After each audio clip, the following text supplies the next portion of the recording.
Welcome on in, everybody. Welcome back into the Dragon's Den. My name is Digital Dragon, otherwise known as Luke, and I'm a 3D printing variety streamer here on Twitch. Uh, for those of you that are just joining on or will be joining on here in a second, I just realized that I never hit the start recording when I started my countdown stream, but here we are. We are live at the right time. And for those of you that might be asking, well, what is a 3D printing variety stream? Well, you can see by my Dragon Den, my office here, uh, I do a lot of things 3D printing. We do everything, from assembling printers like the Flying Bear Reborn 2 to building printers like the Voron V0, the Trident 2.4 right behind me, to a little bit of prototyping like the 0G Mercury 1 right behind me. This is this was done during the closed beta. This is a fully sourced frame built. I drilled and tapped it myself. That's how much of a beta this was. So we took part in that. We also took part in the TradRack closed beta right here. I also do 3D printing, everything from helmets to full cosplay armor to just cool little prints here and there for people. But yeah, that's a little bit about me and what we do. Welcome on in. Welcome on in, everybody. Let's see. We're on stream number 2 of the current build. We are building another small printer like the V01 here.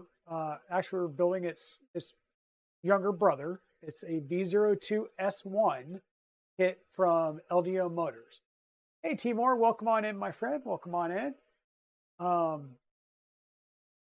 Timor, were you able to look up that tracking number that I sent you and just see that, yes, it is moving through the USPS system?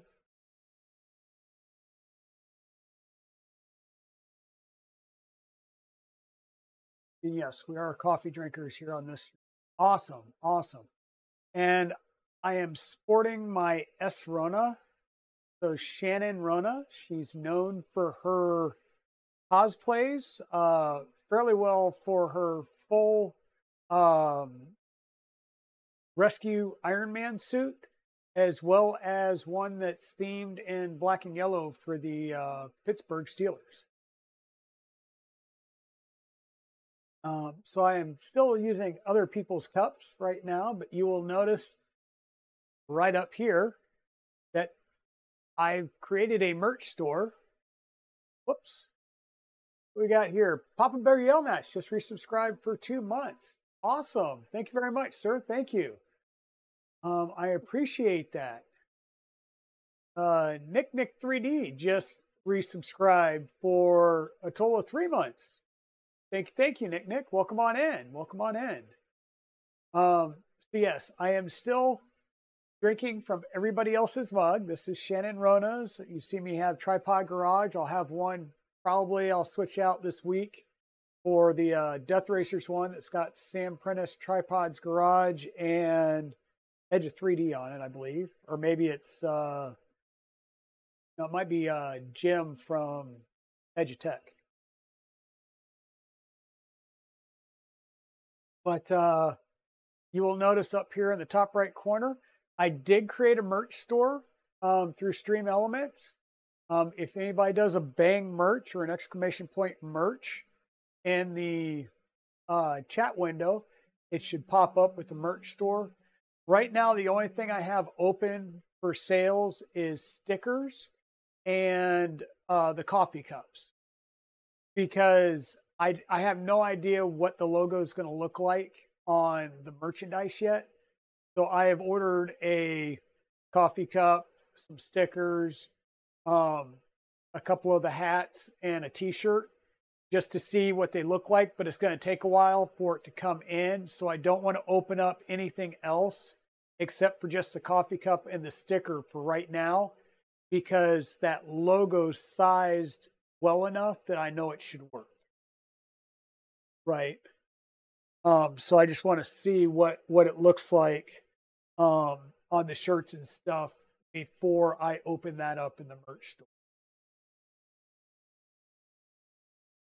That mug from Veep that is insulated in the size of a small barrel. Yeah. Well, and I mean, quite honestly here, I'm pretty partial to my Yetis. Um, After using them when I go hunting in the mornings, yeah, I now get the hype behind the Yetis, and I will spend money for a Yeti. When you can, you get up at 3 in the morning, you drive out, 2 hours out to the property, you're in a tree stand at, 5:30 in the morning. You're there for first light, and you come back out around 11 to. I mean, you need to come out of the tree stand to do a certain thing anyhow, and then you walk back out to take a little nap before going back in and doing the evening hunt, and your coffee's still warm. That's good. So, yeah, last stream we did a little work. You should be able to see on the screen here. This is where we should be at according to the manual down here. We should have feet on all four corners. We should be doing pretty good here. Now it does show having the X-Gantry in here, and that's the section that we're getting ready to go into. But that's kind of where we're at. We've got the Kirigami bed instead of the extrusion bed system. But I will say there was something that changed between the end of last stream and now. Let me see if you guys can see it.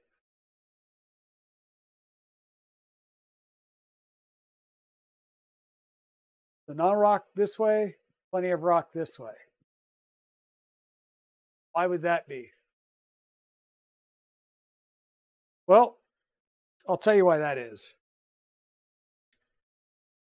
We had this leg. This was the original leg in the back right corner.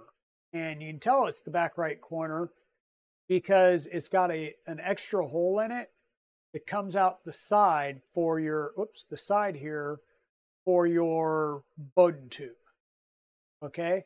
And we decided based on the manual that we were going to go for the upgraded foot, which is here and is already in place.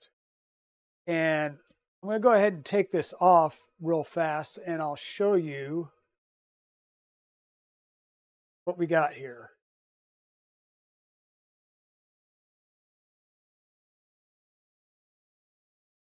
Which is a press-in E-cast fitting, right? We take the back piece off, we stick the gray piece in, we stick the blue piece in, which is a pain in the butt to get in. But now you'll have a press fit fitting on this side, and on the other side you just put your tube in a little bit, and it'll bottom out on the printed piece, right? But what that enables you to do is add a end stop here that I wired up. I just reused some wire.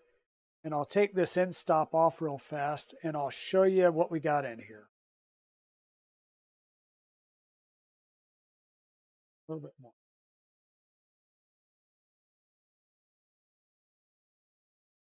All right, there we go.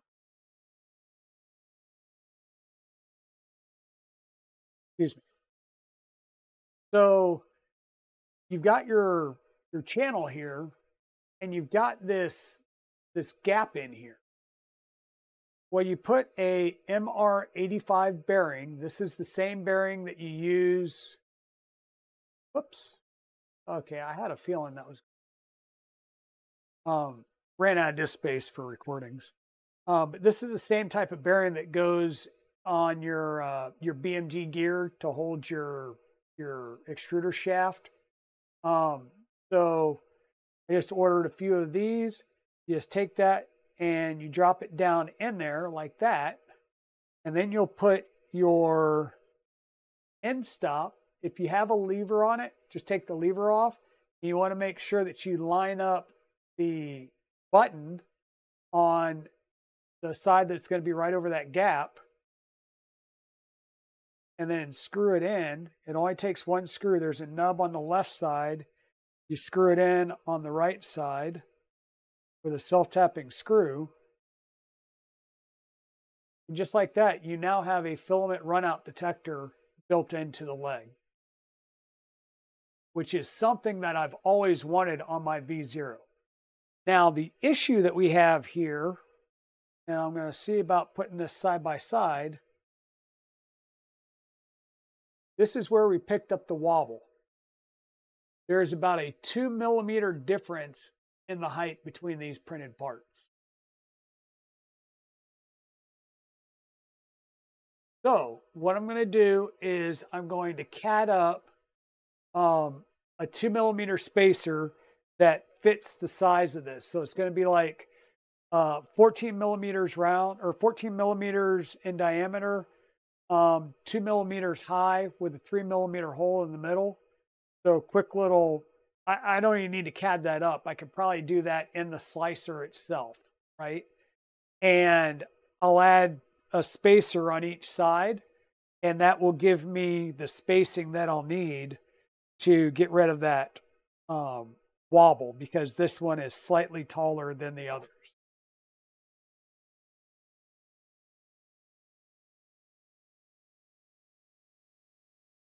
But for now, we know that it's literally a difference in the size of the part, and that our frame is still square, so we can keep moving on.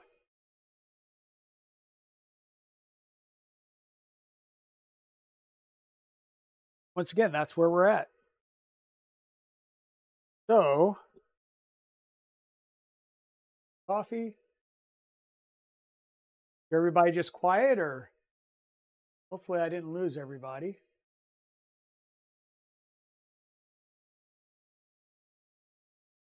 I just wanted to give everybody some background on where we're at.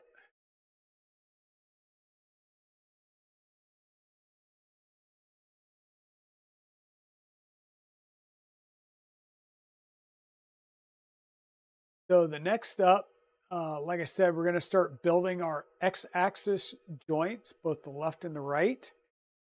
We're going to scoot this off to the side, and we've got a few of our parts here that we're going to use for our X-axis. And it looks like we're going to start with these pieces, and the left joint will be this one, and then this will be the right joint. We're going to add a couple of heat set inserts into them, and then we'll start putting it all together. Hey, Pez Liz, how you doing? Welcome on in. We've just been kind of chatting and just getting everybody up to speed on where we're at in the build in case they weren't here on Saturday.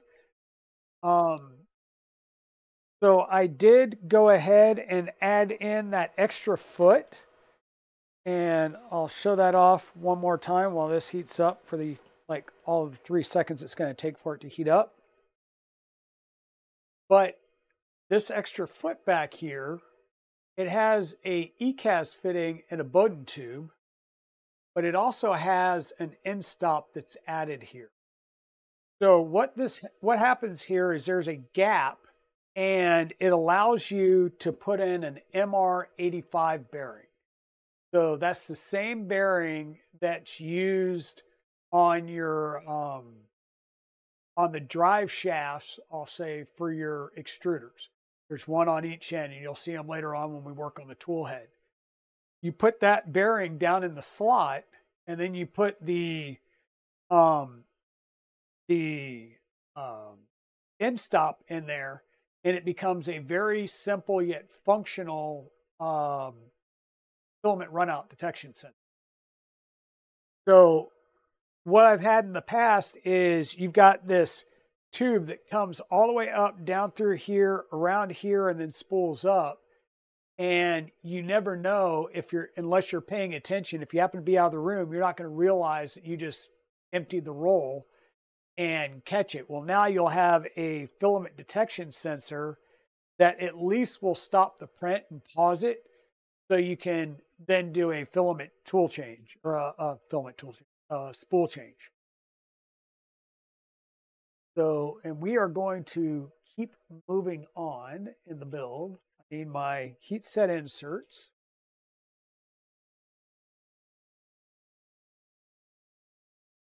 Printer intermittent temp fault. Ah, yeah. I was having an issue with my Bugaboo printer. It for whatever reason, it would get on the internet or get on the network, but I couldn't access Mainsail and this, that, and everything else. I couldn't figure out what it was.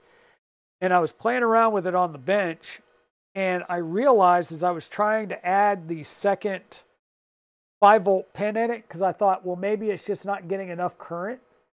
So let me go ahead and add a second 5-volt source to the GPIO pins.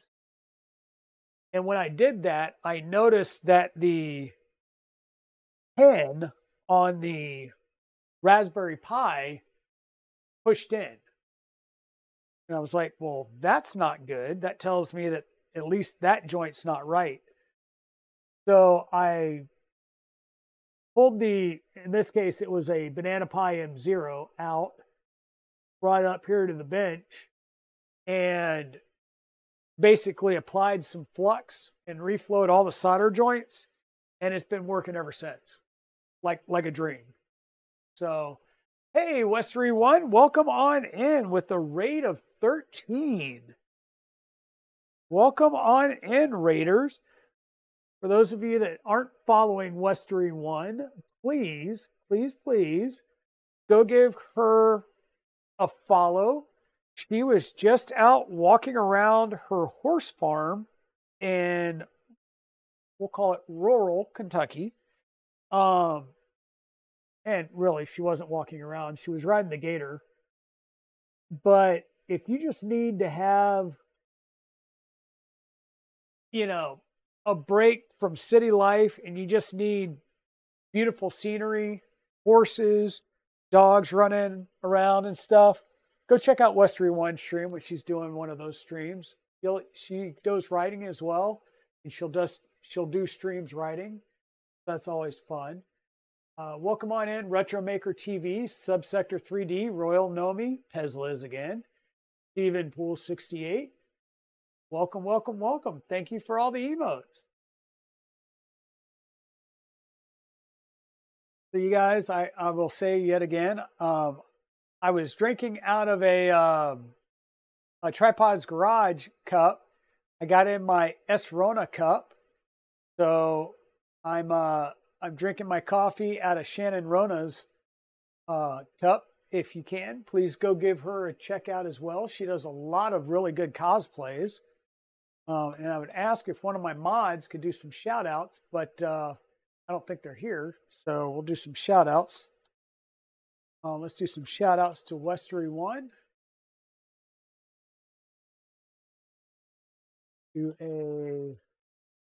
And of course, I may not. Oh, it didn't work. Good. We'll do a shout out to Pez Liz. She's another one of our streamers. We've also got the wonderful Subsector 3D. She's a Trekkie, but we don't hold that against her. But Subsector does some really, so Westery does a lot of good cosplay streaming stuff as well. Pez Liz does all kinds of streams. She does a lot of HueForge stuff, and I can't wait to see the HueForge work she starts doing on her Bamboo Labs X1 carbon. And then Subsector she does 3D printing. She's built printers. She was building a Solval SV05 on her stream. Days blurred together, Subsector, I'm sorry. Recently, in the last few days. She used to be the Focus Whisperer.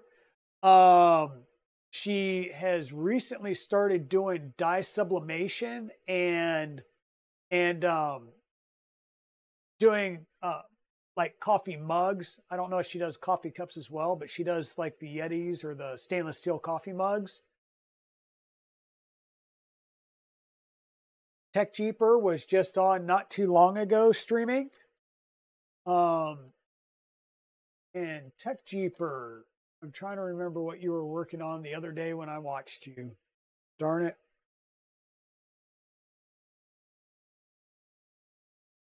For the life of me, I can't remember. It sucks getting old. But yeah, Tech Jeeper, he does various things. He is a 3D printer in the community. I just recently started trying to watch some of his streams. Yeah, just random stuff. That's what it was that bamboo mouse kit. Because I see everybody doing the bamboo mouse kits, and I was like, ooh, wow, and started trying to drive around and look for mice on like printables and stuff that I might be able to print out. So I really, really love my Logitech mouse. Um, so for those of you that are newly in here, you may tell like right here, there is a link to a merch store. Right now it's showing a coffee cup. There's only two things that you should be able to order right now, and that's a coffee cup or a sticker. The other stuff that's there, I have ordered a, the two different baseball caps and the shirt, but I am not making them available yet until I get them in and see if they're legible. My logo is probably a little bit of a pain in the butt for them to do with the embroidery for the hats. So I need to see if that's going to work or if I need to try a different style of logo that's not like the raindrop effect, because it kind of throws some things off.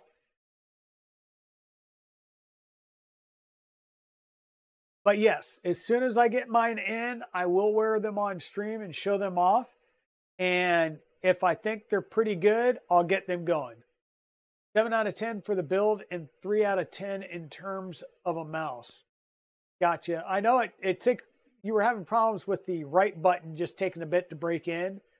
Now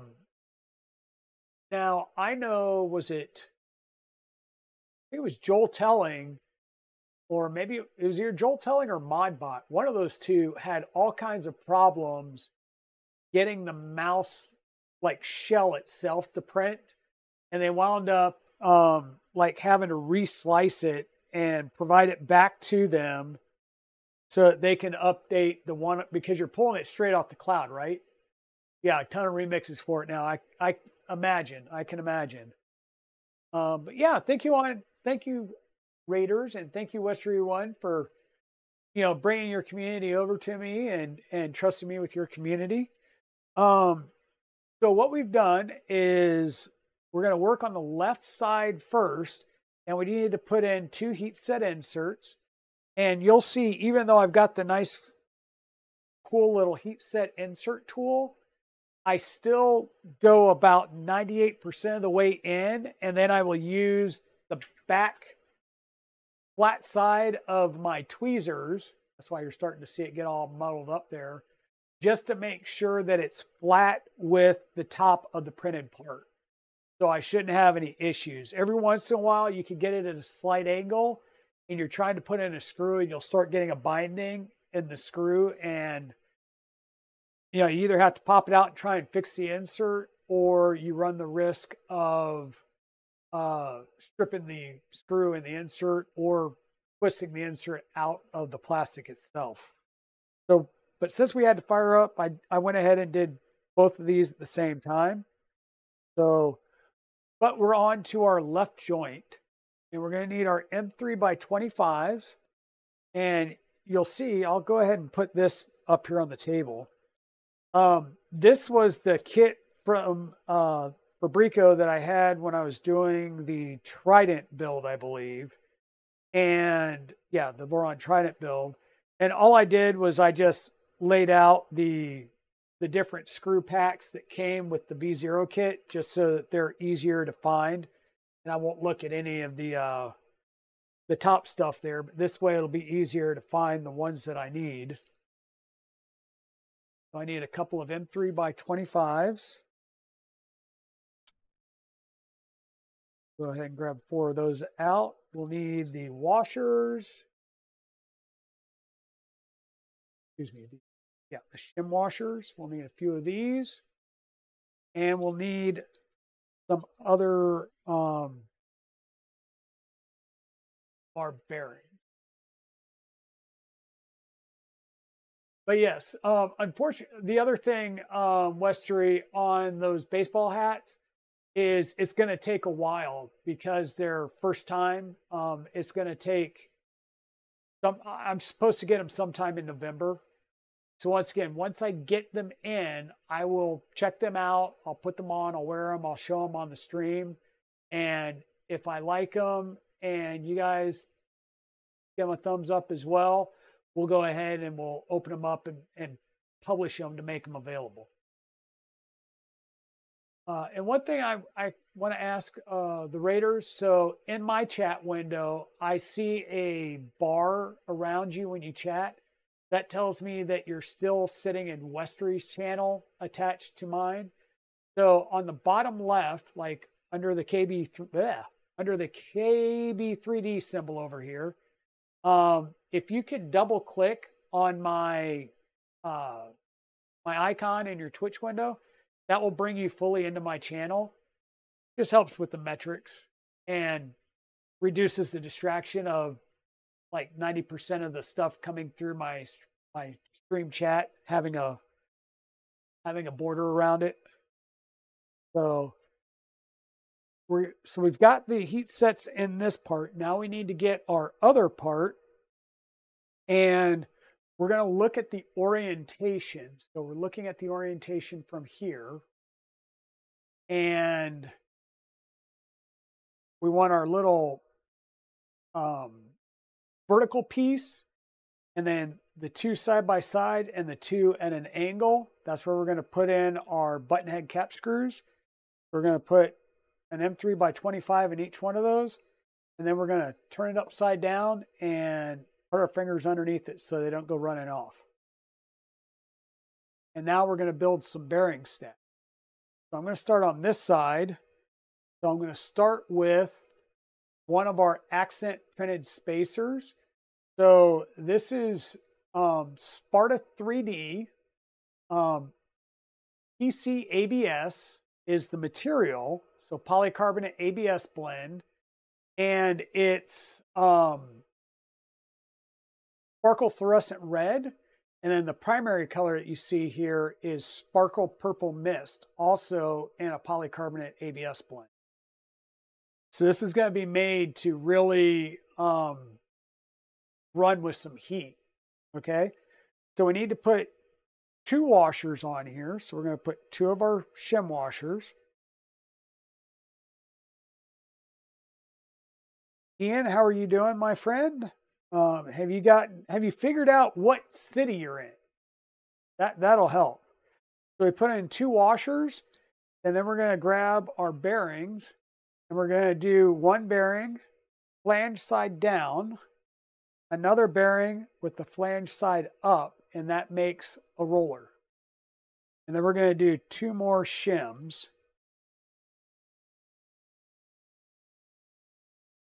I know Ian's been doing a lot of traveling. He just got back from TwitchCon, and I saw him make a post that was basically like, I think he's still trying to figure out what time zone he is in and which city and state he's in.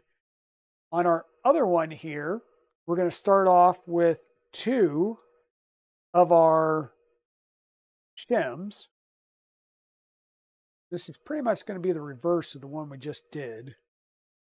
So we're going to get 2 shims on there. We're going to go with a pulley or a bearing flange side down, bearing flange side up, a couple more of our shims.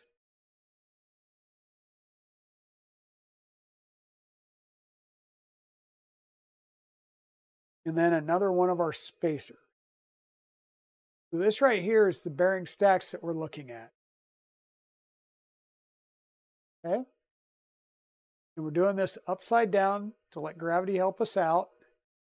And then we're going to take this part that we did, and we're going to set it right on top. And these 2 holes by my finger are going to line up with those 2 holes there, or with those 2 screws. Be just like that. I'm going to flip it over and gently just get these screws started. I don't really want to tighten them down. I just want to get them started and make sure that I'm getting them in their, that I got them in their holes and they're engaging.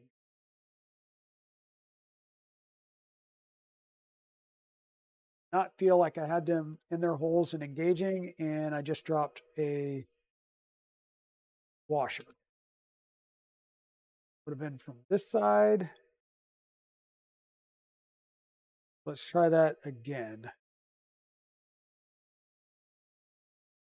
Kind of a slight bit of fiddliness because of the size of the parts that we're dealing with here.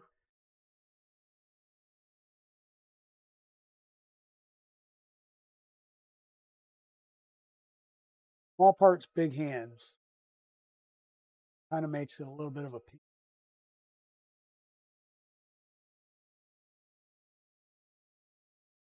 That feels like they're at least lined up.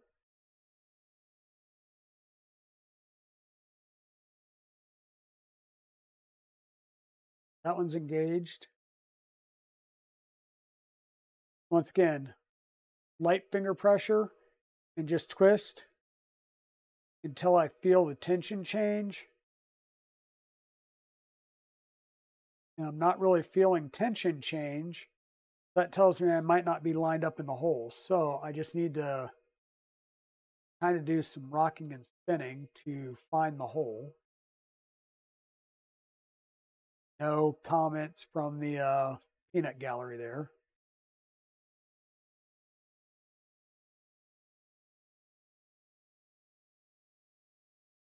For whatever reason, that just doesn't feel like it's grabbing.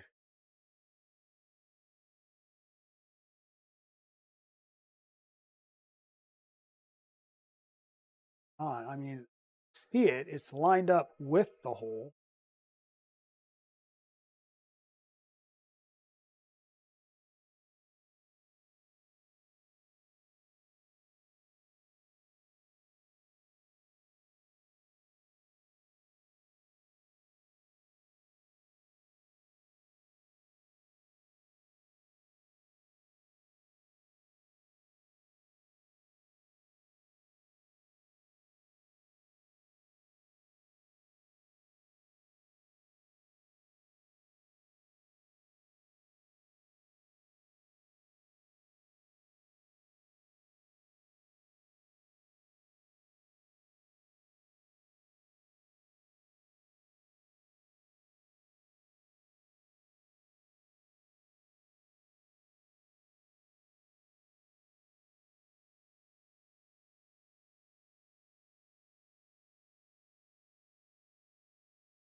Something feels wrong.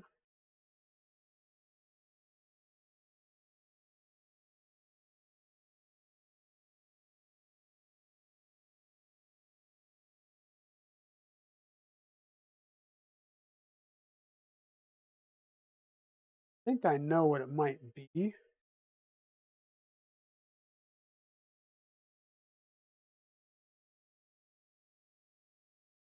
So because we put in the parts from this side, it may just be that there is some plastic that's fouling the parts on the other side.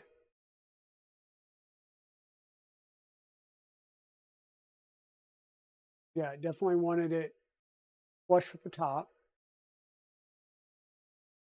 So let me just grab a screw and run it through just to check and make sure that there's no plastic fouling these.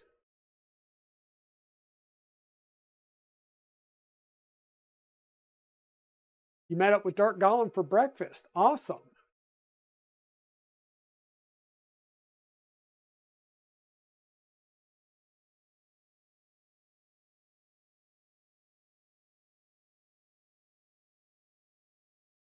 That worked.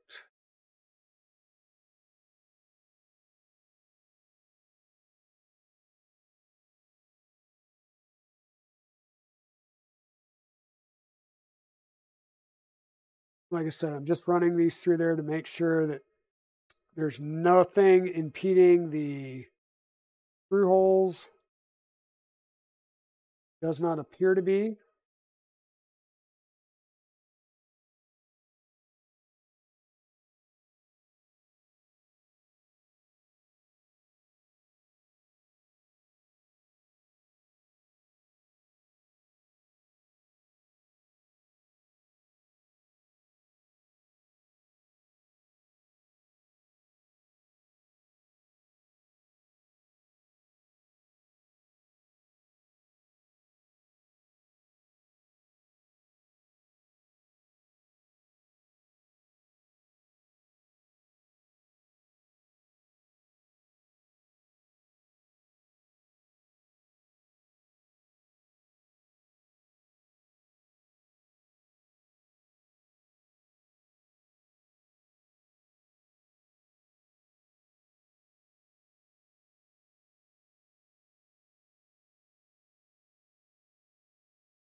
Not impeding the screw hole, but it's almost like it's not long enough.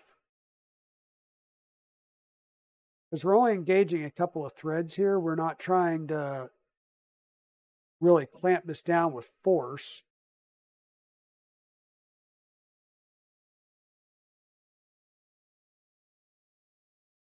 I'm going to take this one apart.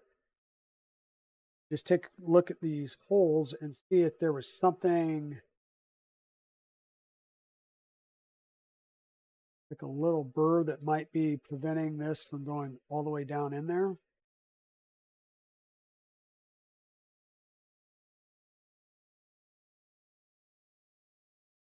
Yeah, there's something preventing this one from going all the way down in there.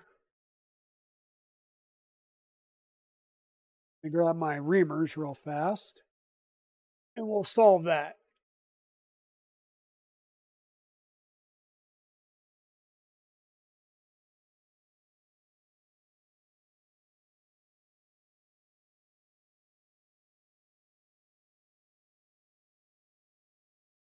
M6.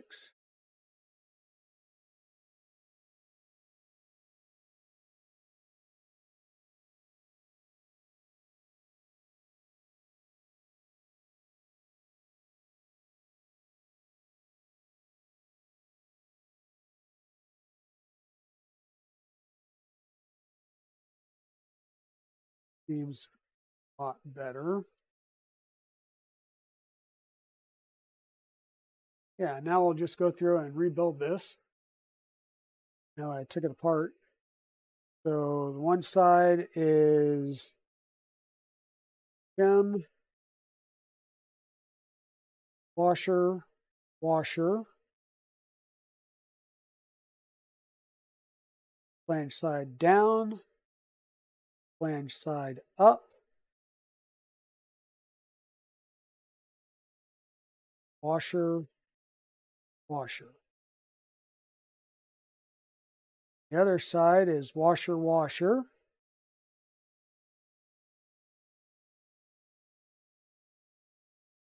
You're home for all of 26 hours and you're back in California. Holy crow.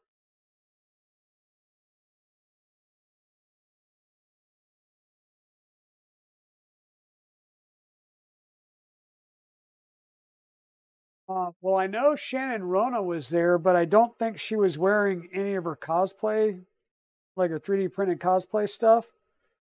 I know there was a lot of Lego or brick builders there. In fact, yeah, you took a picture with Shannon, I believe. Okay, so we've got our stacks rebuilt. I'm going to put this back on. I'll line it up, flip it over. Try not to make a mess. And get these started just a little bit.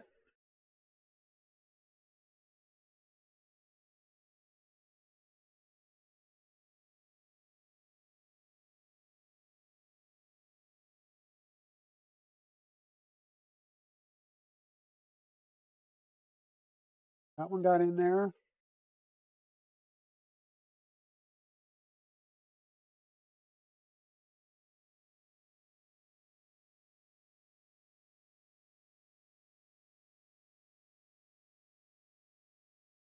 Why is this one not biting?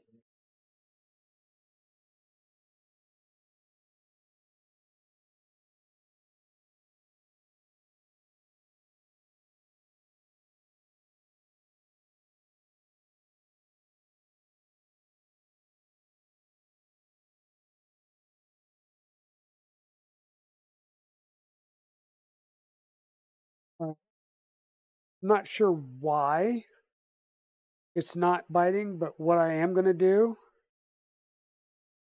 is I'm just going to recess these a little bit more. The only thing I can think of is it's just not long enough to get down into the channel. So we'll just countersink these a little bit. I'll go ahead and do it to the other side as well while we're at it.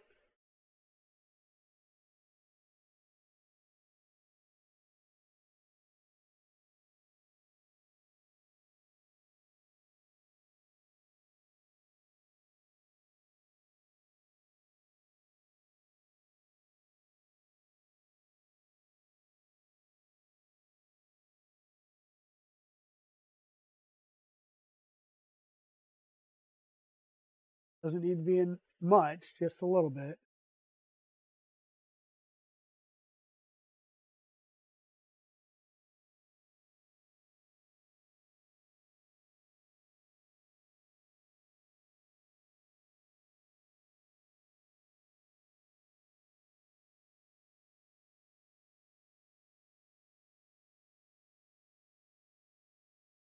We'll make one quick look over here.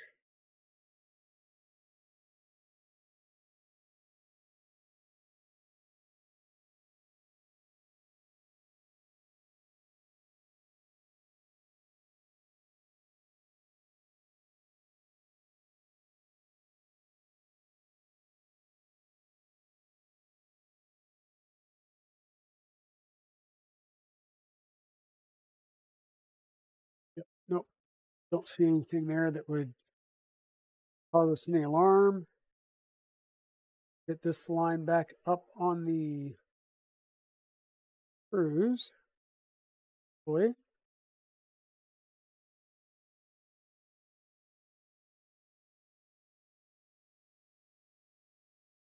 Flip it over without making a mess.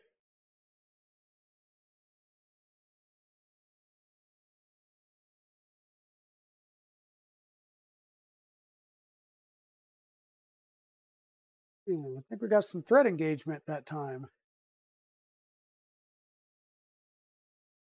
Thread engagement on both sides. That's awesome. Now, one thing we want to do is, now that we've got that done, we're going to put a self-tapping screw in there, but we want to make sure that we've got 19 millimeters of space there. And I'm going to do that before I put the screw in. So we're zeroed out. Because we're looking for an inside dimension, I'm just going to use my calipers there. And I'm reading 18.88, so we're pretty close.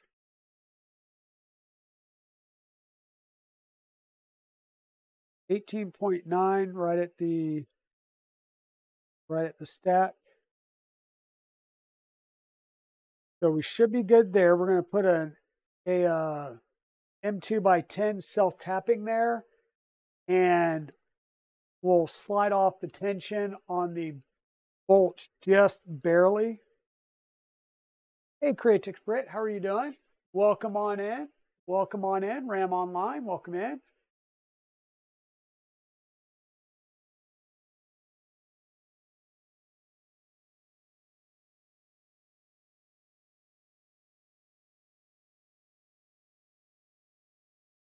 Now, who needs coffee? We always need coffee. Always need coffee. So we'll put that in, and we'll take these.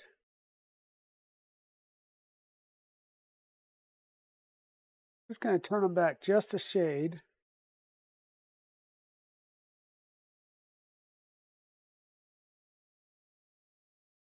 Throw out our measuring stick again. Check that measurement. 18.98.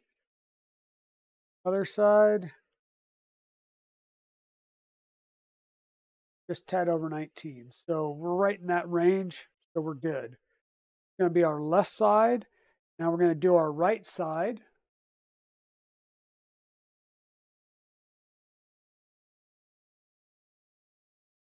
And we're going to go ahead and put in our 2 screws, same place.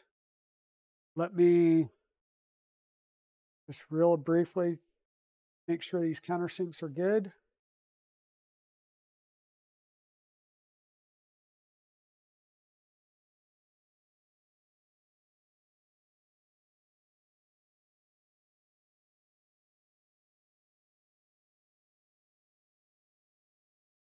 We get these 2 in there. And I'm going to try and hold it in the same orientation that it has in the picture so that we can follow along. So we'll do the back side first. There's a spacer. Actually, I'm going to let that one fall out for now. Spacer. We're going to need a couple of our shim washers.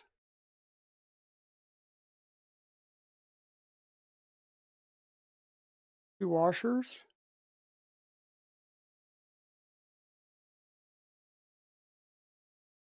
2 bearings. So flange side down, flange side up.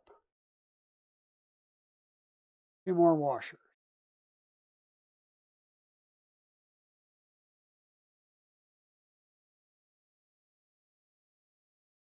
Our other screw in here. Now we're working on the front piece, so we're going to start with 2 washers. So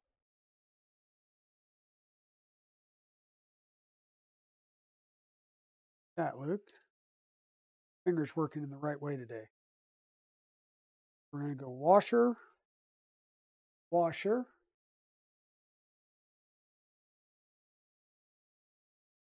flange side down, flange side up, a couple of more washers,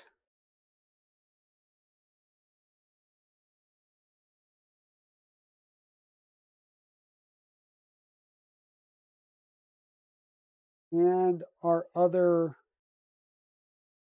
spacers. So we're going to look like this. Always want to make sure that you put your flange bearings in such a way that they make a roller.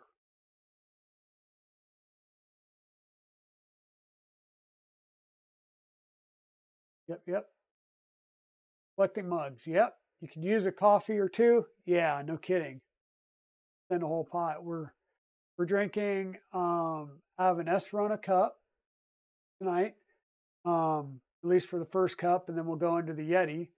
And it's Black Rifle coffee.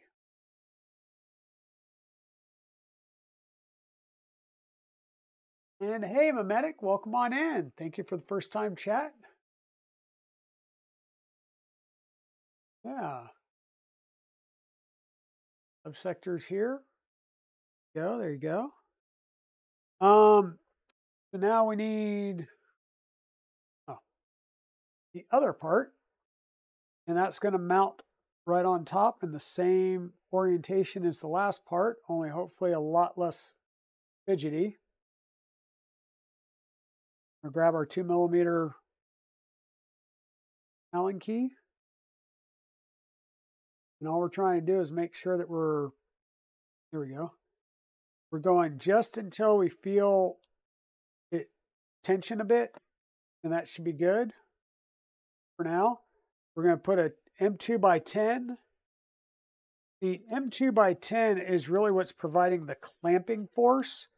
And then the other 2 screws are basically acting as the pins or for the rollers.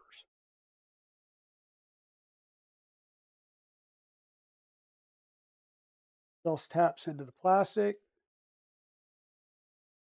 And we will come back here, zero out, and then we'll double check our measurements.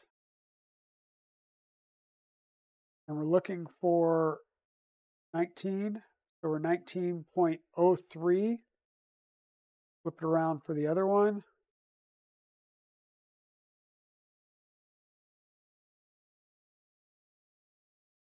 And we're 18.99. So we're going to call that good. Give this one just a snickerdoodle. That's not an ugga-dugga. That's just a barely, we thought about it. Go ahead and undo our soldering iron so I don't burn myself. Pretty good chance I'll still burn myself.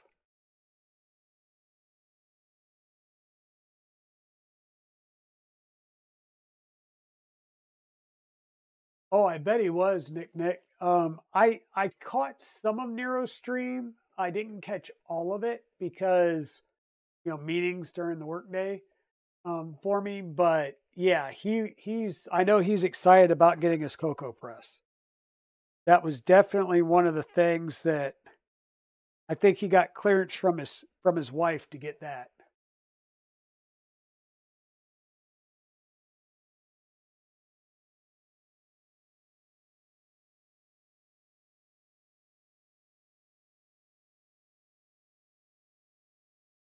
I believe Printables does. I believe Printables has a space for the chocolate printer now. I think I remember seeing something from Ellie mentioning that, or at least the Prusa slicer now supports it. Get these closed up so we don't put those all over the place because I know myself. So we've got our left and our right. We validated that our space is right about 19 millimeters. And now we're going to get another rail going, and this is our A extrusion. So A extrusion, no holes through the bar itself. We're going to take one of our nut bars, and once again, this is a stamped aluminum piece. You can tell it's stamped because you have a nice curved edge on one side, and then the other side has kind of a bird edge. You can tell the shear came down in this direction when I cut these out. Oh, and we got an ad break. Yeah, Prusa Slicer has a profile for it.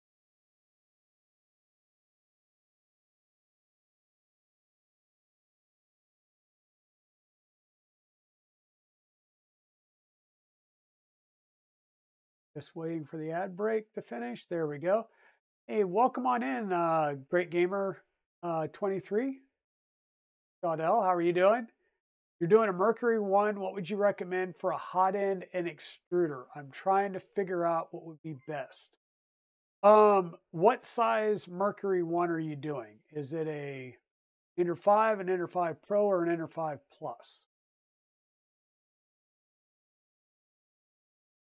Uh, yeah, Pass Reconciliar. Welcome on in. Welcome on in. Sorry for bothering you. I want to offer no, thank you. Mods here, and they start spamming again, please. Nope. It's an Ender 5 Plus. Okay. So I have an Ender 5 Plus downstairs. I'm running a Revo in it. Okay. Now I'm running a Revo 0.6 nozzle and I'm doing helmets on it. I haven't spent enough time trying to tune a 0.8 yet. However, that's going to happen. And I've got the high flow heater core and the high flow nozzles for it already. So I will be swapping that over. I just need to take the time to do it. I've been printing things on it, and it's hard to take a printer offline when you're printing a bunch of things, and it works great. But I would definitely, because that is a 370 by 370 by was it 450 or 420 size print area. You can do big things, but big things take a lot of time on a 0.4 nozzle. So I would go to something that's high flow, and um, you can put a Rapido 2 ultra high flow on it. Right? You can do a Revo high flow on it. There's no need to do like a Revo high temp, just a Revo high flow, which is a 60-watt heater instead of a 40-watt, and runs the high flow nozzles that have the CHT technology built in, and rock and roll. So we're going to take this bar, and the reason I was showing you the difference is there's that smooth side, and then the side that's more of a squared off edge that has a tiny burr to it. You want that facing up, because as you tighten it down, that will provide you a better clamp against the inside of the rail itself. So you'll slip this in. Don't really worry about spacing just yet. And we're going to take our one high wind rail. Oh, snap.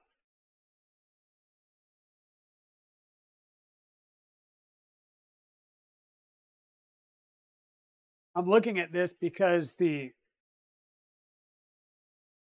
high wind on the carriage you can read in this orientation. The high wind on the rail you read in this orientation. So now I'm debating, like, do I take the carriage off and swap the rail around? I don't know why I do this to myself. It shouldn't matter. I really shouldn't care, but it's a thing apparently. It'll always work better when everything's in the right orientation.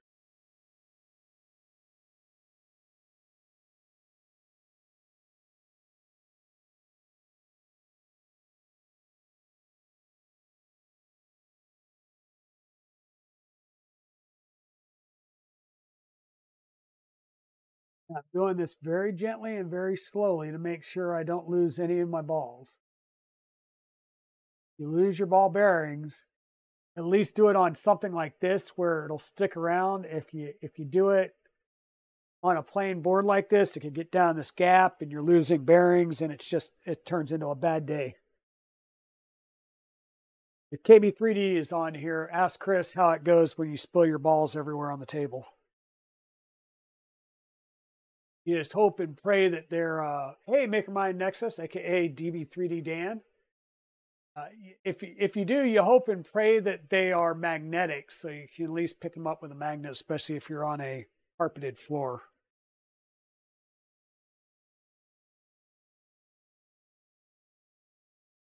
Okay, so we now have the high wind on both the rail and the carriage in the same direction. That's good. We're going to just set this up on our on top of our little bar there, and we're going to start putting in our screws. In this case, they're going to be the M2x6 socket head cap screws. Digital Dragon is doing fine. He is getting himself caffeinated, and yeah. Yes, DB changed his name to MakerMind Nexus. DB3D Dan Media is no longer. They let that, you dissolved it, or it dissolved one way or the other. I can't remember. Dan, you could chime in and talk about your own story, I guess. But he is rebranded as MakerMind Nexus to start working a little bit more expansively, if I remember it right. And all I'm doing right now is trying to get these started. I do not want to tighten these all the way down. I'm just getting them started.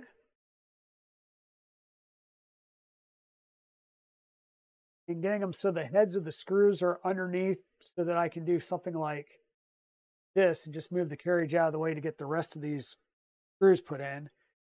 And there is no stopper on the high wind rail, so you got to be very, very careful that you don't roll that carriage right off the edge of the rail. And welcome on in, K2 Kevin. How are you doing, friend?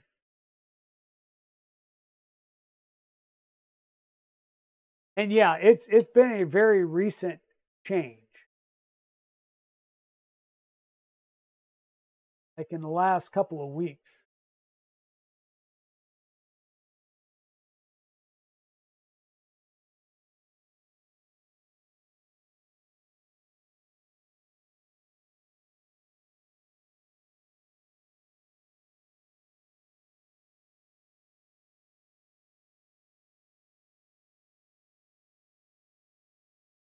So now that's on there.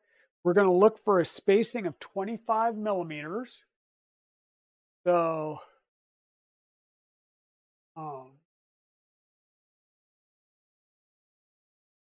yeah, I could, Thunder Keys. I could. So what I'm going to do is I'm just going to go ahead and get 25 millimeters on my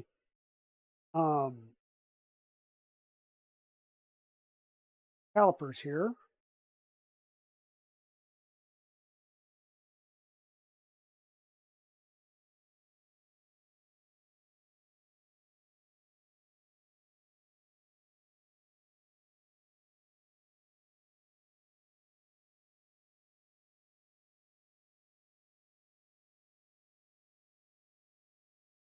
Lock that down. And we're just going to go from one end. And what I'm going to do is I'm just going to push this over closer to that edge that I'm going to measure. And that way I can take this tip, put it right up against the rail and push it over until it contacts the rest of the body. And that'll give me my 25 millimeter gap. So it's right there. And we do need to put our little blocks on here. And what this is going to do is it's going to align the rail and center it on the extrusion itself. These actually printed out pretty nice. I'm going to make sure I didn't adjust that, and I didn't, so that's good.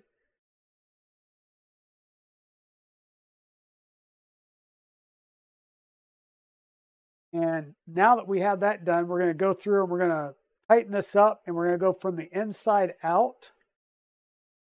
So I'm going to make sure that these are just all snug down first. Everybody does this a little bit differently, but I go through and snug them all down first, working my way inside out. And then I'll come back and apply a little bit of torque to them. Especially when you guys were going to let me do that again. And by do that again, what I mean is you're about to let me do this without Loctite. So this is metal to metal to metal, so we are going to use Loctite on it, and I'll sit down when I do this just because my lower back's starting to hurt a bit. You're ordering a case of coffee mugs. Should I do normal size or get ones 11 or 15 ounce? Are you talking about coffee mugs like this subsector?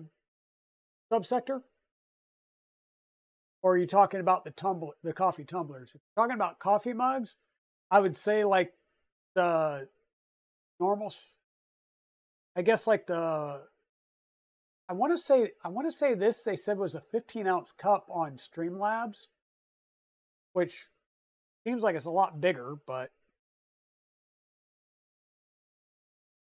what do I know? I try and put it all the way up to the top anyhow. Okay, yeah. So I would say the 15-ounce then.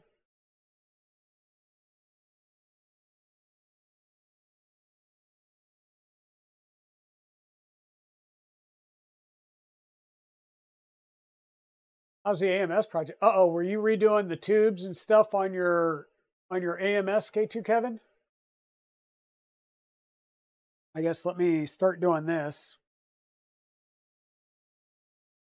Once again, I haven't torque these down yet, so I'm just going to pull them out one at a time.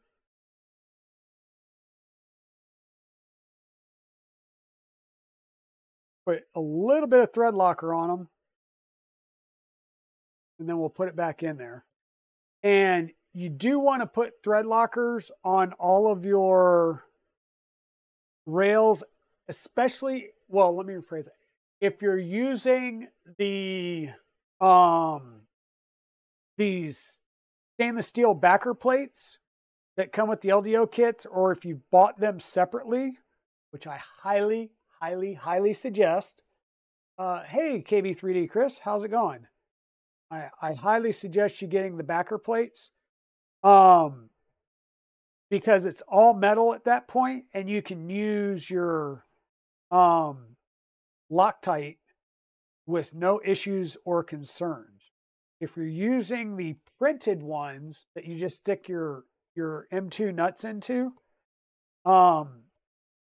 you got to be careful there using Loctite, because you could actually quote unquote embrittle, or it could react with the printed plastic part and make it brittle, which could lead to a failure. But I will tell you, I actually had the rail on my V01 come off because of the vibrations. It loosened every single one of the screws in the X-Gantry, and the X-rail came off. And it spit the bed out the front, had a major print failure, the whole 9 yards.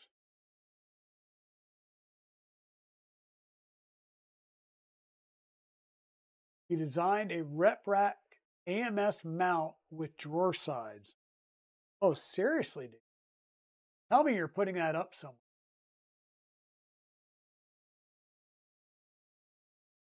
Yep, Double D is the place to be. How's it going, layer by layer? Welcome on in. Welcome on in. A little bit of slow going today. We've chatted a little bit about. I swapped the one rear foot over here out so that we could use the optional filament runout sensor that's built into it. And swapping out the foot,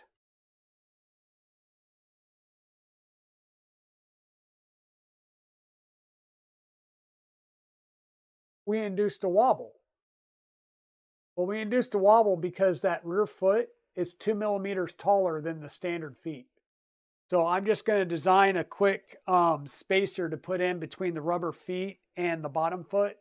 And it's just going to be a 14 millimeter by 2 millimeter high with a 3 millimeter hole in the middle for the screw to go through. And I'll just add a little 2 millimeter spacer. I thought about just using, and I tried just using some washers, but it leads to some wobble on that rubber foot. So that's why I need something that's the size of the rubber foot. All right, sounds good, subsector.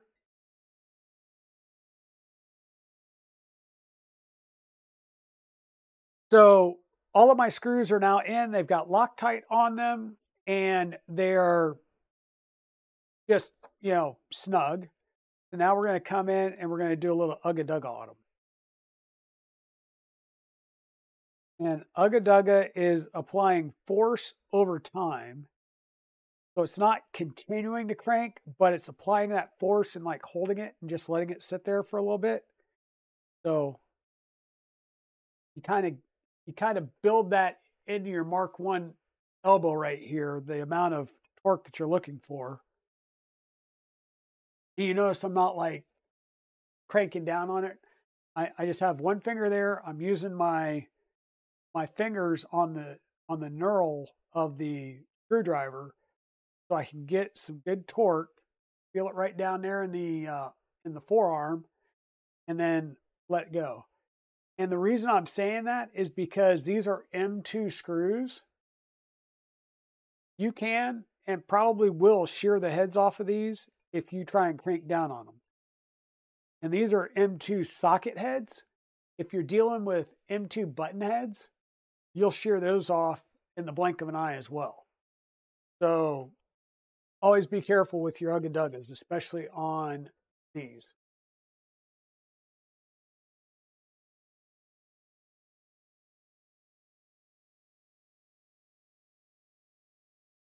Yeah, I'm hoping to see that tool changer in person soon, Subsector. Now, Chris, you aren't making any, I'll say like or I don't want to say mechanical part. Like the changes that you were making were primarily like in the printed parts, or was it in like BOM parts on the black box after you did your build?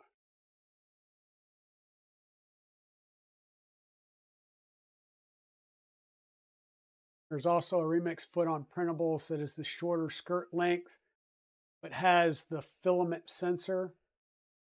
Oh, great. Because this I've got off of Steve Patterson. So if I look out there and there's one out there that's just the 2 mm shorter, then I'll go do that. Because reprinting that foot's no big deal. But I like having that filament runout sensor built in. Documentation mostly. Okay. Okay.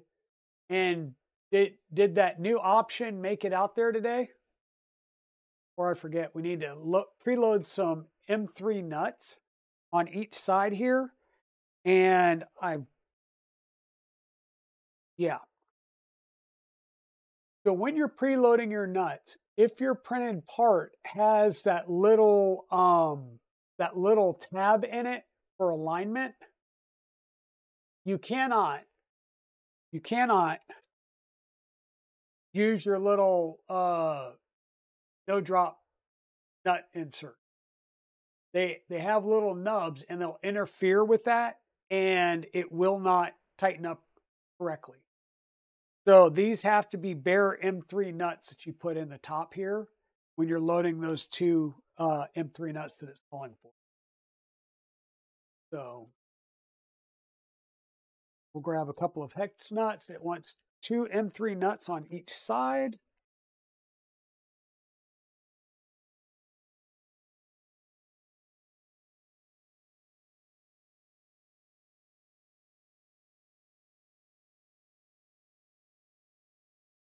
You move them in there a little bit. Always great when you're using a magnetized tool because it keeps wanting to try and come back out.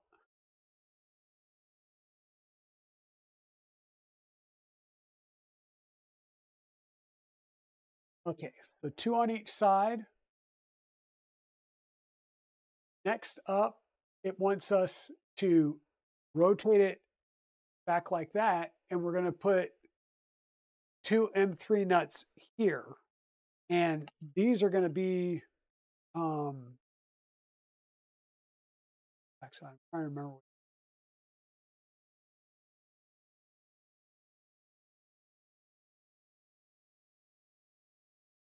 Could be captive. So we'll go ahead and put in 2 regular M3 nuts in here as well, instead of using our little special nut holders, which I have really, really enjoyed using.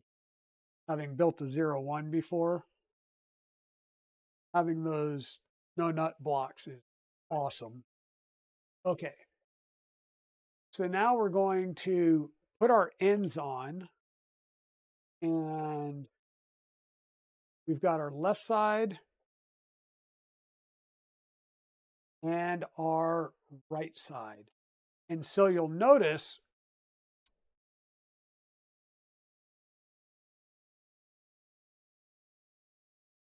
okay, we'll notice that Luke was about to make a mistake and put these in the wrong place to begin. You need to go on the very bottom. And one on each.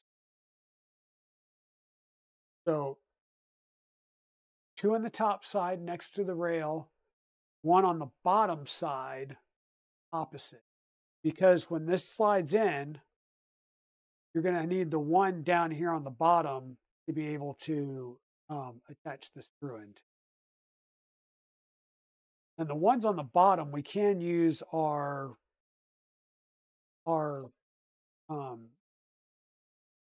drop nut. And really the no drop nut is literally, I'll say a godsend if you've ever built the V01. And I can't tell you how many times I've dropped nuts just trying to move a part around to do the assembly, and it just drives you insane. But the way this is going to attach is it'll attach like this. So these tabs that drop down are going to go like this, so your rollers are hanging out over the top of the rail, right? So they're going to go on in this fashion with this swooped piece towards the inside of the rail.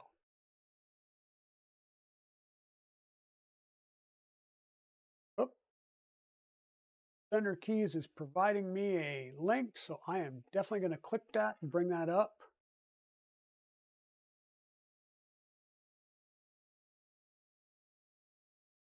For the two other people who don't want to reprint the entire skirt for the 02 R1 release to get the filament sensor. Didn't need the extra 2mm in the skirt, but I've been looking for a filament sensor. Uses the exact same hardware. It's the exact same filament sensor with the same tolerances and a 2mm shorter. That's awesome. That's awesome. Thank you for that, Thunder Keys. Yeah, it is the worst when your nuts drop. So we're just going to slide this on, and we'll slide the other one on the other side. And I'm not going to worry about the bottoms yet because they're not going to move on me. I'm going to set this up, move that out of the way, and we're going to need to try and get our things lined up. Our M3 nuts lined up with an appropriate spacing.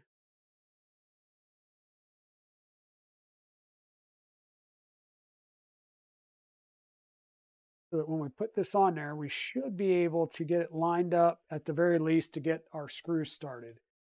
We're going to use, what is that, M3x12 screws on there? Yeah, M3x12. And we're not tightening anything yet. We're just getting them started, and we'll tighten everything up in a minute. We'll use a couple of our M3x12s.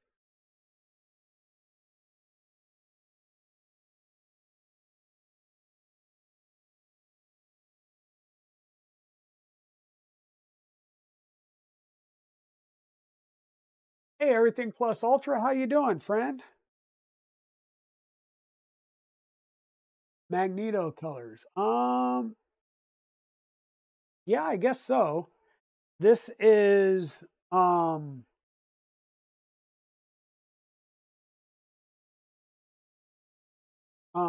this is Sparta 3D Purple Mist PC ABS and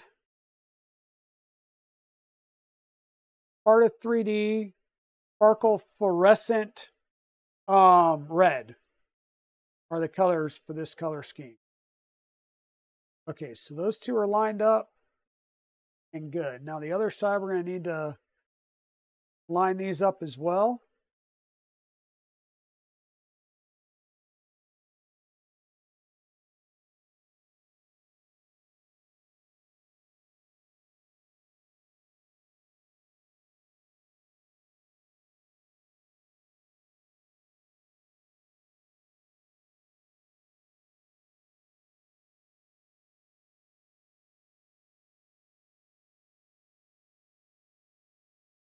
Okay. Hey, Chris, get some panels going for me.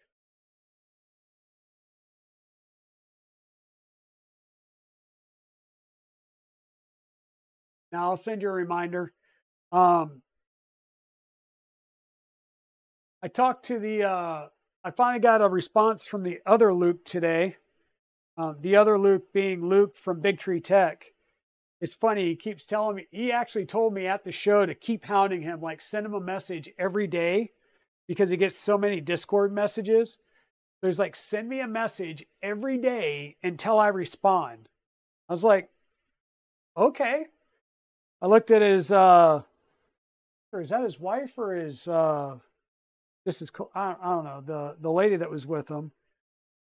I really should know whether that's his wife, his significant other, or what have you. But I was like, so just everybody here heard, he told me to bug him, like, and just nag him every day. So I have been between Discord and actually Twitter as well. And he finally responded. But yeah, I've reached out to BQ on a couple of things. So that does slide a little bit, which is good. That's what I want. So I'm not, once again, I'm getting it lined up, but I'm not tightening things down just yet because we're going to put it on and set the, get our gantry deracked initially before we tighten everything down. So I want just a little bit of movement ability there.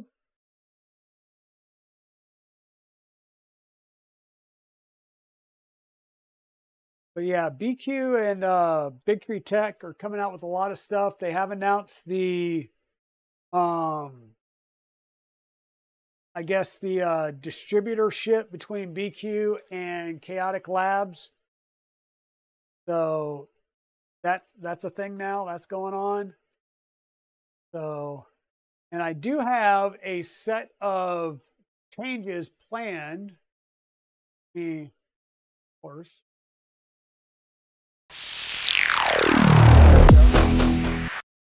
So we do have some planned upgrades for Fey Dragon. This was a 2.4 I built with the printed board parts from Rocky Mountain Rep Fest that I won from the Voron team. We've got the carbon fiber A and B mounts. We've got some lights ready to go in that one, so it'll light up like the Trident over here. We've also got a 4.3-inch screen to go on this. That'll basically give us clipper screen. We're going to do that to both this one and the Trident because it makes it easier to shows if you have clipper screen on them, so you can interface right there without having to do Wi-Fi. Yeah, that's kind of where we're at. And I'm looking at talking to BQ to see if they can do some things for me so I can do some additional upgrades to that one as well. So once again, we're going to do a little bit of quick looks here. And on the left are rollers on the top, and on the right are rollers at the bottom. If we look from the left side, the rollers at the bottom. I guess it helps if I put the right camera on. So we're doing some checking. So we're looking at our axis. So when we're looking at it from the front, the roller on the left is at the top, the roller at the right is on the bottom. We look at it from the left side, the roller's at the bottom. We look at it from the right side, the roller's at the top. That means that we're good and all of our pieces are in the right place on our rail. Now it does say, has a note here of end stops. If I go to this one, it has a note about end stops, and it's like, wait a minute, where's the X end stop and Y end stop? We don't use end stops here. This is sensorless homing for X and Y.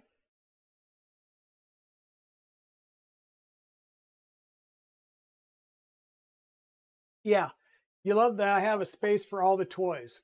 Okay, apparently you didn't check out the full window. So it's kind of hard to see, but red dragon's back here. Blue dragon's sitting on the floor here. Blue dragon needs to find a place in here when I get, clean up this extra filament and stuff here. We've got a baby belt just chilling out here. Needs some more work, but every time I turn around, Rob Mink releases new files. So I'm debating whether I make that a pro. I finally got all of the printers out of the closet because there's normally one sitting on the floor in the closet, but that's because there's 6 printers sitting down in the dining room on 2 tables in the dining room right now, and 5 of them are printing like nonstop Toys for Tots stuff. So I've got to get that cleared out before Miss Dragon gets home. Otherwise, well, I take that back. She's going to be home briefly. I may just not run them. And then she'll leave again for another conference. I'll continue to run them. And then when she comes back from that other conference, I at least have to clear off one of the tables for, holiday meals and stuff. And then the Ender XY is in the spare bedroom right now. Yeah. Oh, and Chris, the order that I was going to place for the 2.4 build that I'm doing for Chewy, I sent him a list of what I had in the cart, and he said he's got a few of those things, so hold off on us. So I'm waiting for a response back from Chewy on what else he has that he hasn't gotten to me, and then I'll place that order. Or maybe I'll just place the order and have extra bench stock. Who knows? But yes, I will definitely send you a note to remind you that we need a set of custom panels for this to go along with the color scheme as best as we can. Now up, sorry, maybe I'll get my transition keys set up again. So we've vetted that we've got everything built right. Now we're going to toss that out of the way. I'm going to grab the printer, move this out of the way so I don't trip myself.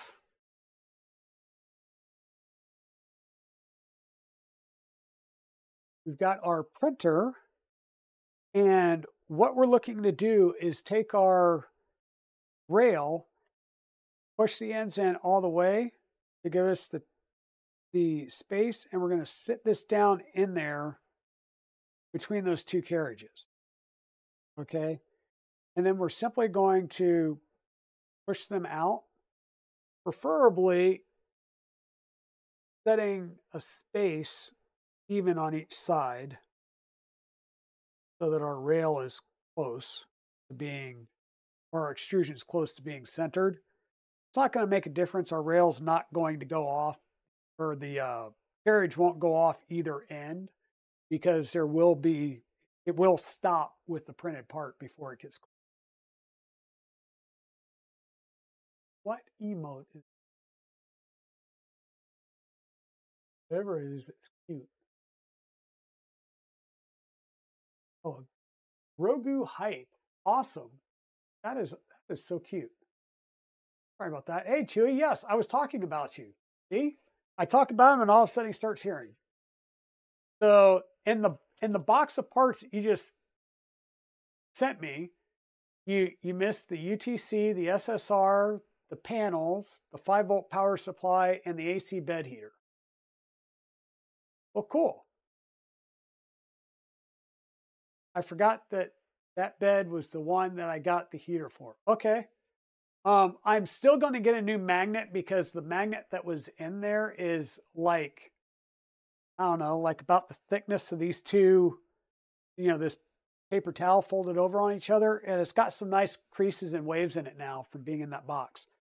So I am going to get a new magnet and a build plate from KB3D because, well, there's a reason that their logo's down in the corner.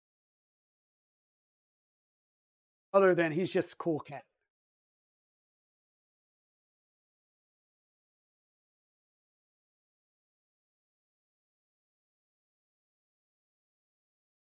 Really? That magnet came with the Mandala Roseworks bed?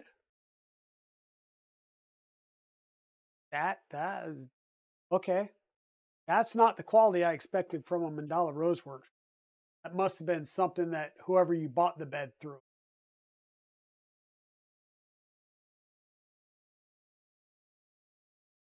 Okay, so we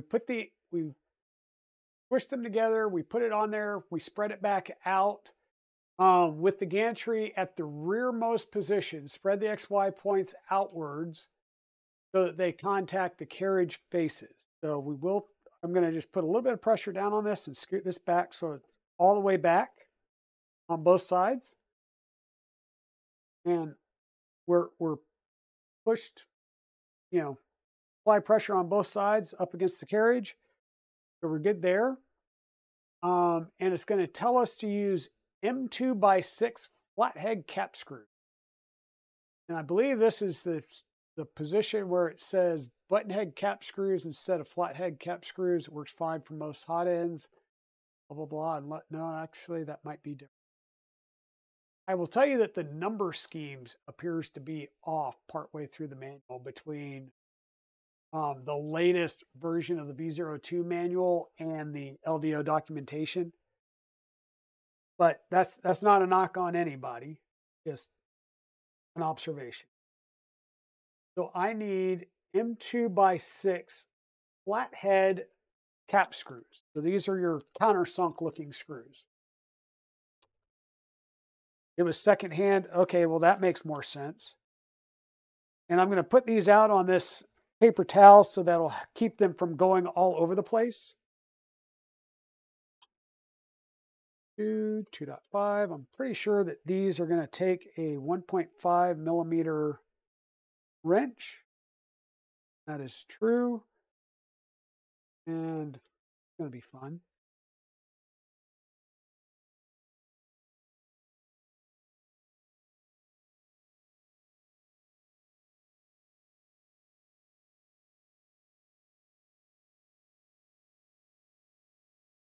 I'm going to get this started, and my intent is to just get one somewhat snugged on the front.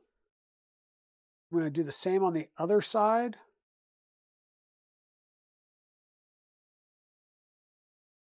Because I won't be able to get to the backs on this, I'm just going to get a front one going and get it somewhat snug. Like I said, I'm not going to ugga-dugga it. I'm just going to snug it. Then I'm going to slide it forward so I can do one on the bottom back side on each side. You always want to try and do these in a crossing pattern because it helps to align the part on the carriage.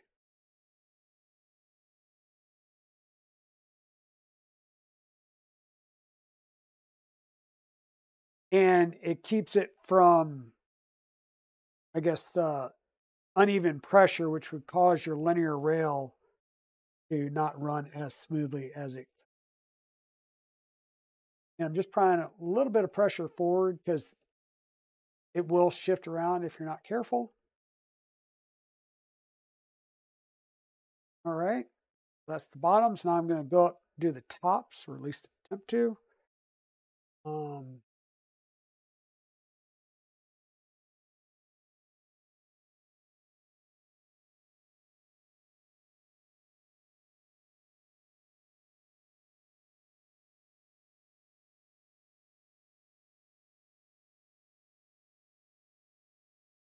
You have a BMG kit?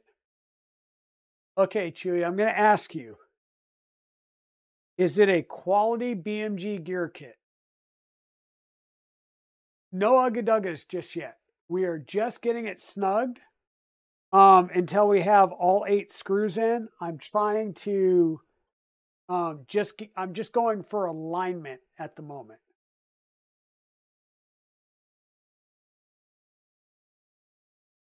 Yeah, if they're not good gears, Chewy, or let me rephrase that. If they're just like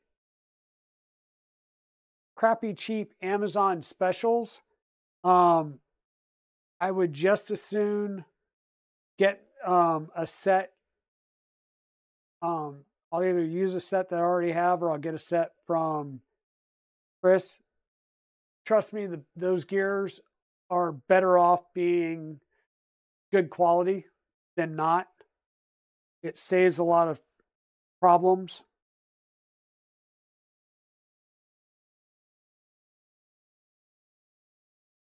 I would say ask me how I know.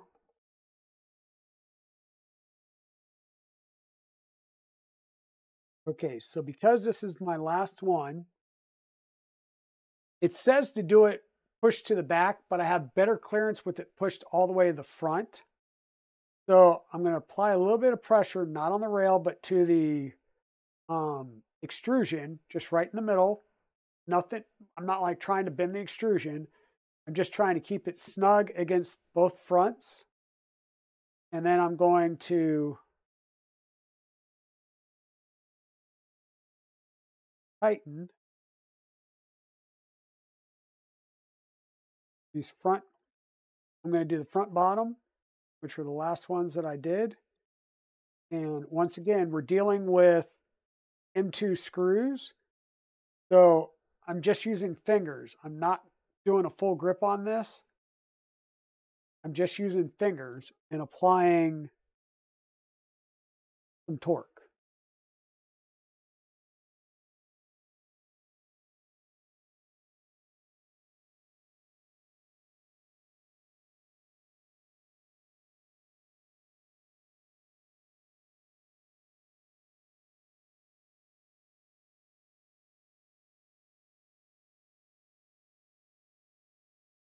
You just said good gears in AliExpress, so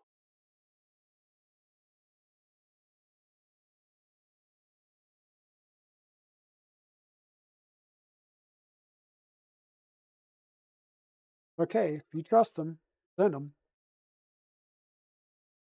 Actually, I'll need to get you my address so that you can send the stuff to me. All right, so we're tight there. My driver back.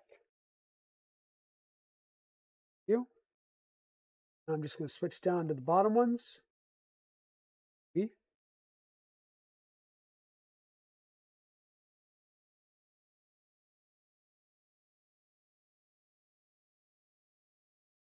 There's that.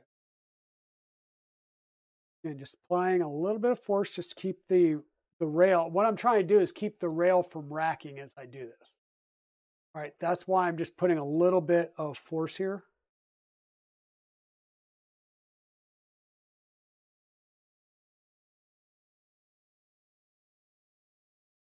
You don't have to sound so confident.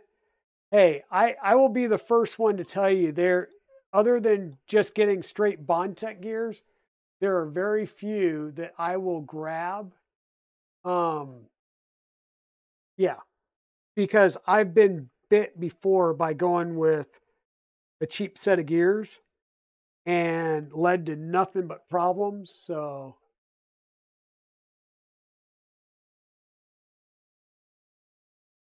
all right. So now if I bring it all the way to the back,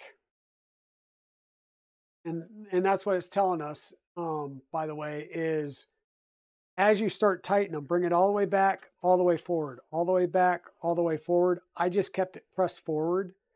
This is a pretty small distance, but what you're trying to do is square the gantry so that you make sure that when they hit the back, they both hit the back at the same time. When they come to the front, they're both hitting the front at the same time, and there's the gaps are the same. All right, so I'll take it, put it back there just like that, and I'll show you. Right, it it may look like there's a little bit of a gap, but the we're good. All we've done is we've attached it here. You'll see that there's still some flexibility. There's that flexibility because we haven't locked down the top yet, right? The top and the bottom. So we're making sure that it's pushed all the way back, that the gantry and that bar is all the way straight across the back of our motors. And then we're going to start tightening the screws at the top, right? And it says you want to continue to move it through the full range of motion. So once again, right in the center, not on the carriage, but right in the center, I'm just going to apply a tad bit of pressure, right? Nothing more than just trying to hold it straight. and I'm going to not fully ugga-dugga them down, but I'm going to snug these up. Do both sides.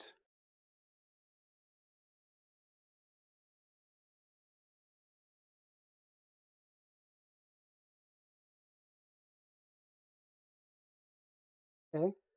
And now as I start to move this, you'll notice I get a little bit of play, but not that much. Not as much as we had before. But I can still move this forward. I'm hitting at the same time. I go back. And I should be hitting at the same time, same place. And I shouldn't be able to move a carriage one way or the other. So the top's somewhat tightened down. I'm going to do the same thing on the bottom now.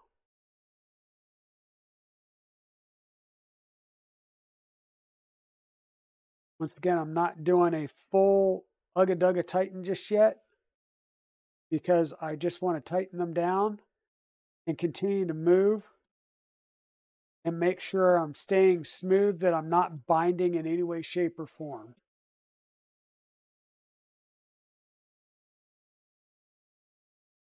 And yes, I do have timers set up. The merch store is here. Right now, the only thing that I've opened up is, now I'm going to tighten these down, by the way.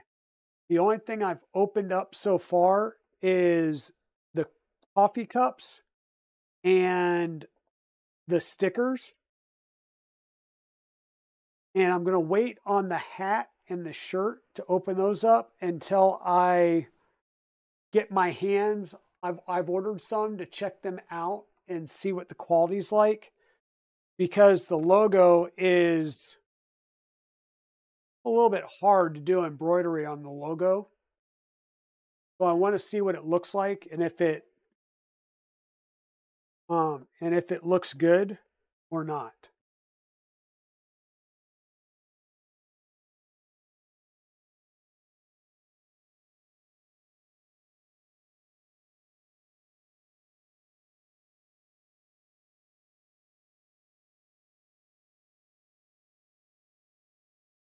And that looks good. So now we've got this fully locked down. You'll see there's very little wiggle in there, but that's because we have no belts. There is a little bit of play, but not much. Not much at all. And that will get taken out once we do the belts. Now we're going to add some extrusions across the top, right? And that's what's up next, is our last two extrusions.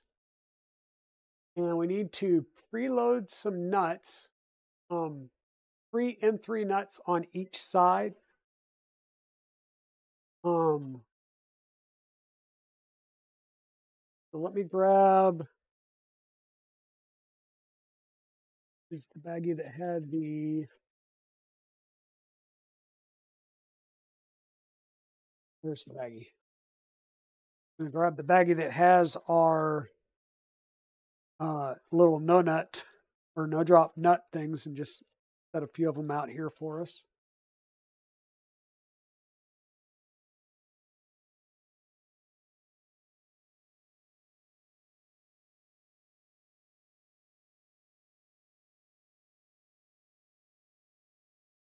Not the gears, it's the pin bearing that are junk. Could be. I actually had a pin bearing. It was on my Ender 3, and let's just say that one was my fault because I wasn't paying attention and doing routine maintenance on it, and I was running it in the hot box doing a lot of ABS printing, and I started noticing some artifacts, and I was like, what's going on here? And I looked at it, and I cooked all the grease out of the bearing from being in the heated chamber, and it ground. I had to replace the whole thing. And of course, I replaced it with, I just bought the needle bearings, and it was offline and not BMG stuff. And that's where I said, just do yourself the favor and get the good stuff, so you don't have to then spend more money to replace the stuff that was ready. And there's a few places where I will be like, no, spend the money on your extruder because it will save you. The extruder and the hot end are worth spending some money on because it'll save you a lot of pain down the road when you start troubleshooting stuff. If you have suspect gears or a hot end or a nozzle, you can chase what you feel are phantoms and gremlins in the system forever.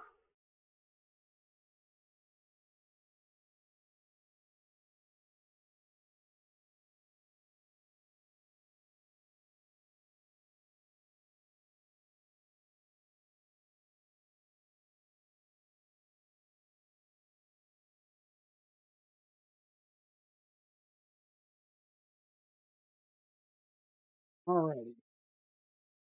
And like I said, it doesn't matter what side that you put these in on these rails because they're just regular they're regular rails in the sense that there's no other special holes drilled in them.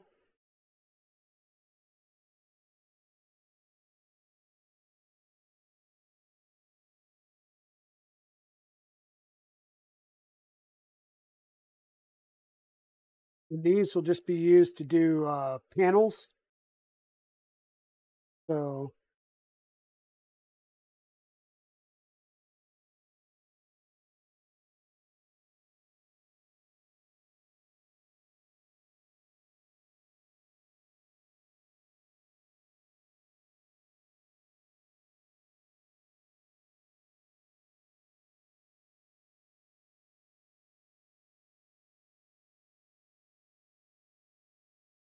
I think the focus is a bit off at the moment. Could be. So this is a I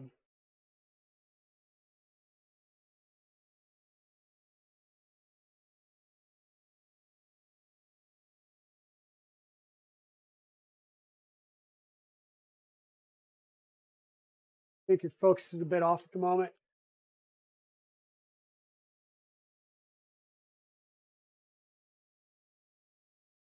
Okay, so our M3 preloaded nuts are going to be facing the outside of the printer. So we make sure we've got our 3 preloaded nuts.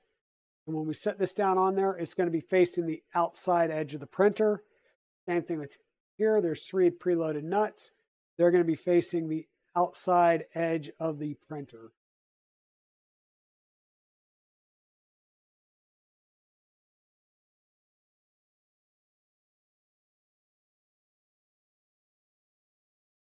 And we're going to come in from the front with an M3 by 10.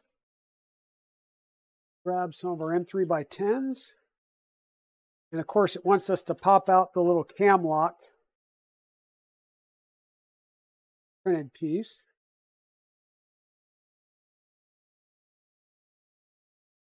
We're going to put an M3 by 10. And this is going to go through a printed piece into the metal piece. So pretty decent gap in there. So we should be able to do a little bit of thread locker just on the very tip of the threads there. So we make sure not get any on the printed part.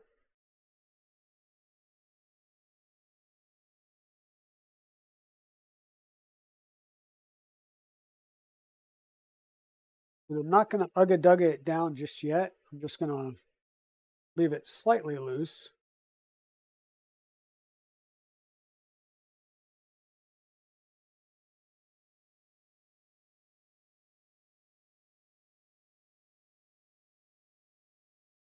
Yep.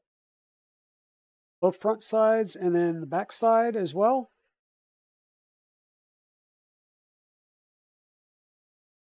Once again, you don't need a ton on the thread locker, but thread locker will help keep your extrusions in the right place.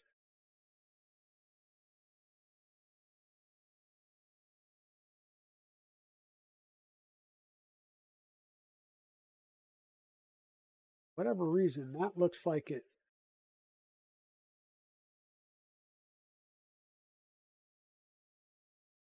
I didn't tighten that down and there's a gap.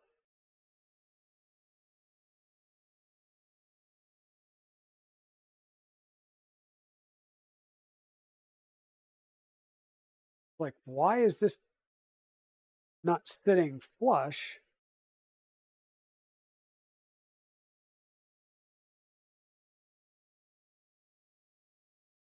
Gap in printed.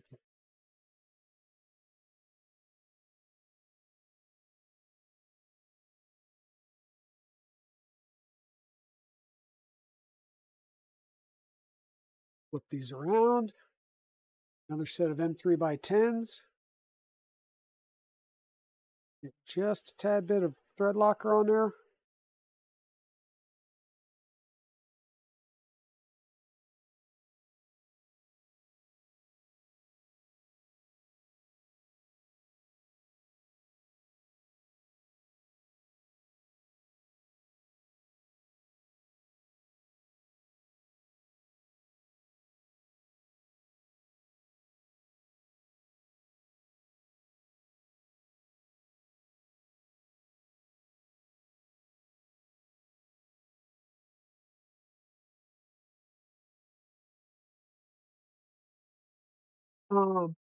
The build over bot, this is a Voron V0.2. So this is the small printer. It's the second revision of the V0, the Voron 0 printer. And the design philosophy behind the V0 is that the bed, which is 120 by 120, is big enough that you can print any functional part for any other Voron on this printer. And by functional part, we mean the parts used to actually print, not, that's not the skirts, that's not things like that. So now we're going to take and put our little cam pieces back in. Now we've got that in place.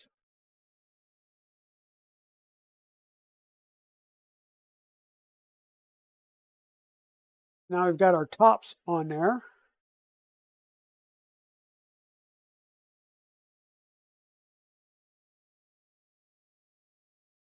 Now it's going to be time for our belts.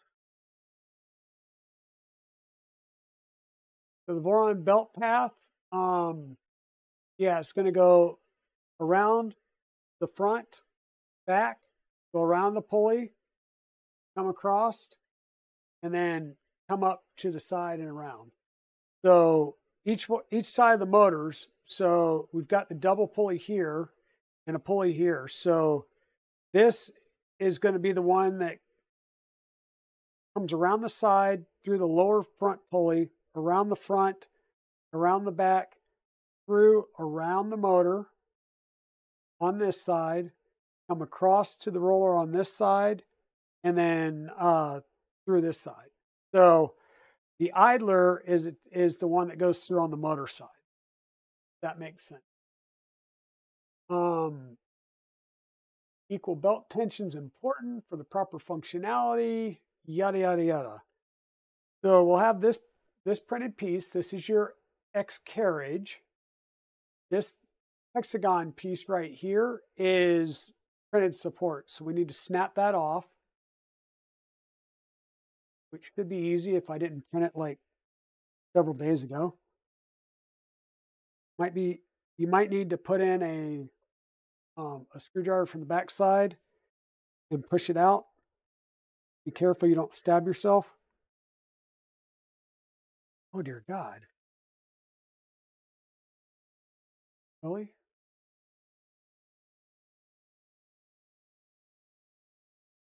All right, I'm going to mute the mic and do a little tappity tap tap tap here.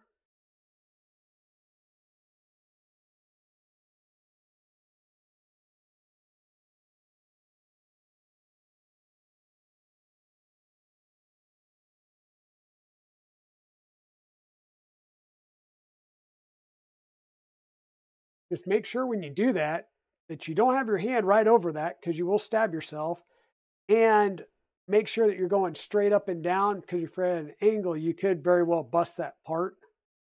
But that was, yeah, pretty well stuck on there.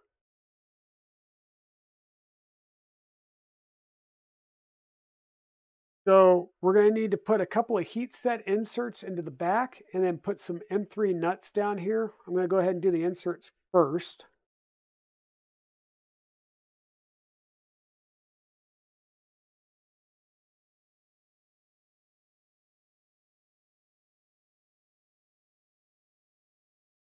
Once again, this is going to be your carriage. So this is going to hold your hot end tool head.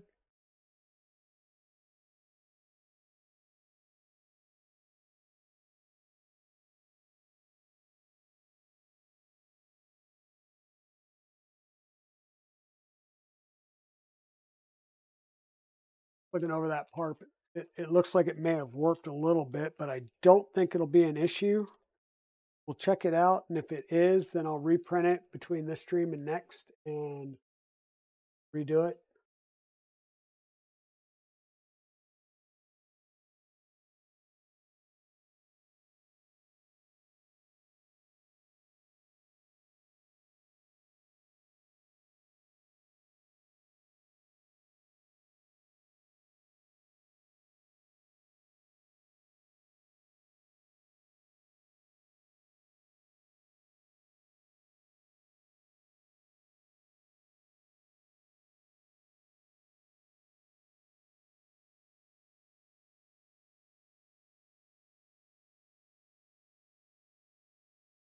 Okay, those need our M3 hex nuts.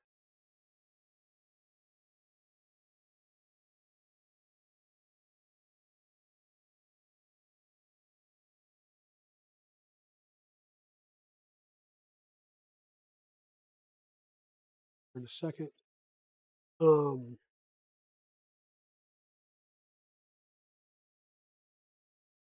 You have a Doom cube still to build? Yep. Getting more coffee, that's always a good excuse to head out.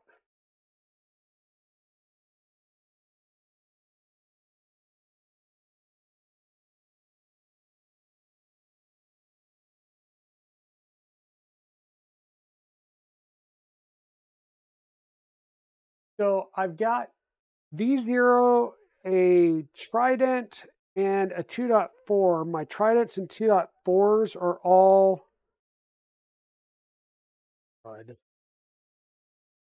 300 size. Yeah, and unfortunately, this is going to be an issue, which is going to cause us a problem.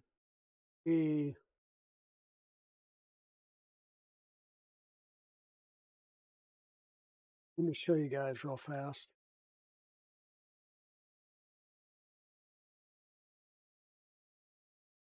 You guys can. So there is a bit of a warp there. Probably see it a little bit easier there. And what's done is each side's kind of rounded over a bit, and it's warped right here. So the M3 screw slots are not wide enough right now. So I am going to have to reprint this. The good thing is I actually have the right filament in here to reprint it. So I will get this started.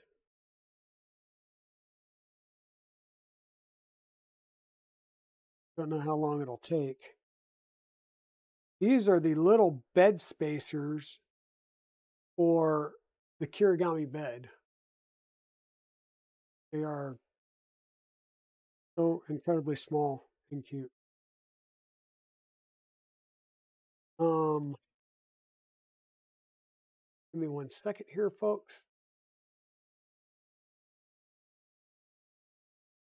We're going to start preheating the printer. And let's take a look at getting that part set up.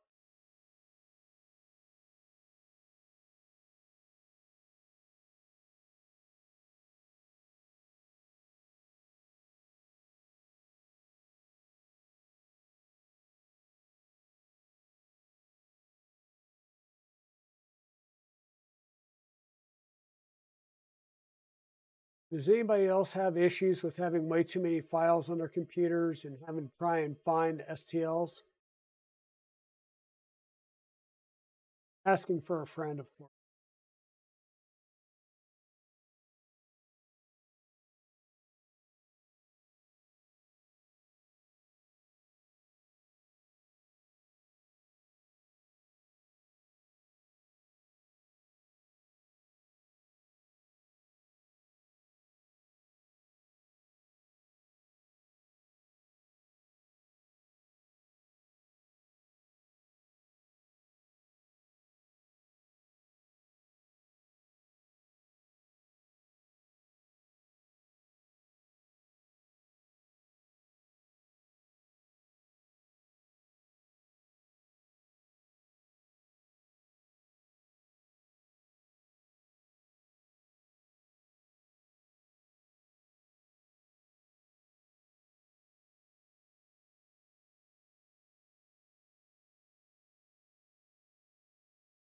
We're going to get that started. I'm going to make sure to put a brem on it just so we don't have this issue or hopefully don't have this issue again. I'll go ahead and pull the heated inserts out of this one because it's not going to be usable. I was hoping that it would be, but it is warped a bit too much for my liking. Unfortunately, I'm going to need that part in order to run the belt. Maybe we'll go ahead and do a few other things. We'll jump around a little bit until we can run the belts and get the tool head going.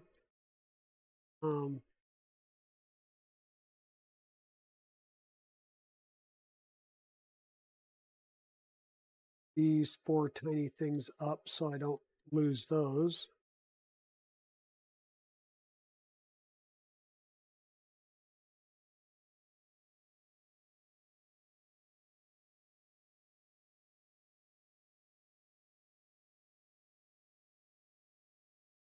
Oh, probably wouldn't be that bad to get the, while I'm at it, to go ahead and get that skirt.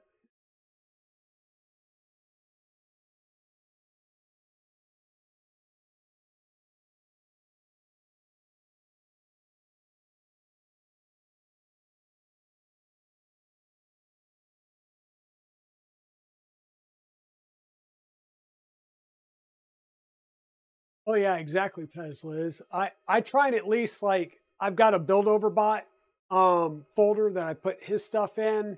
Same thing with like Eastman and Galactic Armory and stuff like that. But for the most part, it gets lost in the wash if I don't properly clean up my files. In fact, I just had to pull a bunch of stuff off of my laptop and put it on the streaming computer because I've got a couple of terabit of storage on here because I was running out of storage on my laptop. And I've got to move a bunch of STLs soon too. So it's a rear right foot for Voron 0.2.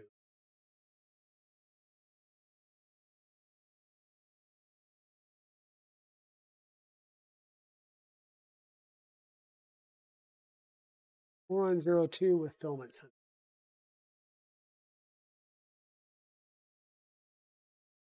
So I'm just going to download, while I'm waiting for that to heat up, I'm going to go ahead and download that. We'll add that to that plate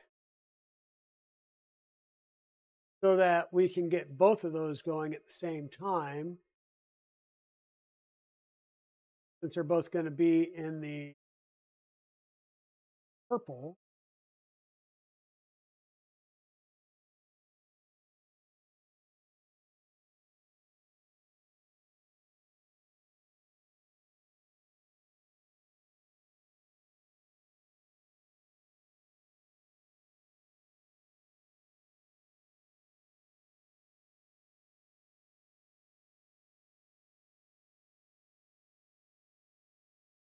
It's going to take about an hour and a half, so I don't have one of those speedy bamboos. I just have a speedy Voron.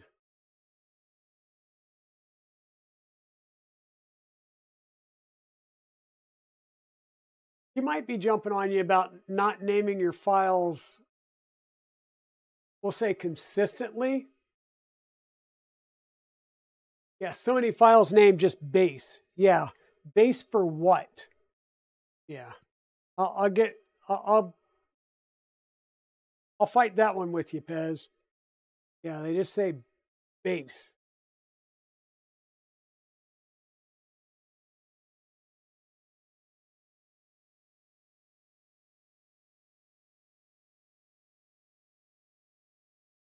Apply a little bit of heat, and I just rotate it around in kind of a just big rotational, and it normally comes out pretty clean without getting a lot of the plastic coming out with it. So let's see what else we might be able to make some progress on without working ourselves into a hole. So gantry, belt. We route the belts onto the gantry. Mount it. Tension it.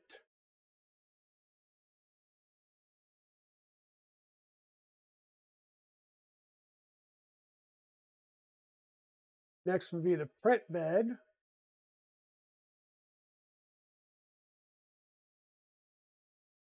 So what we're going to do is we'll come back to the belting and the gantry because, well, we need to print parts to get there. So we're going to get started on the print bed. It starts off saying to put heat set inserts into these parts. We're not going to do that because we should have some thumb screws. We'll just use the metal thumb screw.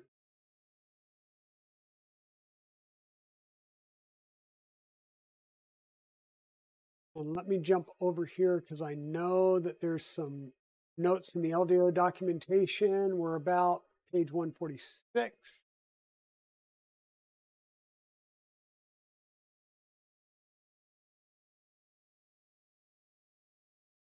Yeah, so the manual, we're on page 146, and the notes for the LDO build notes is like saying 139, skip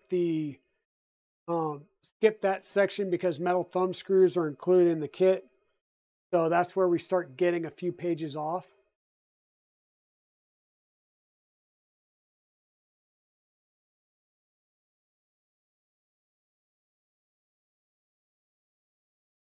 Yeah, we're pretty chaotic.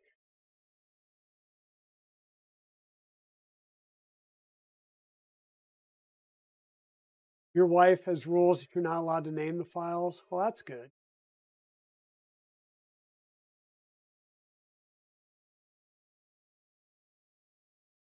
Oh, hey, I will say I at least grabbed some of my shrink wrap, and while I didn't print the label, I at least wrote "Fill Det" for filament detection on it.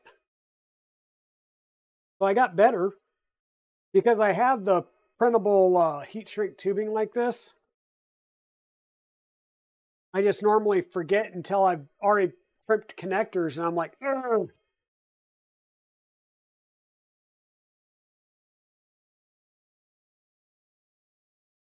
Put all your spider keychains under one model on printables. Well, you could do it as a collection, but I wouldn't do it as a single model. So the bed, where is our build plate?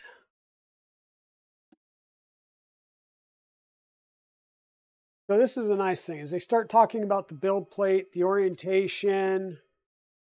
We're going to put the heater on and apply the heater. Once we get that on, then we're going to do the thermistor. And once we get that on, we're going to put some screws and things. So there's some, we got our bed springs, got our bed thermistor. We'll open this package up and pull it out. And look, we've got our magnet and sheet. All right, we're going to flip it over and hey, look, polyimide heater already installed. Our fuse, our ceramic fuse is already installed and wired in. Everything's nicely got some dielectric paste on it and stuff and ready to be connected in. So we're done there.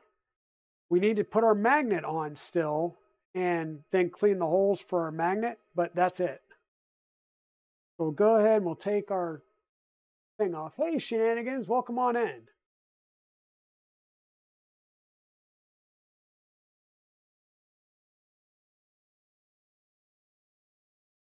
This is a neat little bed, isn't it?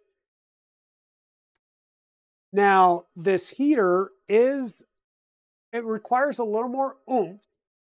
And I'm going to use this bubble wrap underneath it because we're going to have to apply some pressure. So I want the bubble wrap underneath there to provide some protection.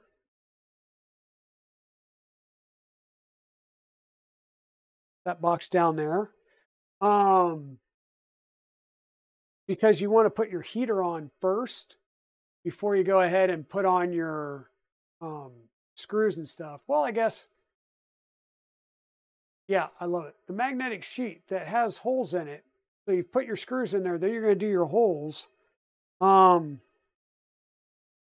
of these magnetic sheets don't have holes in them. So you're going to need to put this on first, then put your holes in the magnet, then add your screws. That is the way I always do it. Oh, we got an ad break going. Sorry about that.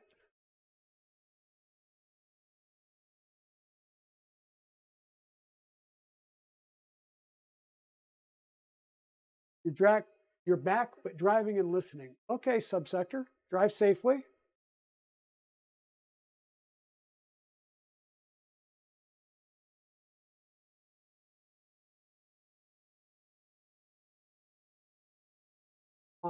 Bet a few of those maybe not bad idea on big printers. Yours eats 1500 watts. Yeah, something like the Voron 24, not 2.4, but the 24. It's a 600 by 600 build. They use 4 300 by 300 beds, and they're individually wired. So if you're doing a smaller print, you can align it so you only print on one bed, and therefore you're only heating up one bed. But each of those beds has to be heated up one at a time, because if you're kicking all 4 heaters in at the same time, you pop the circuit because it draws too many amps. Right? So you do have to be careful of some things like that. Yeah, and try not to. This is a good padded envelope. Save these things so that you can ship things in them. Just saying. We should clean this. Might be a little bit left in there. We're going to clean this off. It did have a protective sheet on it, but I just want to clean it off just to make sure that there was no impurities left over from the milling process that could impact our adhesion with the magnet.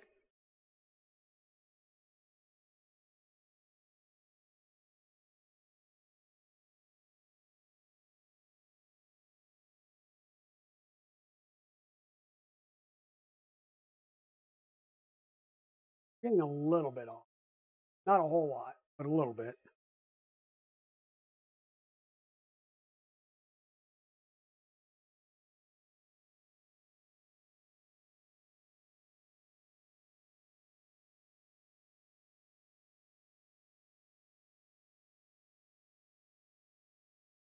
Give that a second and let that isopropyl alcohol flash off.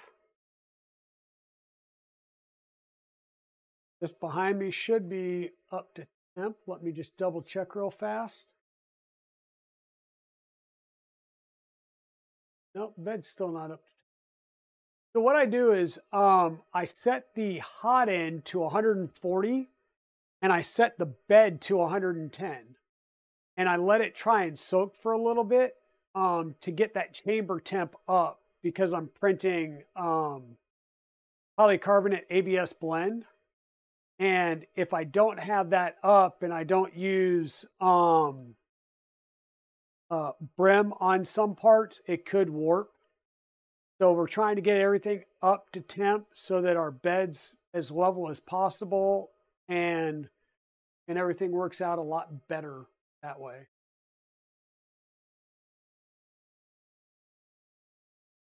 We'll get that going in a little bit. So we've got that clean. We're going to peel back our backing somewhat. Once again, we're going to lay this on here. We're just going to try and make sure it's as centered as possible. Front to back, side to side.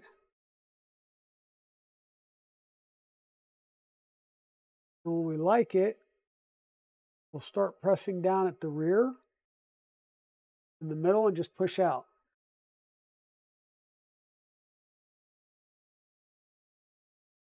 Get that first little bit adhered down. We'll reach under and pull some more off. And because this is so small, we should be able to just move it forward with just our hand. If it's a bigger one, you definitely want to be pushing from the inside out.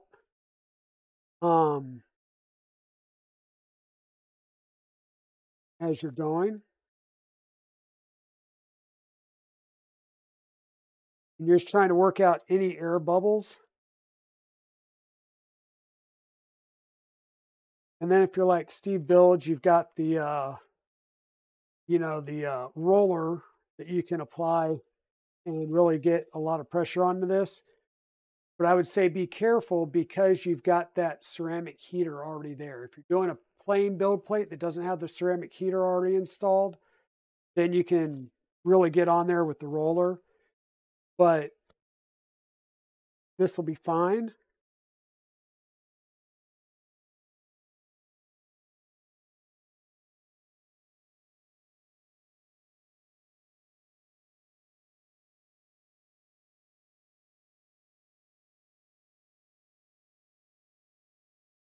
Okay, so we've got that there. Our feet.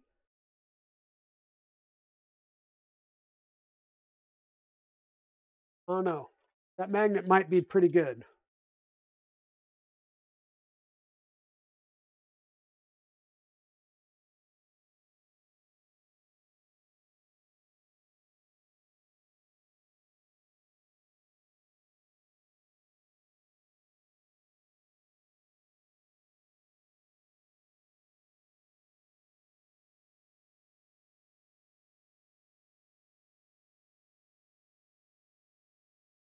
I've been printing some more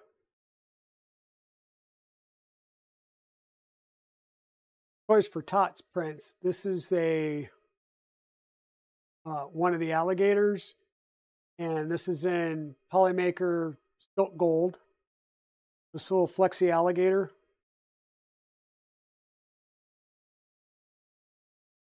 Yep, I find that I have to turn my speeds down when doing the flexis because if I keep my speeds up to normal, I'll rip especially these smaller pieces off and run into issues. And by turn the speed down, I mean I'm like dropping it to like 75%.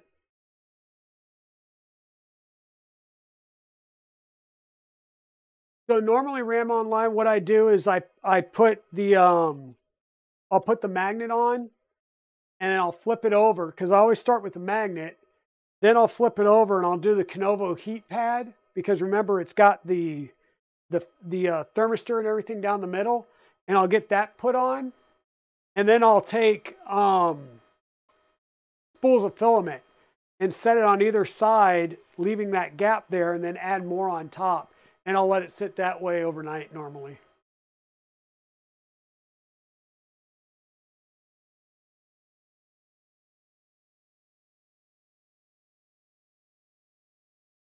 Yeah, I expect the Prusa beds to come out. Now, I also wonder. Awesome, KB3D. Thanks. I've ordered one. I ordered one today when I started the store.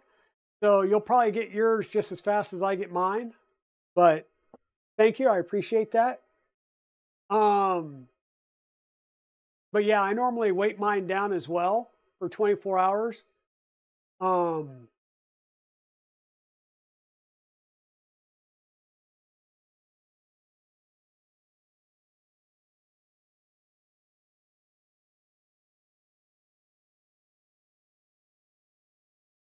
Little prints on the 500. So once again, thank you for ordering that coffee cup. Like I said, the merch store right up here, it's brand new. I just turned it on today. The only two things that are available are coffee cups and stickers. The shirts and hats and stuff like that, I need to get them and check them out first before I do anything. And then yes, Subsector's also working on some mugs for me as well. Um, because like I said, I have no idea how these are going to come out. The mugs that I set up have the logo on both sides. So you'll have a logo on this side as well as on that side. So we'll see how that goes. But I'm safe with, the coffee mug and the stickers. The stickers should be no problem because I've got stickers through another vendor and they're right size. So it's not like you're trying to expand it out and losing or things getting muddled. And then with the hats, especially because it's embroidery, I'm just not sure how the color scheme in my logo is going to come out with it. So I want to get those in before I open them up for sale.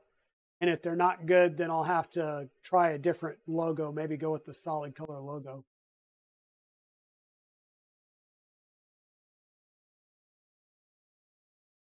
No, just getting the cup can't make the Aberdeen Diner coffee any more palatable. But that's why there's like I said, six or seven Dunkin' Donuts on the way to the show. So what I'm going to do is we're going to grab our drill bits and our reamers. So we're going to grab our 3mm drill bit, and you can do this with the drill. Like everything, be careful, be gentle.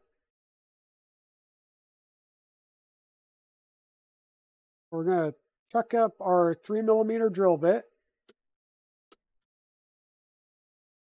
and we're going to carefully drill from the backside through our and you're going to see me use my fingers on each side to keep that from peeling off. But I'm going to make sure that my fingers are not right where I'm drilling for safety reasons, of course. And all we're going to do is we're going to come from the back using this to make the pilot hole. And it did start to peel off.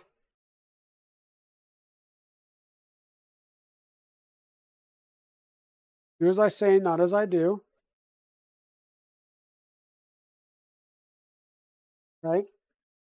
So I'm just looking to make a pilot hole in here so I can get lined up on that, where that hole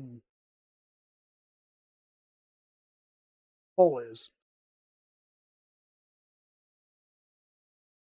I'm going to do the same thing on all corners, making sure to watch out for my wires. And I'm just pulsing my drill. I'm not trying to drill real fast because I don't want to drill through my finger.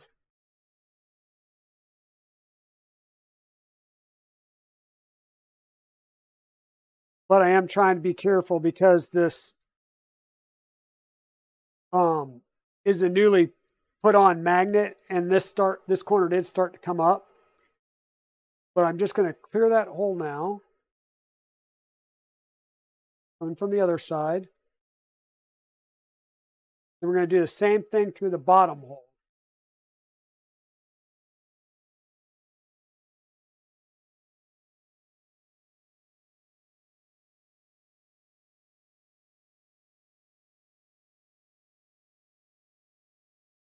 Doing our best not to cut ourselves with the drill bit. Don't drill into flesh.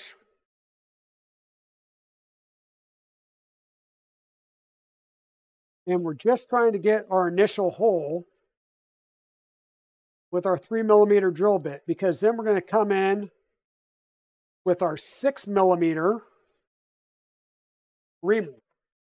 Okay? And what we're going to do is, you can do this by hand or with the tool, but we're going to try and center this in that hole, and we're just going to start trying to ream out that hole.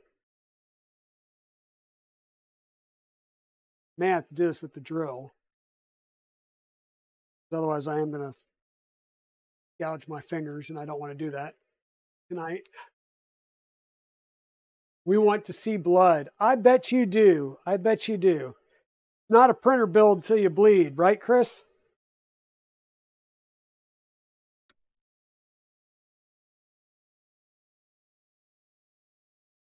The same as the donuts. What is this? I actually like Krispy Kreme donuts and Dunkin' coffee if I have the choice.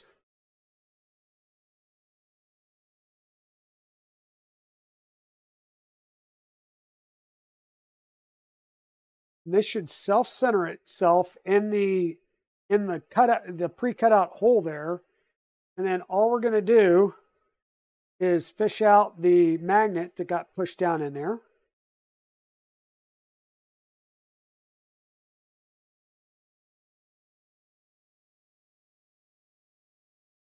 And what you're left with is a pretty nice hole that doesn't have a bunch of gouge marks and stuff in it. You just have to be careful, go slow, pulse your drill.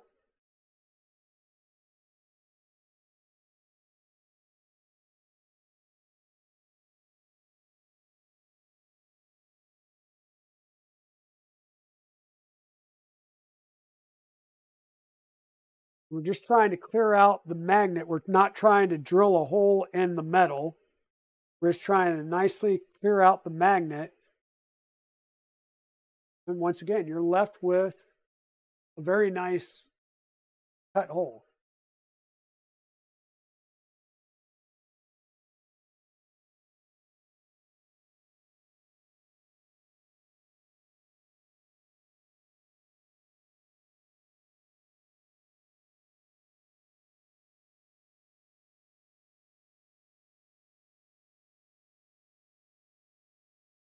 This technique has worked pretty well for me.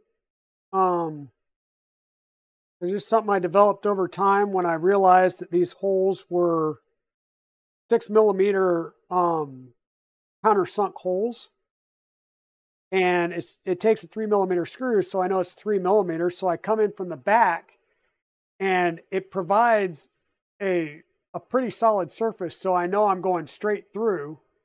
It gives me a marking hole that I can then come back from the top to do the 6mm reaming bit. And by using a reaming bit, I know I'm not going to cut deep and damage the bed.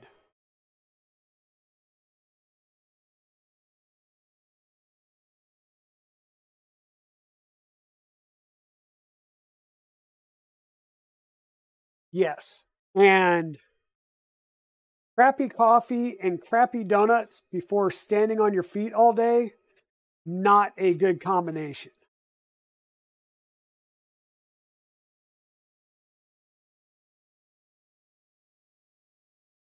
And then, of course, you're in a venue, and the venue has a snack bar, right? So, of course, you can't bring stuff in from outside if they've got the venue snack bar open. So your options for meals then are standard, sporting venue things. So it's pizza, so cheese or pepperoni pizza slice, a hamburger and fries, maybe a hot dog. So your options are pretty limited on, not having a stomach ache by the time you're done with the 3 or 4 day venue. Okay, so now we do want to go through and get our screws put in place. And we do have a note here to use M3 lock nuts with the flat side up rather than the M3 hex nuts and a washer. It's just that makes sure that your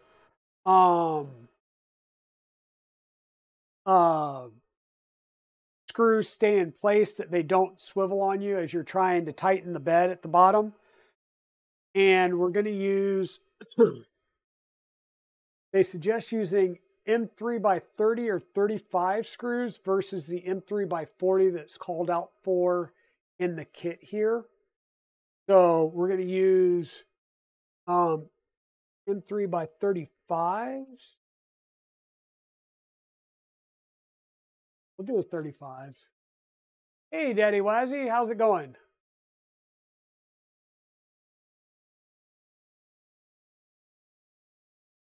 Oh, they had a pretzel there? That's right, they did have pretzels too. $12 for a pretzel. Good God. Like going to Disney or something. And we only need 3 screws because, well, we're on a V0 bed with only 3 screws. So we're just going to pop these in.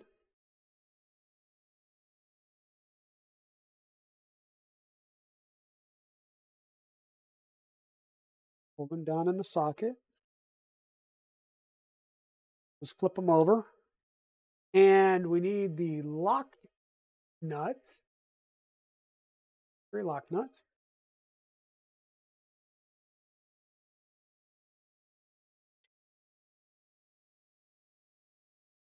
They had what you imagined, yeah.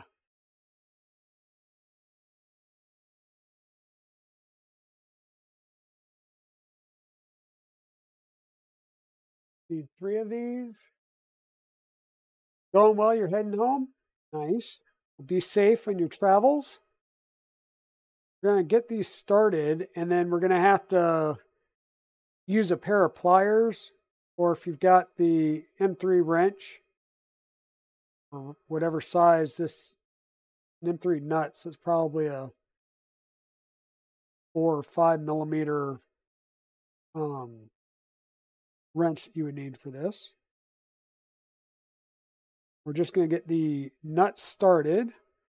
We're going to grab our pliers. We are now been cooking for a few minutes, so I'm going to go ahead and send that print over to the printer and let it get started. I'm going to tighten these down one at a time.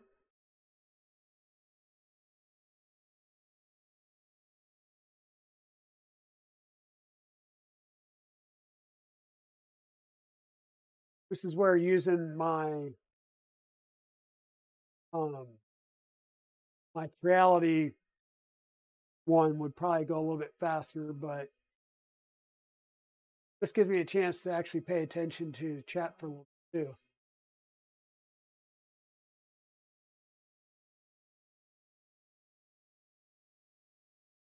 Yeah, you should be able to. Well, most trucks have like inverters and stuff, so you should be able to run like a Keurig or something. I actually brought some K-cups with me because we had a Keurig machine in the hotel room.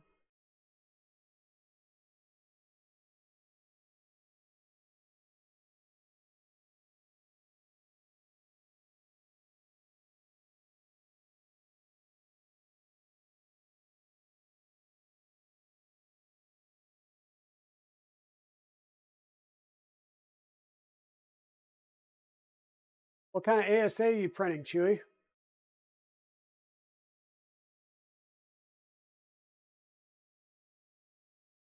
Oh yeah, exactly.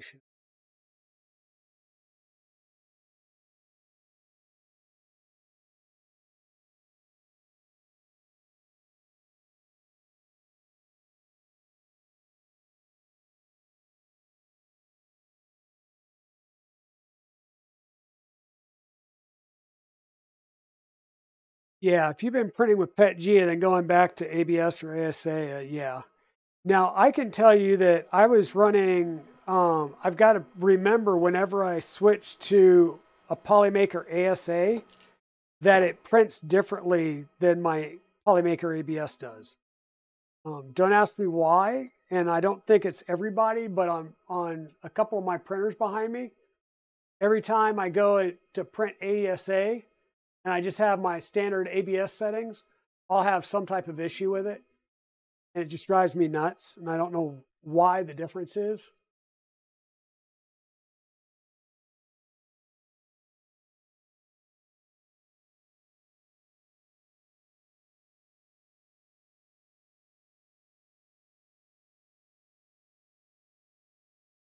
Not only with Polymaker. Okay. Yeah, all my other stuff is pretty much ABS. The only ASA I've really had has been Polymaker. That might be why I'm only seeing it with Polymakers, because it's the only ASA I'm using. Okay, so we got all three of these screwed down. So we just got lock nuts on each side. So that way the screw is going to stay nice and tight whenever we're doing the adjustments at the bottom with the thumb screw. So now next to up, we're going to go ahead and we're going to install our bed on the springs. Now this bed has, let me bring this up here.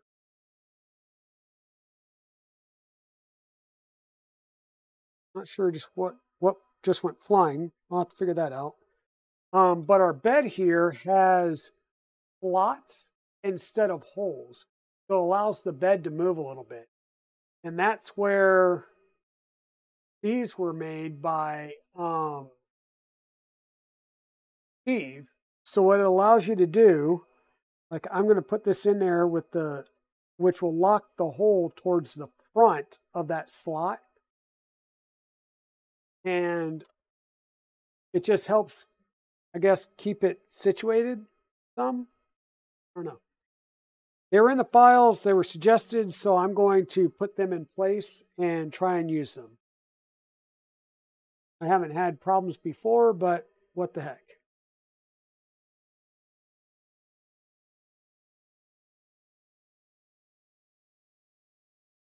I can get that one in place.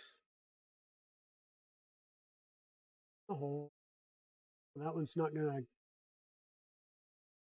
gonna go because it fouls on this printed part. Oh, there we go. There we go. I just need to get in.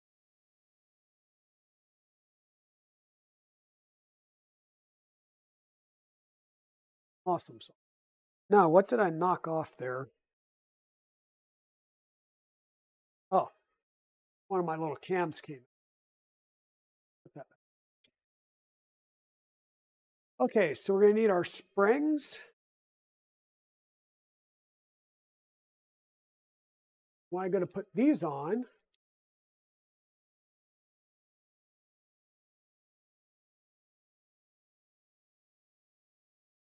Wanting to get something going so I can try out the Dragonfly Pick Ultra High Flow.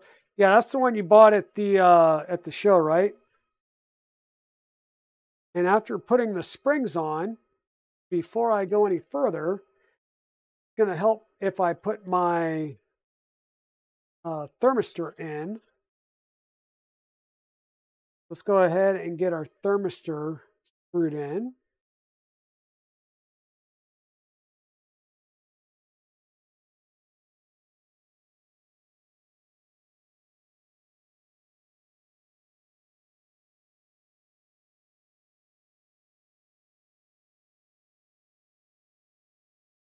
I'm going to tighten it down by hand.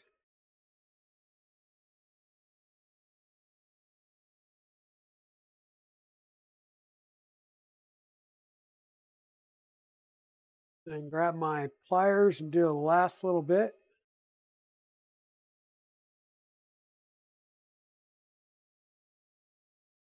Make sure it's tight. Now comes the fun part of trying to get all 3 springs and screws in there without dropping things everywhere.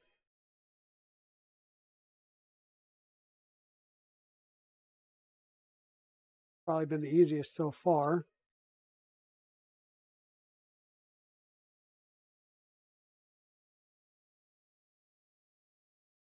Two in. Oh, got all 3 in.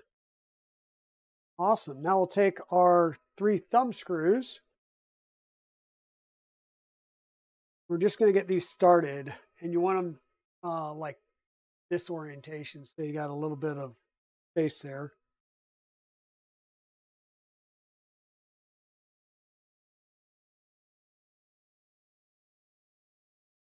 Now,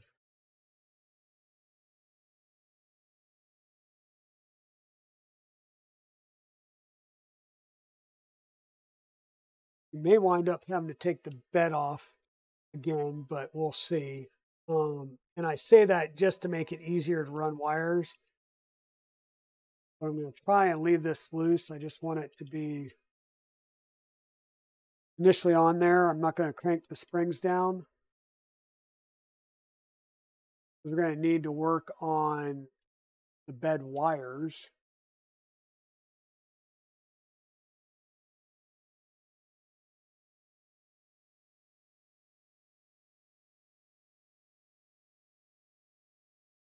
Okay, just got those a little started there. And everything's nice and tight. So next up talks about routing the wires. This is where we're going to have to deviate some.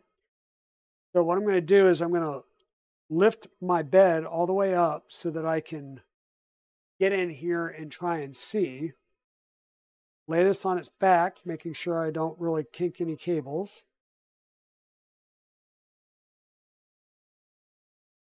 Because what we need to do is get all of our cables into our sockets down here.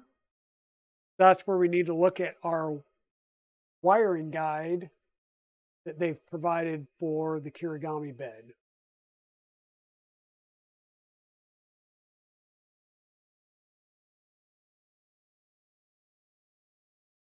Change course.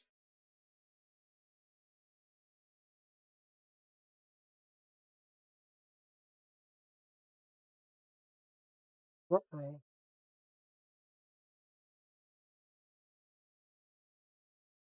That's not what I wanted.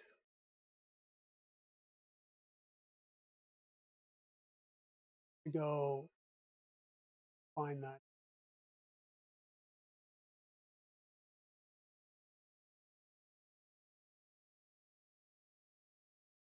Guess I should have read that before I just clicked through it.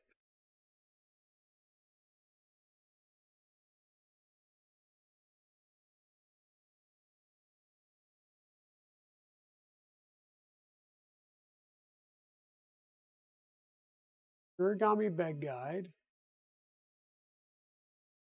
Page you requested has not been found. You're redirected to the home page. Okay. Did we? Okay, that was interesting. So we went through the install before, and these are those little spacers that we went ahead and grabbed.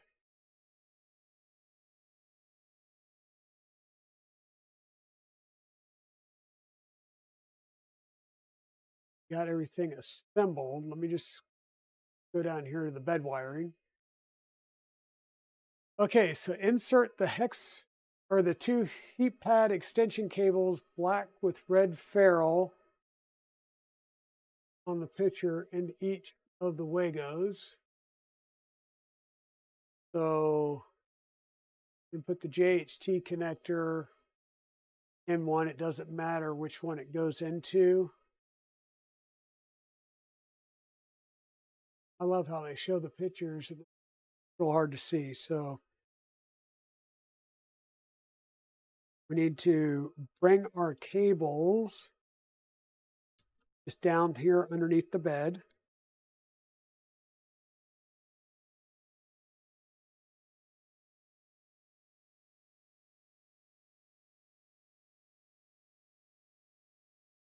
Could partially be easier said than done.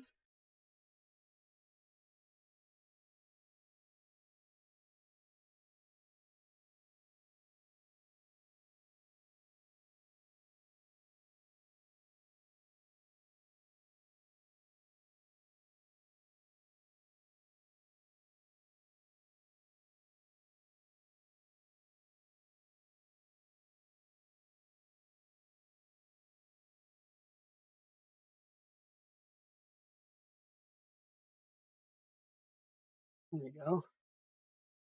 Just trying to get all three of my cables to come down and underneath the bed here. Like so. Okay, so insert the two heat pad extension cables, black with red ferrules.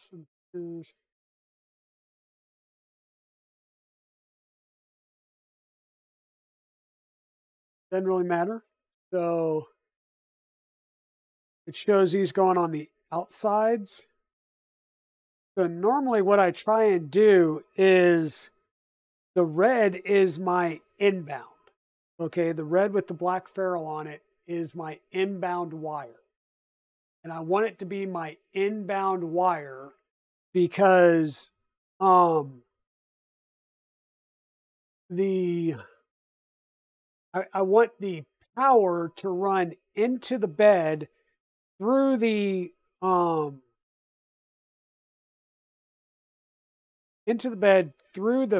thermal fuse and then back out through the thermal fuse.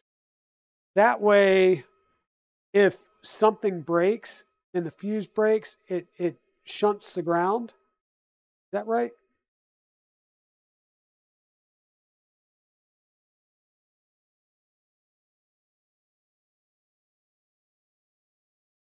I want it to come through the fuse first. Yes, so the white is actually my inbound load, and the red here then is going to be my return from the bed going back to the power supply.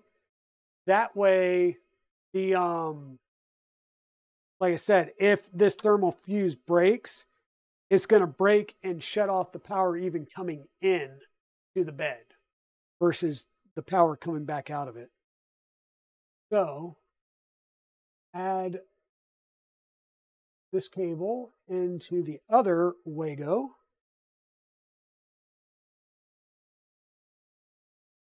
Close that down, and we'll do the tug test to make sure that both of those are good. And we can just loop this wire kind of up under the bed out of the way. And then our cable coming from our thermistor, honestly, it's whichever one it'll fit into because it's a parallel connector. So whichever way you feel it fits in nicer, I'm going to go to the one that's on the inside of the bed. And then the other one will be the outbound connector that goes back through the cable chain.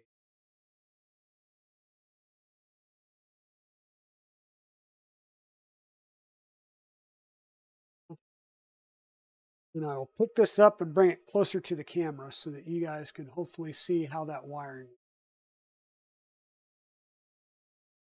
So our wires that are going to come in from the power or from the board will go to the inner two Wago slots. And I just have to remember that it comes into the fuse first, which will be the inbound or positive coming from the board is going to go to the white wire, which is the fuse, and then the return will go to the negative side.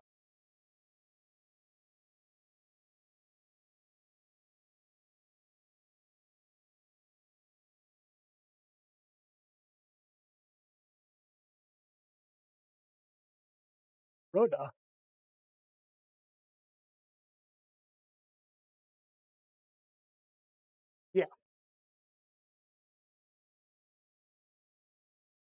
Exactly. I just had to think about it because I was looking at the wires going, trying to remember it. So, like I said, the next part would be the other wiring piece. Now, this is showing that wiring and how we're going to route the wiring back through. So our wiring is going to come through our cable chain, up and around, come out of the cable chain into this side trough here, and then we'll route it into the Wago connectors. But we're going to hold off on doing that part until we start to do the rest of the wiring. I guess there's do the cable chain.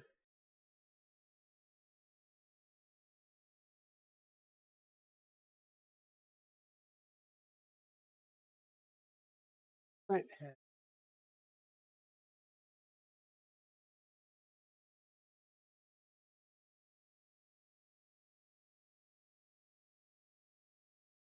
Yeah, we'll hold off on doing the wiring portion until we get to the main wiring part. So we'll go ahead and build the tool head. That way we have the tool head ready so that when we do our mount, we can run our belts, then we can mount our tool head. And at that point, it should all be wiring. So we should be ready to get into that on Thursday then. So we'll have the X-Carriage done by Thursday. Whoops, got an ad break. We'll hold that thought for a second. Meanwhile, I'm going to come over here and just grab some parts.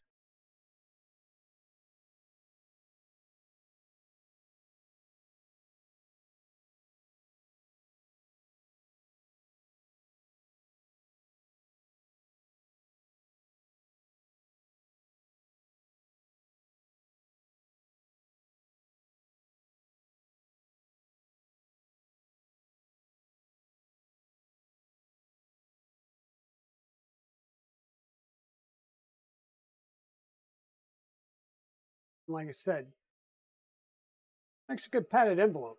Don't get rid of these things. Use those to ship things to people.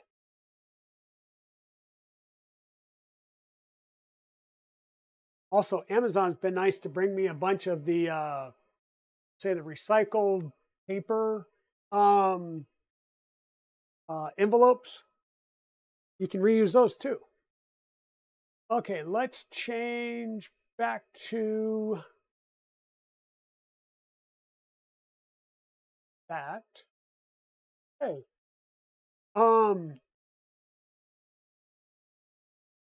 yeah, so some of this we'll have to come back to. Like I said, we're going to work. We'll have the X-Carriage done in time for Thursday. It should be done tonight. So we'll be able to mount or do the belts and mount the X-Carriage. And then once we have the X-Carriage, we're going to do the assembly of our print head. So we'll have our print head ready to go to just pop on there. And at that point, I believe we're going to basically be into wiring, which will make sense at that point since we'll have all the wires out to run the wires for the bed and set our cable chain length. I'm just going to double check that real fast that after we get through Toolhead,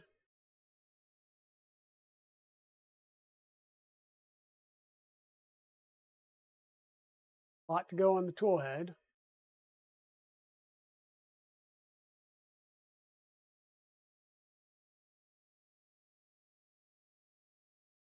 So a lot of different tool heads you can use. You can use the Creality Spider, the XG. Is this a drop effect? The Fetus BMO, the Fetus Dragon, the Revo. We've got a Revo, of course.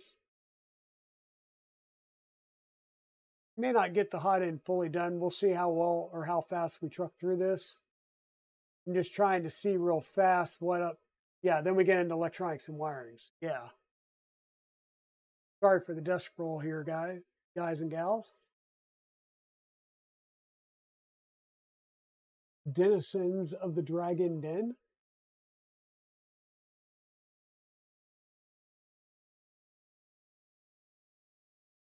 let's get some pre-work started. I'm going to set this on the printer just so it's out of the way.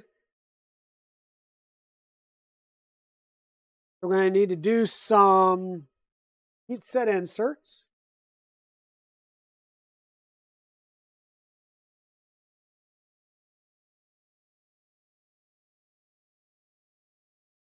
Grab our inserts and get ready. Hey, Lucas Blair, how are you doing today? Hope you're doing well.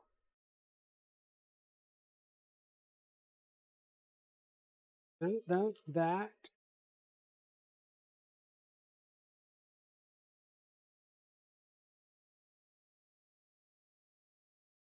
Cable kit, Toolhead in motion.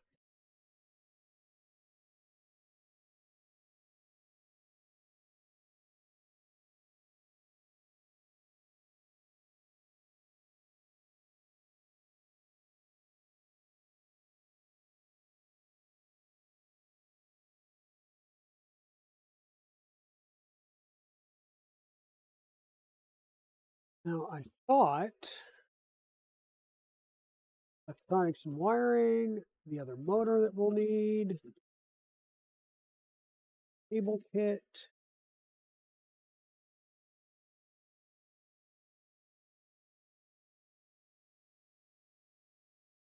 Umbilical PCB kit. Wanted to say that there were, there we go, standoffs provided, and there is in the pike umbilical kit. That's good to know. So our iron's hot. Let's we're going to start by getting one into the end of our shuttle.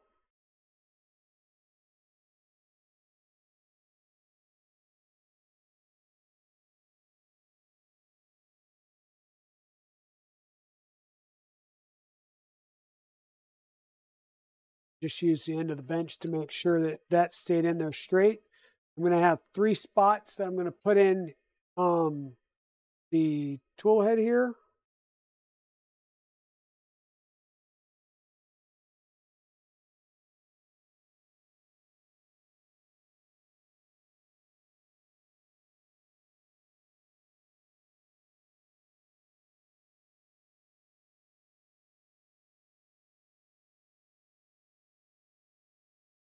Be careful when you're doing this one here. You need to be straight up and down, and it helps to have a fine tip pencil like this, because you're very close to getting into the plastic if you're not straight up and down.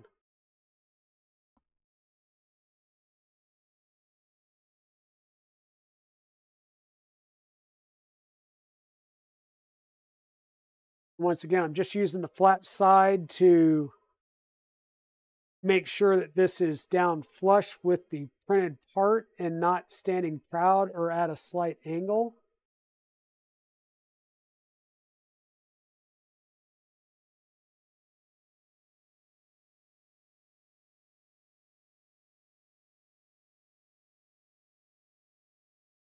And once again, there's the 3.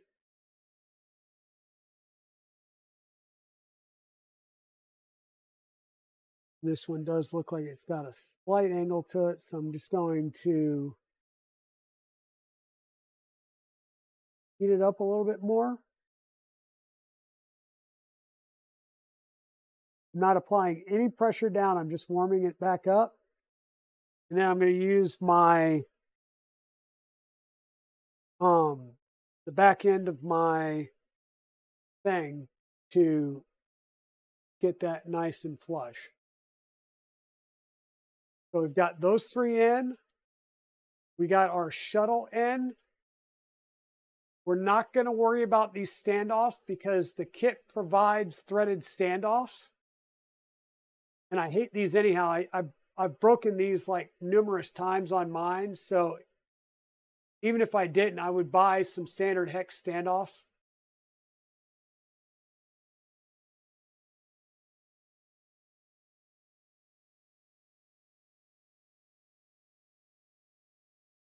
Do you like my Ender 3 Pro housing that I printed? I don't know, Lucas Player. Did you post something in Discord?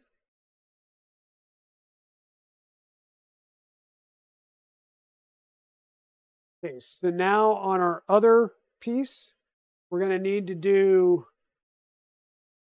one at the top and then two on each side here.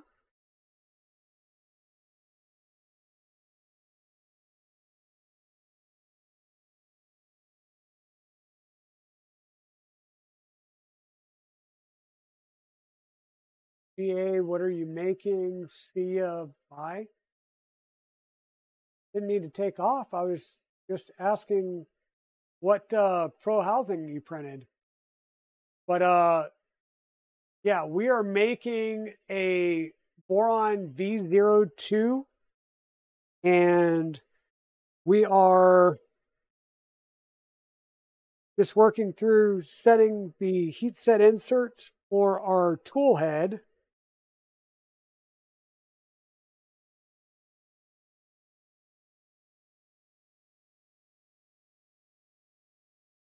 Trying to get these in place so that we don't have any raised edges and that the parts are nice and flush so that we don't run into any issues later on when we're putting in our screws.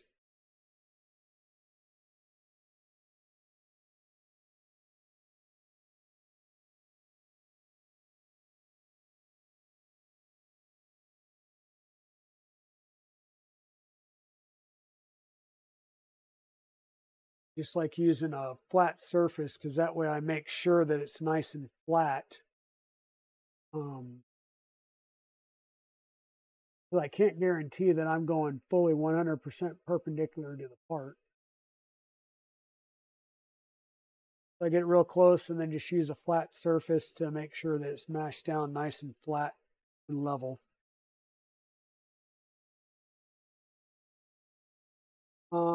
Oops, and then we got to do two at the bottom here as well. So that looks like it'll be fun.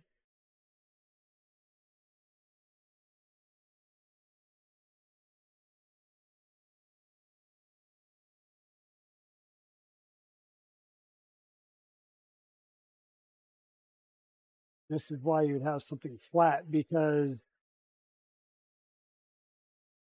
this is a, this is a rounded edge part. So it's not like you're going to be able to really hold it straight up and down as you're trying to get the piece in there.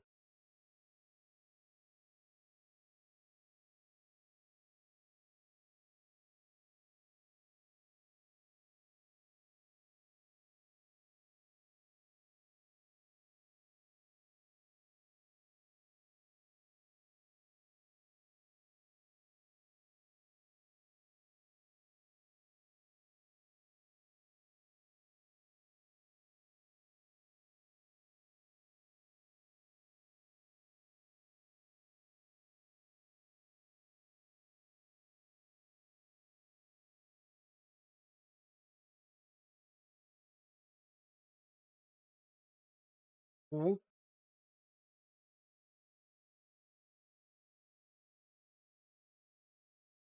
That done. There's an M2x6 that also gets added in here, and this is an M2x6 flathead.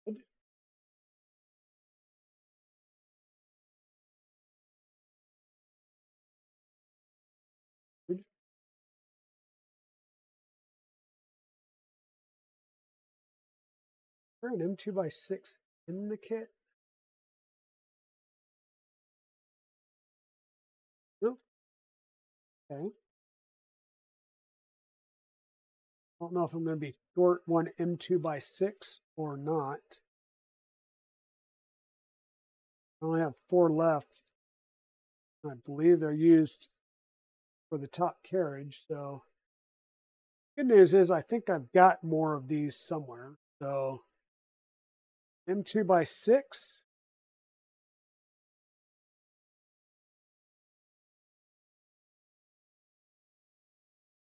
and it's going to get threaded into the plastic in that hole right there.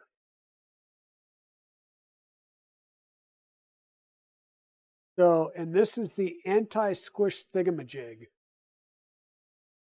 So what you're going to do is this will basically provide a backstop that will prevent you from over tensioning the filament, and will be especially useful when you do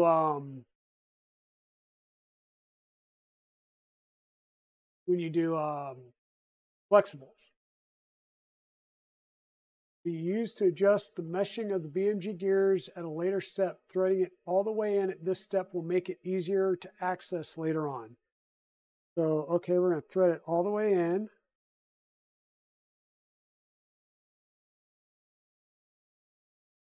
Go.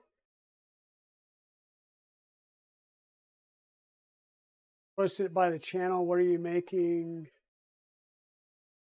So this is not a custom design. This is a LDO Motors kit for the Voron V0. This is a, well, let me see here. Let me switch screens real fast. So this small printer right over here is a Voron V0.1. So this is a, not too, it's a couple years old now, version of the Voron V0. This is the newer version that we're building with the latest upgrades. So it comes with the Kirigami bed, which I have installed on this one as an upgrade. It's got some, the printed parts have been slightly refined. We now have cam locks in the front so that we'll have a hinged lid, where this lid is just lifts on and off. There are mods to make a hinged lid for this. I just haven't done any of them yet. Where this comes pre-done with a hinged lid. So it's just further refinements of the overall design. Some of it provides creature comforts. The tool head is a completely revised tool head, all printed parts and everything. Kind of freaking in the car. Freaky. Okay. Not sure what the freaky was, but we'll go with it. So for now, I'm going to go ahead and let this start cooling down because I think we're done. But I always say I think we're done until we hit another spot where it asks me for some more heat set inserts. So we're going to work with the idler assembly. Folks, bear with me. I'm going to mute real fast and step off screen to blow my nose. Be right back.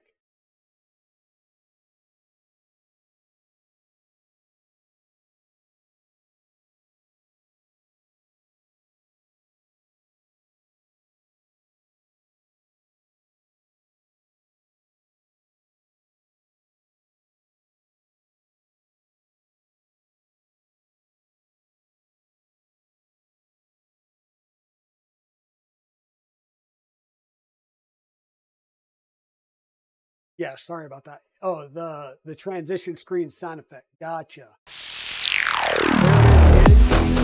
Pleasure.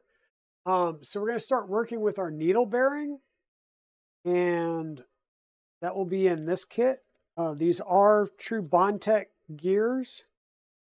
So the needle bearings and everything are the true Bondtech type.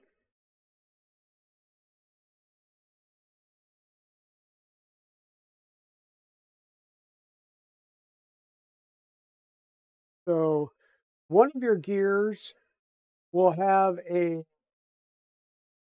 set screw. This is the gear that actually goes on the shaft. The other gear that does not have a set screw, this is the one that you put your needle bearings on. And let me grab some EP2 because you do want to grease your bearings. And I'll show you a quick little trick. And normally I'd put gloves on, but it's going to be more of a pain in the butt for this little bit. So what I'm going to do is I'm going to take, once again, the gear that doesn't have the set screw hole in it. I'm going to set it down, and I'm going to take both of my needle bearings. Once again, these are simple needle bearings. Really? There we go. Simple little needle bearings, right? And we're just going to slip those down there. You'll have two of them, so they're just going to stack one on top of the other. Just like that.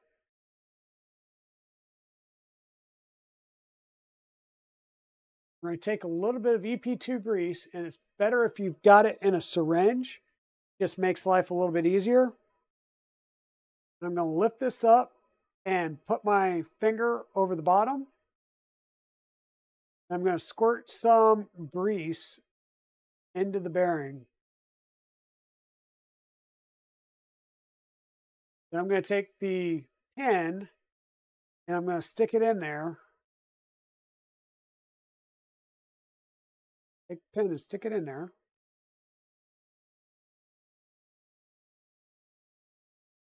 Heck.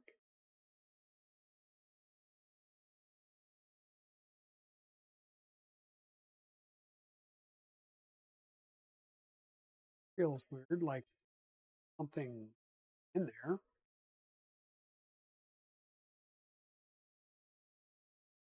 Other than just pressure or what? What is?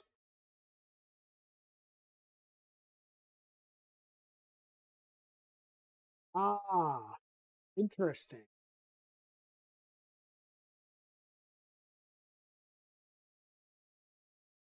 So one of the bearings on here is pushed out. So let me see about fixing that. Can fix.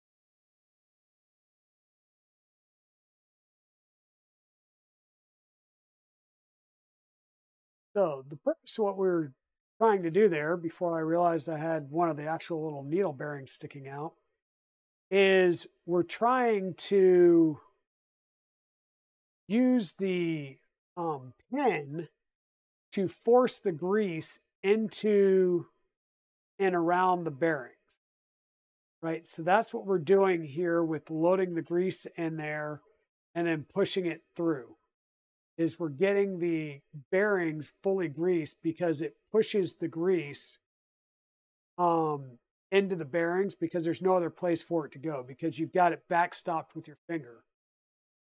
So that's what we're doing, is just setting the grease in that bearing. And you want to make sure that you don't get grease in the groove, in the small groove here, because that's the groove where your filament's going to go. And if you get a lot of grease in there, it'll slip. Getting some grease over here on the teeth, though, of the main gear, that's not necessarily a bad thing. But you do want to make sure that you clean up any excess grease off of that bearing. But that's how you pack your little needle bearings.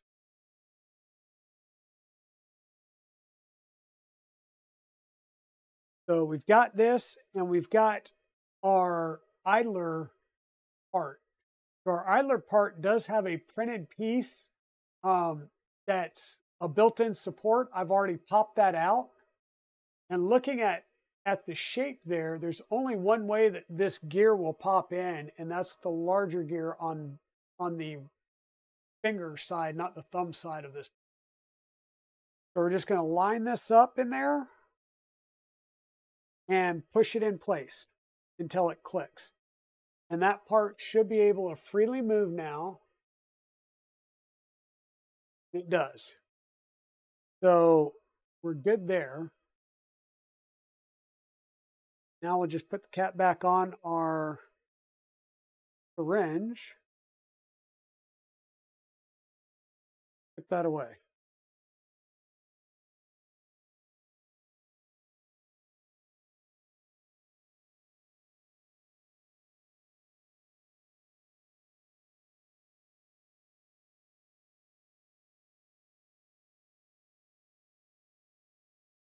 Okay. Next up,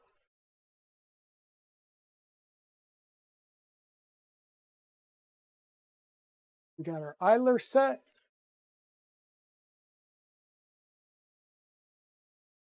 We need to check our shaft to make sure that we only have 3 millimeters exposed on the end.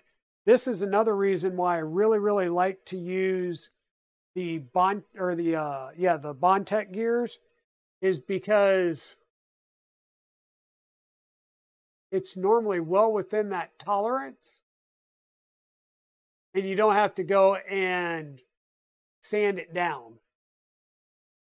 So they do have a printed jig that if you need to, you can sand it down. But with the Bondtech, you're good. I'll say 99.999% of the time. You might get one that comes out that's got a longer tail on it. We've got our MR85 bearings, and all we're going to do is we're just going to test to make sure that they slip on the shaft with no problem, which that one does.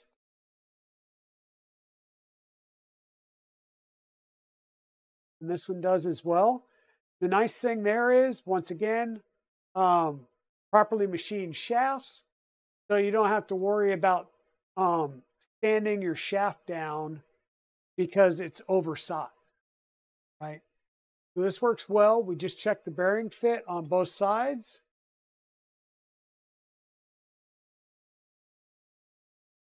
Now we're going to take our back piece here. We're going to put the bearing in the middle, and then right off to the side, we're going to put an M3 hex that we'll need to super glue. So what we'll do is we'll grab an M3 hex, we'll check the fit, and we'll add some super glue into that socket, and we'll let that dry a little bit before we put our bearing in. Just because we don't want a chance getting any, and yeah, that's a fairly loose fit.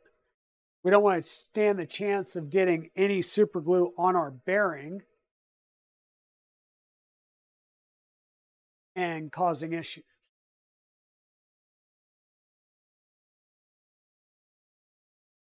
So, and a little dab will do you. You don't need a ton. I'm actually going to put, I'm going to put it on the edge away from bearing. So it should stick, but without causing an issue with the bearing itself. Just press out any excess, rid of it before it sets. Now I'm going to let this sit here and dry up for a minute. I don't want to use an activator on it because of where it's at. I just want to let it dry for a second. And I'll put the bearing in a minute. On the other side, we're going to put the other bearing down in this channel. And this is the fun one because it's really not an easy way to get it down in there. And I wind up using a tool just to provide flat pressure across the bearing. You don't want to like mash it down in there, but it's going to be a relatively tight fit.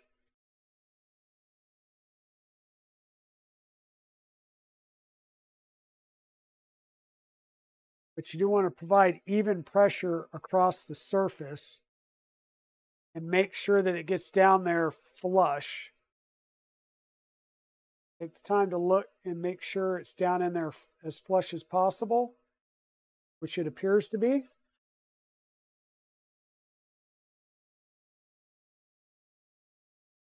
Then we need to take our shuttle, which is this little piece that we put our heat set insert in.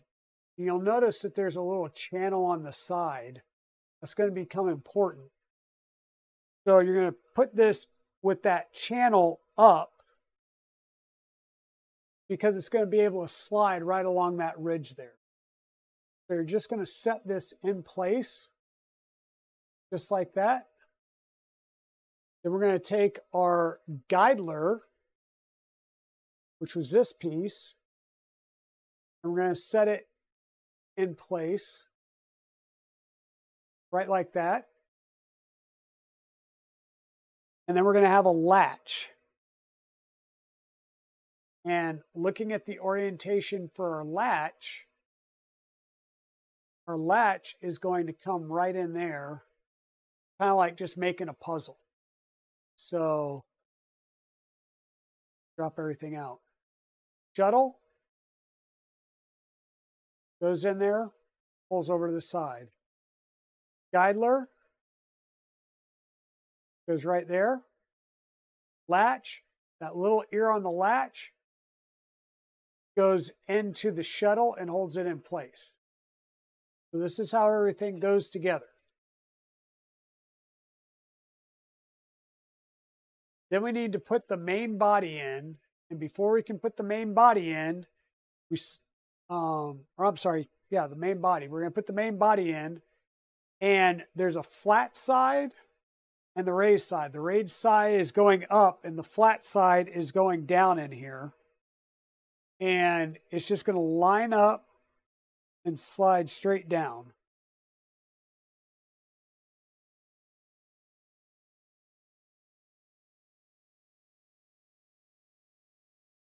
Okay, so just like that, lines up, slides straight down, make sure that everything's still lined up in place. And we're going to put in 3 screws, 1, 2, 3. And these are M3 by 25s. Come out of the main kit.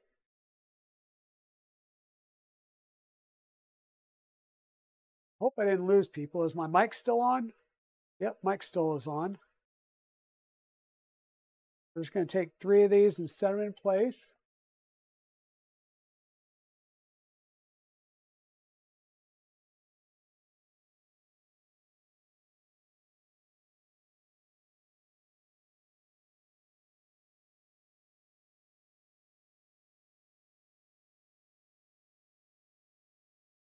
We're going to screw these down.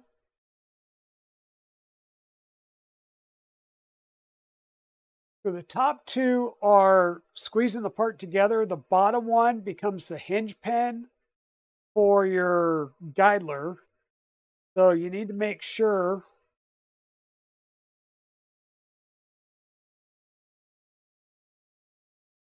that seemed to push away. So something was not properly lined up.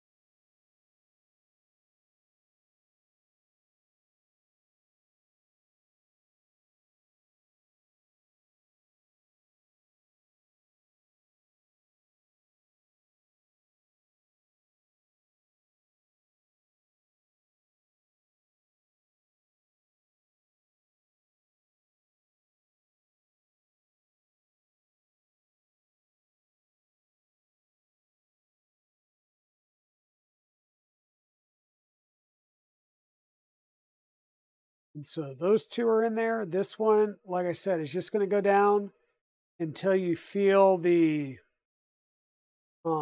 screws start to cinch. So a change in pressure. And then you stop because this piece needs to be able to pivot. Okay. This piece will also pivot on this screw. So if it's too tight, back off this screw a bit.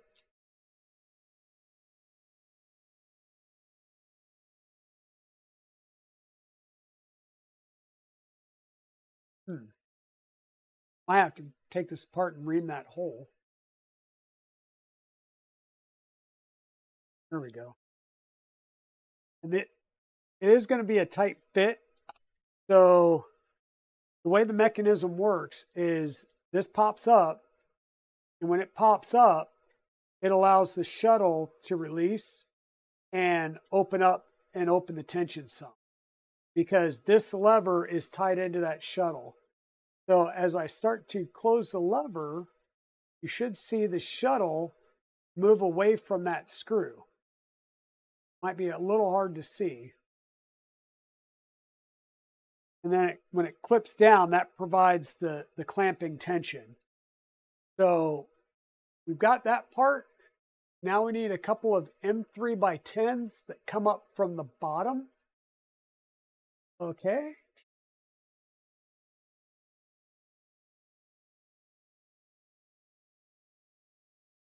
I'm still good? All right. Thanks, Pezliz. Yeah, I just want to try and get this put together, or at least mostly put together tonight, so that we can still continue to make progress.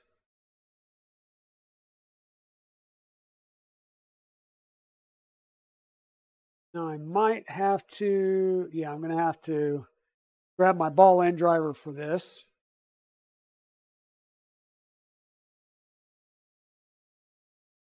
Because we're going to have to come in at an angle.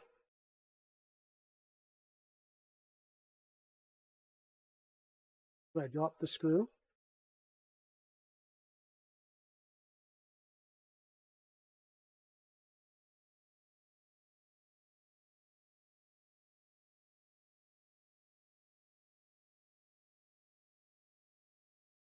So what I'm doing is putting these screws right in at the bottom there.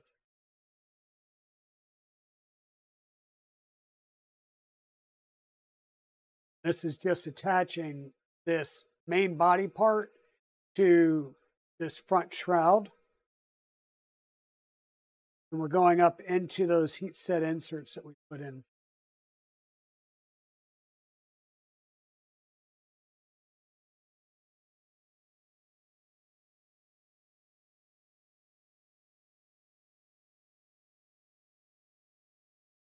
They don't need to be super tight, just get them in there.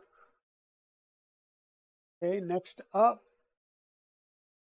we're going to get our main drive gear set up.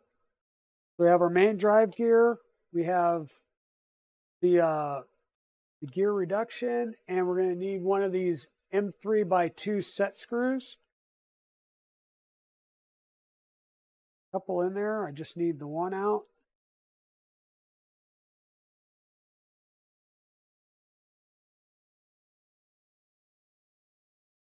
And these things are super tiny.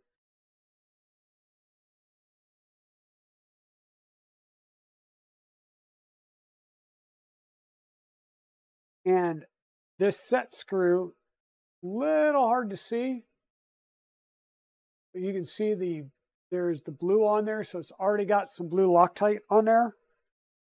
We're just going to go ahead and get this started in the part, and then we'll set it down on there. Now the filament two sides, so the small side gear is going to go in towards the center, and we need to line it up with the D shaft.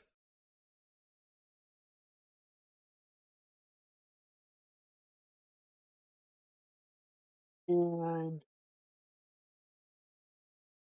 we're just going to put it on there just a little bit so it can still slide in that D shaft slot, but we'll be able to actually tighten it down once we get the gears in the position, which is going to come up next. You see that this is going to then slide in from the back. I'll pull this out slightly. It's going to slide in, and the front of the shaft, so this front piece of the shaft is going to go in the bearing that we stuck in there, right? So it needs to line up with that bearing, and that's what's, the two bearings is what provides support for that shaft and keeps it steady. All right. Now we're going to take and put the back on. So we still haven't put our bearing in yet, but that glue is dried now, so we can press that bearing in place. And then we're going to add this onto the back and line it up on that shaft. And this part here is keyed so it slots in. And there's another part. There's a cutout or a raised portion right here and right here that fits into cutouts on this back part. So everything's keyed so that it lines up perfectly, and it should line up and go on there together. Right? So that's what it looks like. And we're going to do some M3x6, M3x6, and an M3x10. So we'll grab the two M3x6s.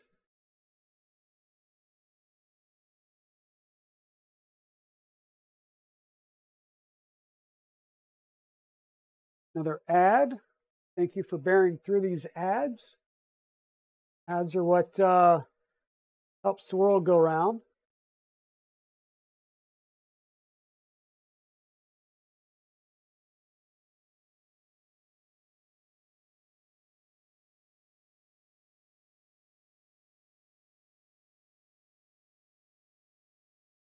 These are going into heat set inserts.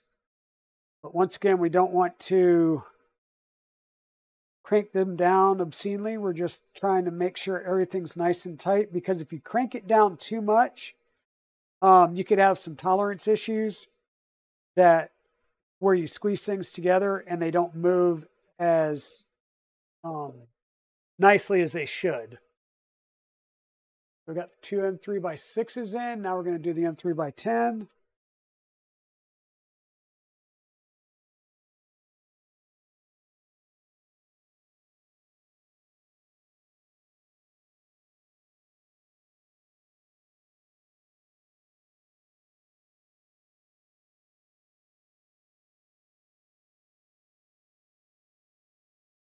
Once again, M3x6, M3x6, M3x10. That's where we're at right now.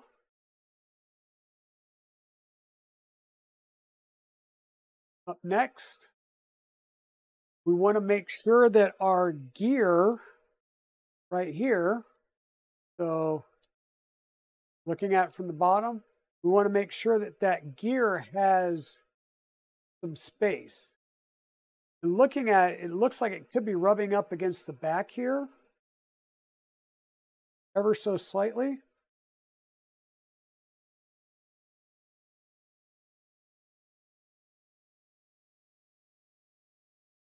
It seems to be turning just nicely.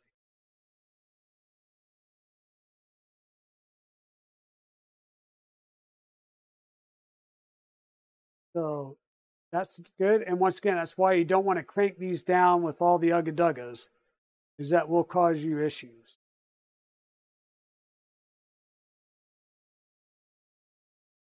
Okay. Now we're going to align the drive gear.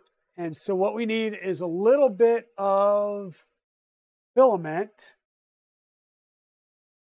Those are wires, and I don't have any right here. So let me just find some filament that we can use.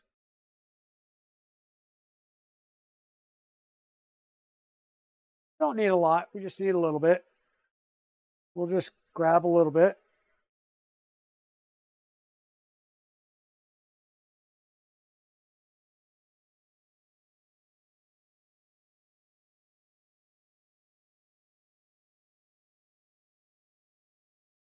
And what we're going to do is we're going to open our guidler there. I just flipped it out. I'm going to take this and slide it down in there.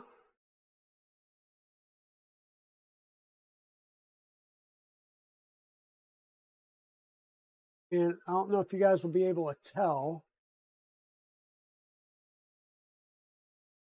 but as I move this in and out, there's already enough friction. You can probably tell here where I'm able to move that wheel. Well, you're not going to be able to tell because the issue is the inner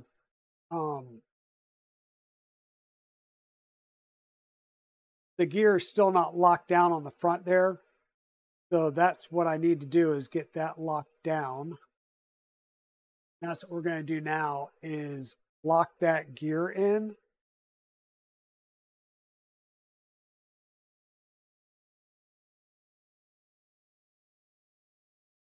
But we use that filament through the filament path to line up the gear there. And I'll apply a little bit of pressure on the side here, and you should see the white gear moving.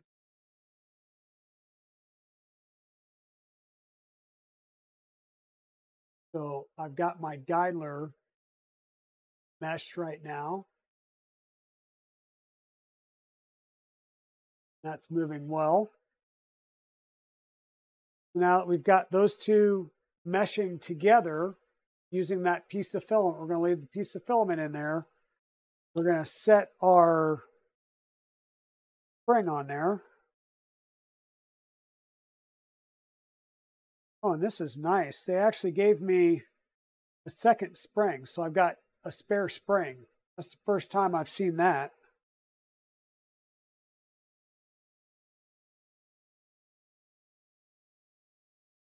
So longer, shorter, stiffer springs will change the tension characteristics and impact how well the tension mechanism works.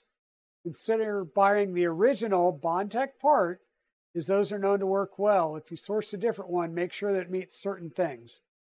We're going to take this, we're going to put it in that tension knob and go ahead and attach that. Hey, Boondog, how's it going? Turning the thumb screw clockwise will increase the tension. Left will remove it. And once again, we're looking for the ability that when we move our filament by hand, we are moving our gears. We are moving the gears. That's good. We don't want it too tight.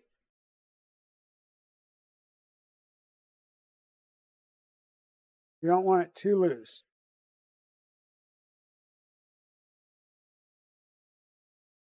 And you want to make sure that you're right. So when it's done upright, your knob's going to be right next to the side of the extruder. If it's not right, and you've got this pulled out and you close this down, your knob could be out here. And that means that your shuttle's been pulled out. So this almost comes down and closes, but your shuttle's been pulled out. So this would be bad. And you won't have any tension on your filament. So make sure that your shuttle's fully engaged in the side here.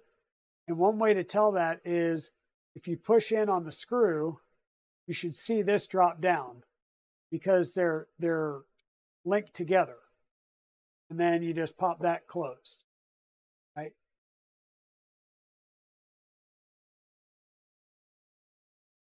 But see, this is where you also have your little anti-squishy thingamajig that you can set.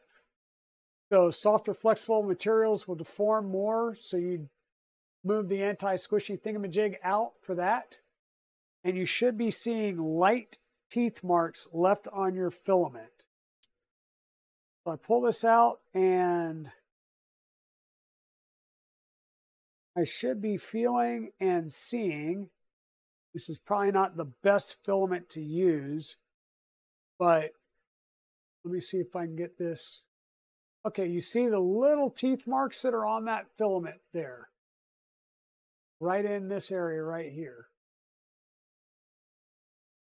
Come on. Come on, you can do it.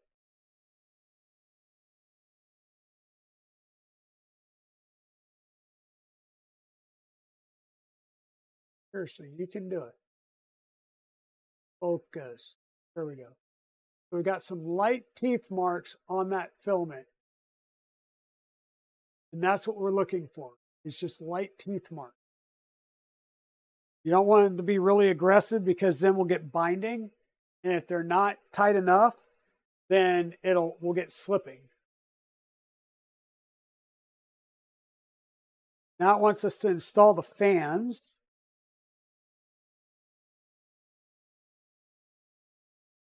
So let me grab the fan. Umbilical, that.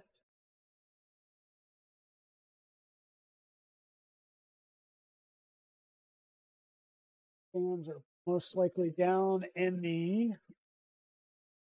electronics and wiring box, probably. Yep. There's my fans.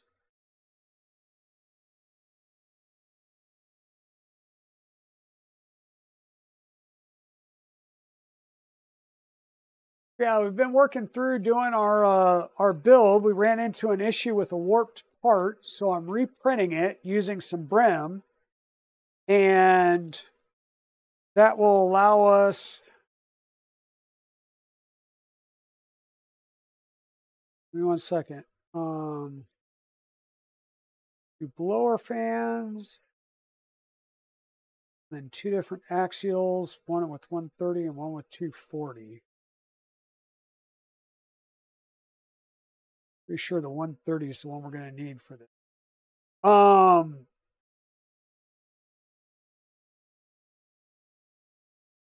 Yeah, so we ran into an issue with our X-Carriage mounting piece where the piece was warped. So I'm reprinting that.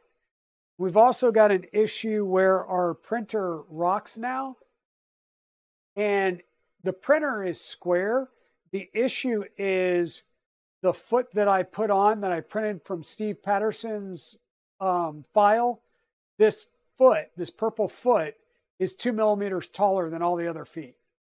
So I'm reprinting this. There's a version out there on printables. It's 2 millimeters shorter. Thank you to whomever sent that to me. Thunder Keys, I believe. So I'm printing that out now as well. So we'll be able to put that on there and get rid of that rock. But Thursday, we'll be able to add our carriage, do our belt routing, and we went ahead and installed our bed. So if we can get close to having our extruder done, we'll be able to do our belts and then mount the extruder. And from that point on, it's all wiring on Thursday. So we'll be wearing our crimping ain't easy shirt on Thursday. Because crimping ain't easy unless you get a kit like LDO where there's crimping already done for you. Okay. So we're going to start like this. We're going to have our 2 blower fans. And the 2 blower fans, the wire length was the same on. That's good. The 1 blower fan, we need to make sure that the fan portion itself is facing the outer edge. And we're going to slide that in and make sure, not sure if we need to keep these captive now or not, but they are captive. Blower hole facing the bottom, so it's facing into our vent. And this should just press fit and slide right in. Press fit and slide right in, just like that.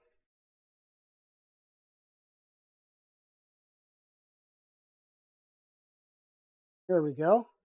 There's a little lip right in the front that it goes behind. And then everything else is just press fit in place. And when we add the centerpiece, it's going to press this out to the sides. So we'll be good there. Next up, we have to do our center fan. and orient the fan this way so that the wire comes out at the bottom left. Okay. Route the wire up and around the back. Once again, there was 2 different wire lengths, and I really wish they called out the wire lengths.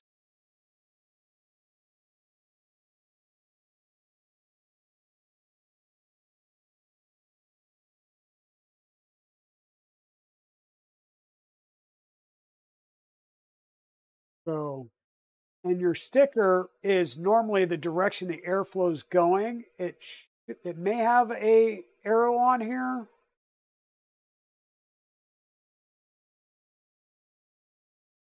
This fan does not, but the direction of the fan is normally, or the direction of the airflow is normally coming out the side with the sticker.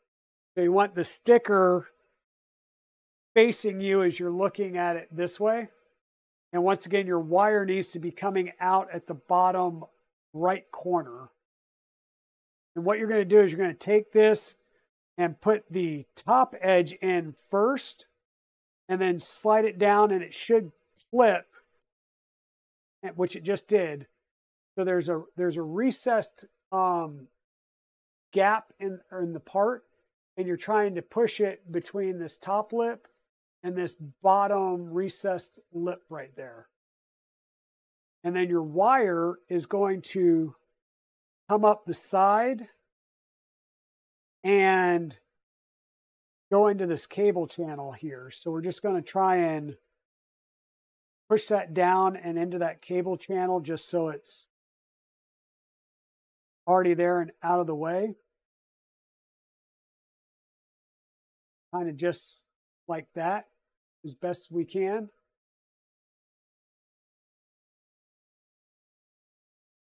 And then our other blower fan, once again, it only goes in one way. So here's our fan that goes to the outside. There's our blower, so that goes towards the bottom or the outer vents.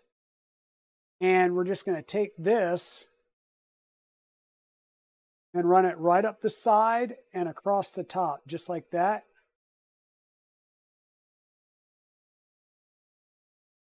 Holding this out of the way as well, and we're going to push this fan in place.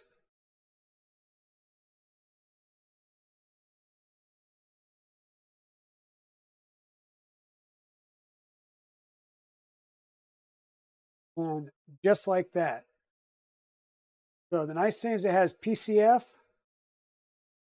so that's part cooling fan. This is hot end fan. That makes sense. They've labeled it hot end fan, which means the other fan with the longer wire, which is what I was expecting it to be, is for the electronics cooling fan, or fan. What? Silk periwinkles in America? If only you had people that you knew that lived in America that would be willing to buy up all the silk periwinkle. Ooh, they have a silk dark blue too, but it's out of stock.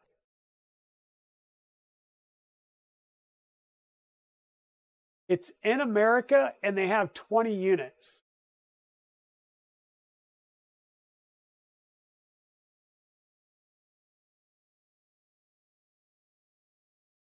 Wow. So if I buy all 20 units, it's only $500.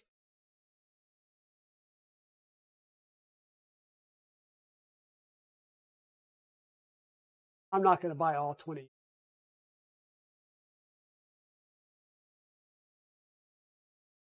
But I'll buy a few, and then I'll print periwinkle and I'll post it all over the place so that Pezlus can be mad at me.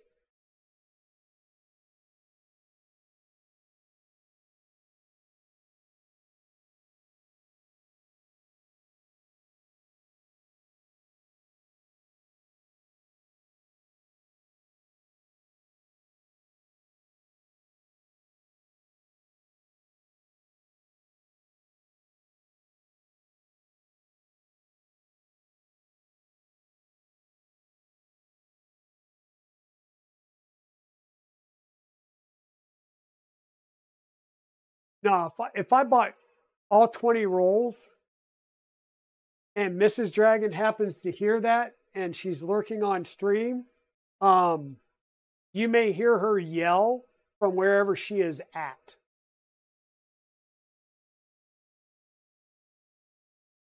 So I can't do that, but I can buy a few rolls. I can buy a few rolls.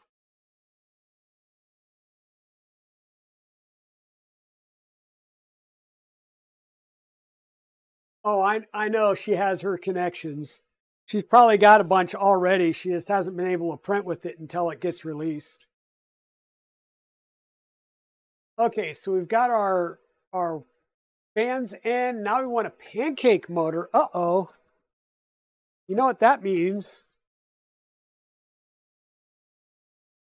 That means we grab this last motor out of the box.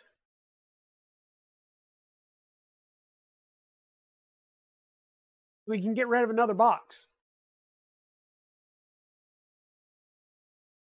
Okay, so we're going to have this. I believe, yeah, it shows the motor wires very just going up.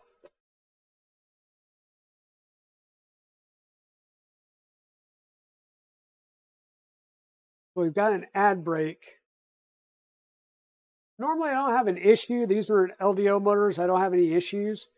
Every once in a while, you know, just don't crank on it. Don't grab it and spin it around, but just grab the shaft on your motor and just move it a couple of notches either way. Believe it or not, I've had motors that have had dead spots in them because internally there was a bad wire or one of these wires had disconnected, and you don't find that until you've got it installed, and then you sit there and bang your head. And another reason why you wanted to make sure that the shaft had a 3mm gap is if you look there, that shaft is still a little recessed because it was about 2mm.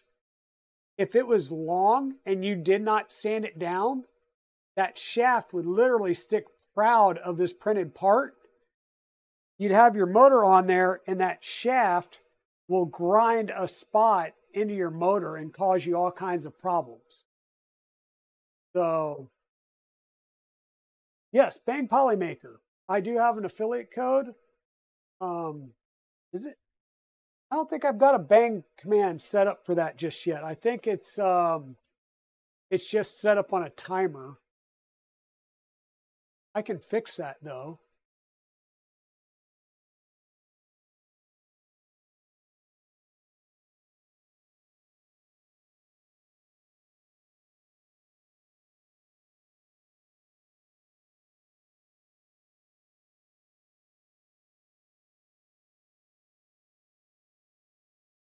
Yep. Add new command. Command name. Polymaker. Everyone. Yep. Paste. Activate command. Okay. Now let's try that Bang Polymaker again.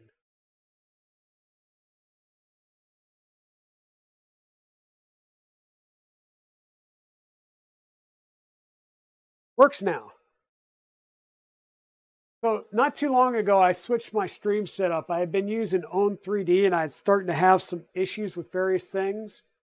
So I went ahead and changed some things up. And I'm still trying to get everything set back up the way it was, just using Stream Elements. So we want an M3x10. We're going to take our motor and set it in there. And from the front, we want to line our motor up because our motor, the ears on our motor have, they're tapped. So you run threads in them, or there's threads run in them. So what we're going to do is we're going to line that up on the left side and put an M3x10 screw in there.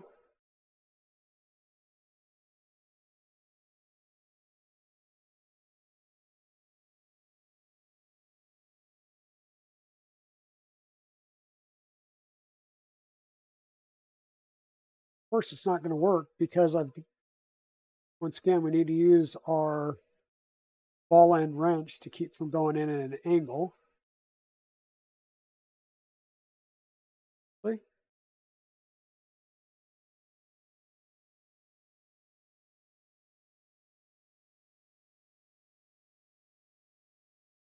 We're going to get snug, but not tight. We want the motor to still be able to move, right? So that's a pivot point right now.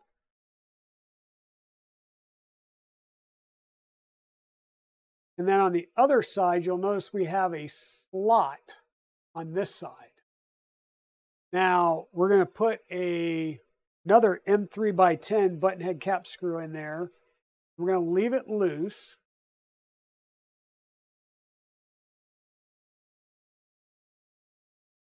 Maybe we'll get in there.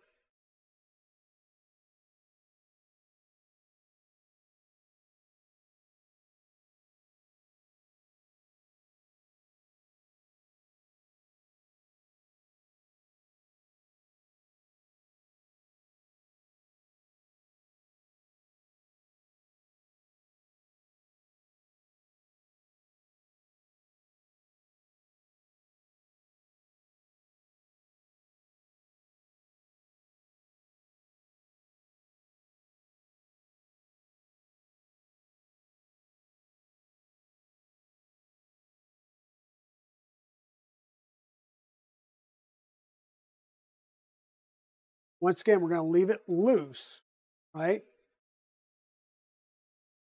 And it says M3x10, are you really? So we still have it moving. And M3x10, you see we've got a lot of thread left over. Well, that's because we're going to put standoffs here to put a pike umbilical board back here. So that's why we want those long. And what we're going to do is, better get your bifocals. Oh, that's nice. So we're going to open up the extruder latch, drop the guidler down, so you can freely rotate the 50-tooth gear. And on the next page, we'll be setting the proper gear mesh between the motor and the 10-tooth pinion on the 10-tooth pinion on the motor and the BMG 50 gear, right? So we open this, we're going to pull this down so that we can see our gearing. I don't know why we need to do that, but okay.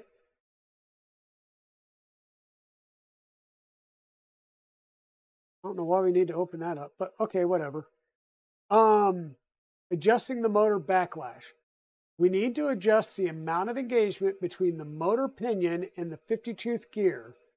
With the latch and guidler open, hold the print head at an angle that allows you to easily see and move the 50-tooth gear. Okay. Use your finger to manipulate the 50-tooth gear back and forth. As you do so, rotate the motor down into the gear. As they begin to mesh, you will feel and see the play in the 50-tooth gear become less and less. Once you have a very small amount of movement, your gear meshing is set. Once you feel good about your gear meshing, you have to snug up the two M3x10 button head cap screws. So what they're talking about is we're going to be moving this gear, and I just moved that motor up, so I should be able to move that gear a lot. Right, you see that? How much I'm able to move that gear. But as I engage the motor, there's a lot less backlash. But if you get it too much, like right now it's rotated all the way down, there's not a lot of backlash in that motor, and you'll actually get some binding. So you do want a little tiny bit of backlash, just not a lot. So right there, there's a little bit of backlash. You see if I can let it down just a little bit more. Like we're playing very minor angle game.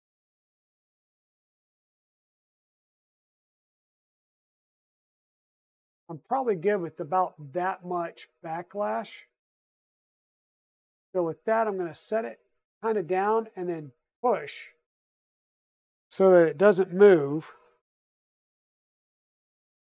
I'm going to tighten this side up. I'm going to come over and tighten this side up. Once again, I'm going to come back and check and make sure that there's just a smidge of backlash. And I don't know if you can tell.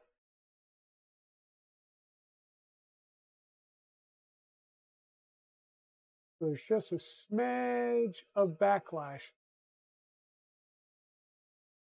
before it engages. So you got a little bit of movement, and you want a little tiny bit of backlash.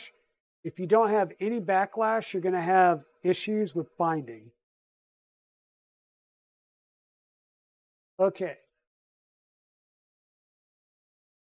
So we secured those M3 nuts. Better safe than sorry. After tightening down the 2 screws, be sure to recheck that you have the proper gear meshing and that you still get a tight teeth marks on the filament as it's fed through. So I'll open this back up, pull down my pinion so I can still see. I want to make sure that when I move this by hand, that the internal gears are moving. And they are.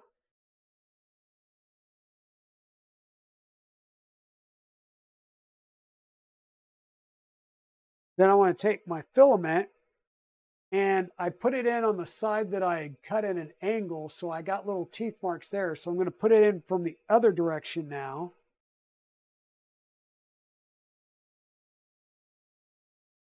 In from the other direction now. Come on, work with me. Get it through there. I'm going to push in my side and then clamp it down. That makes sure that I've got my tension set right. And now I'm going to move it by hand.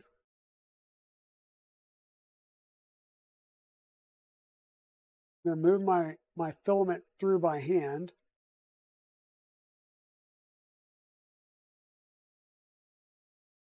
Both directions.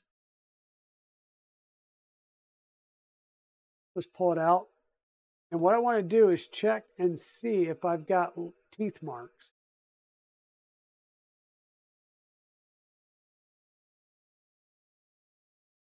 And I do have teeth marks. I don't know how easy it's going to be to see, or if we can get this to focus right. All right, you see the little teeth marks. Come on.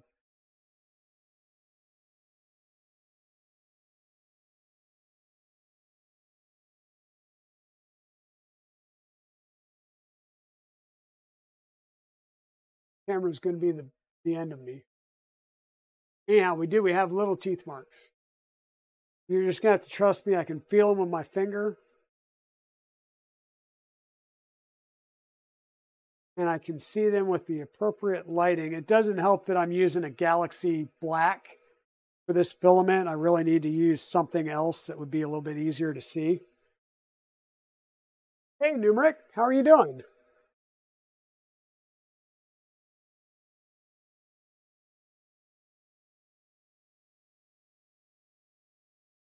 Well, thank you, Numeric. We're getting progress. We're making a little bit more progress. Right now, we have a wobble, but that wobble is just because the version of the foot that I printed that has the filament sensor in it is from Steve Peterson, and it's 2 millimeters taller than the rest of the feet. So I just reprinted this. It's cooling down. It just finished. And I also had to reprint the X-Carriage because it had warped. So I've got those. They just printed with the brims, so it should keep it from warping. And what I'm also going to do too is manually set the bed temp for a little bit. So I'm going to let the bed come down to 90 degrees from 110, let it sit for a little bit, and then step it down to 80, then step it down to 70, and then I'll probably just shut it off and let it cool down the rest of the way. And it's just letting that part cool down a lot slower so we don't run into any issues with warping. and then having fun with the bamboo. Nice, Pez. So we just double check the tension. Now we're going to get into our print head, and we are going to do a revo because, well, it came in the kit. So let me grab the print head box. Man, we're just going through boxes today. So nicely enough, this is our little revo kit. So we've got our blue. Actually, I'm just going to pop this out. So we've got both a 0.6 and a 0.4 nozzle. So the 0.4 is the red, the 0.6 is the blue. So we do get 2 nozzles. Oh, thank you. Finished some printing, one big fail, but yeah, that's the life of printing. That's true. So they do give you 2 different size nozzles. We've got the,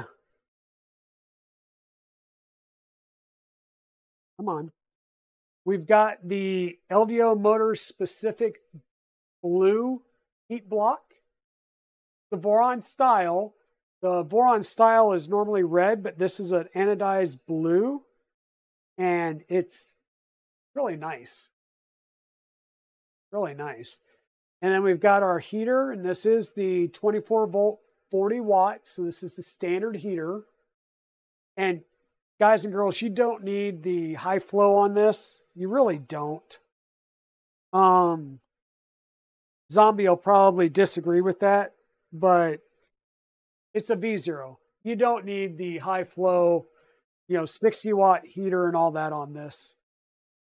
So we've got our little Revo. This is kind of a nice design. I really like how they do this as a separate little carriage that goes in. And we're going to take our block, we're going to line it up with the holes on top, and we're going to use some M3x8 button head cap screws. So we'll grab some of those.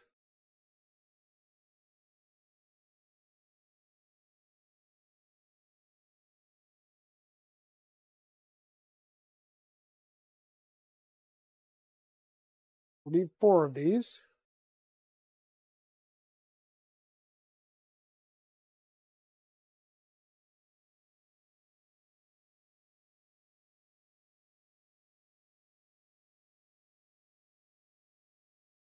And really, it's going to be a chore of, okay, let's get one of these started. And then once we get one started, we can kind of rotate it around and get the rest started.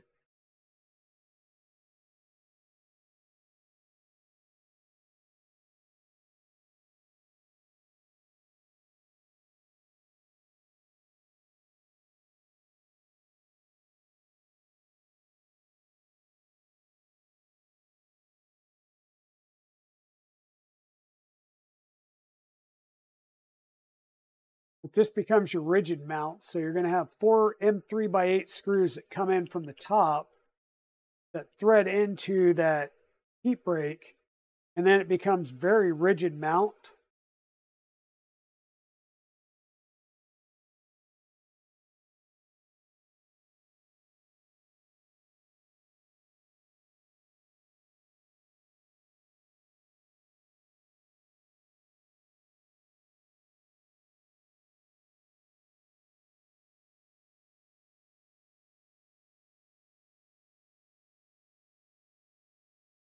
I'm going to fight through the plastic some. There we go. Okay. And you can see the print tolerance there of this part and how much of a gap there is there. Very little gap in there. We can take our spring, and that spring just gets looped around. What I do is this tail end of the spring, I'll catch on the edge and just kind of push it around, and boom, it popped on. So there we go. Our heater's on. And what's next? We need to get our PTFE tubing. They do provide what looks to be Capricorn PTFE tubing. And way more than what you really, truly, honestly need. want to make sure that the edge is cut flush, and if it's not, take a sharp blade and make sure that you've got a really nice flush cut edge to work from.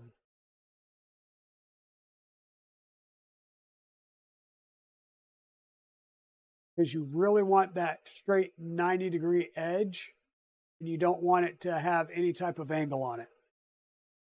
We're going to take that nice new edge and we're going to put it right down in here and push it all the way down until it's fully engaged in the top of the hot end. Now what we're going to do is we need to cut 6 millimeters. And you're like, oh, so now we got to measure 6 millimeters and put a mark, take this out and cut it. Well, that's one way. The other way is to use the handy dandy jig that they gave us.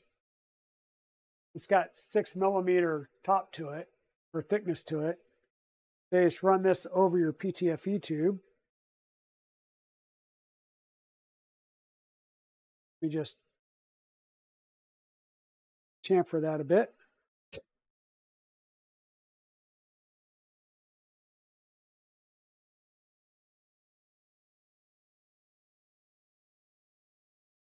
And of course, it's going to be a nice, super snug fit.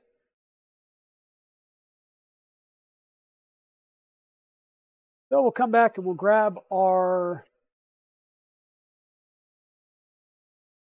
we need our 4 millimeter reamer.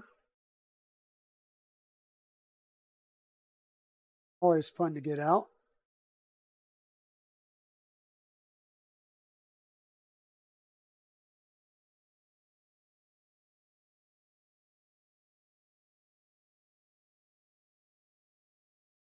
Just going to take our 4 millimeter reamer because this PTFE tube is 4 millimeter in diameter. And the reamer is going to get you a nice, consistently sized and perfectly round hole. Why you use a reamer instead of a drill.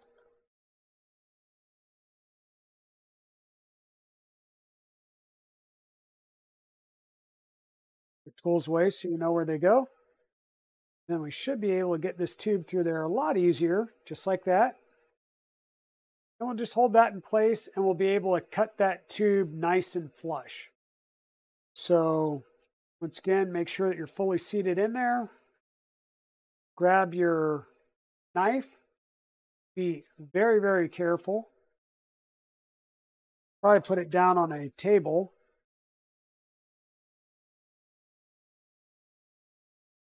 So you can hold the knife away from yourself. And you're going to cut. Now, just to be on the safe side, cut in a sawing motion towards you. And there you go. We're nice and flush cut.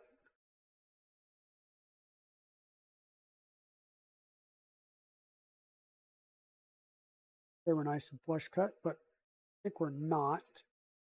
Got a little bit of a lip there, so give me 1 second.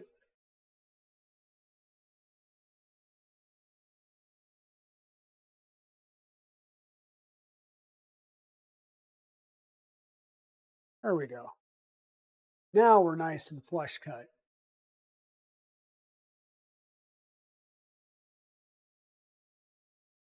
Now you can pop that off and you've got your 6 millimeter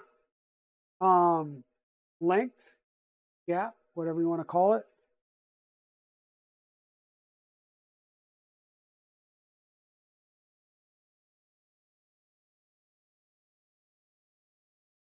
And you've got enough PTFE tube to do that like 3 or 4 more times. So you've got extra spare PTFE tube that you can use for maintenance down the road.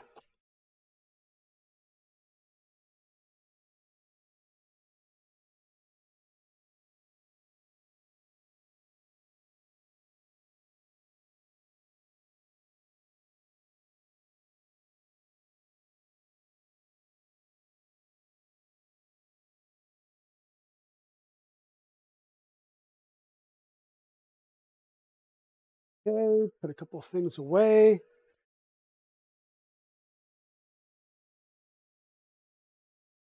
And by the way, if you ever need to sand your 50 tooth jig or your 50 tooth thing, here's one of the jigs that you can get. The piece will come out the end. You just put your white plastic gear here with the short end coming out the back. You'll slide this down on top. You'll put 3 screws in it, and then you can take this whole thing and just sand it flat on the table until it's flush with the printed part. And that way you can sand down the back end to 3 millimeters. So, and once you use that jig, it's reusable, obviously. Okay, so next up, we've got our 6 millimeters. We cut that flush. We are going to slide this in, and I'm going to leave the heater off for right now. We are simply going to slide this in. The word Revo is going to be facing you, and you're going to be able to read that. So it'll slide in through the middle between the 2 fans, and then you push it up. So let me wedge it in there. Push it up. And you're just making sure that that 6 millimeters went up into the hole, which it did. Otherwise, it wouldn't go all the way up and flush like that. And now you'll have 2 M3 by 35 screws that came with the hot end kit. And they're going to come in from the front. And this is what's going to mount the whole hot end to your X-Carriage. And you see those screws come right through where your hot end is at. So for now, I will leave these out. We'll have to put them in there Thursday when we add the belts and the tool head. I am very, very much trying to keep from reaching around there and pulling that print off because I'm afraid it'll warp again if I do.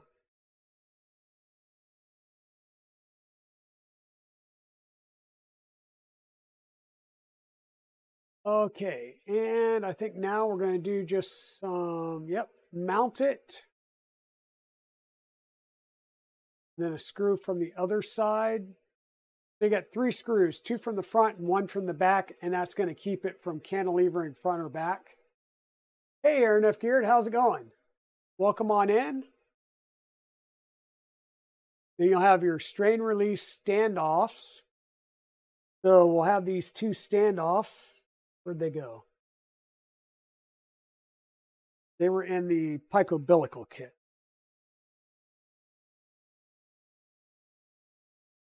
Wiring, pike umbilical.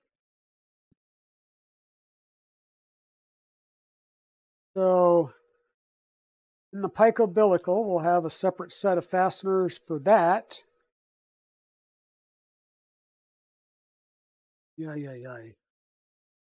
Some more heat set inserts. And 3 by 12 and 3 by 10, 3 by 8. So what we're going to do, I don't want to get too much into this tonight. I think we're getting close to the end of the stream, but they do provide these knurled, I don't know if the knurling, so they got these knurled aluminum standoffs that, of course, are pre-threaded, which is nice because you're going to take these and just screw them right onto the back of, on the side here.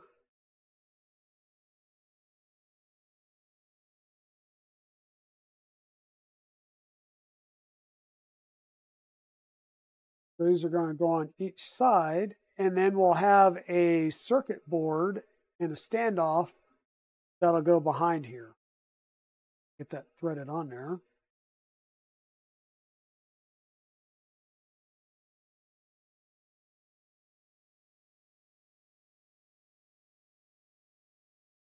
Yeah, that's weird.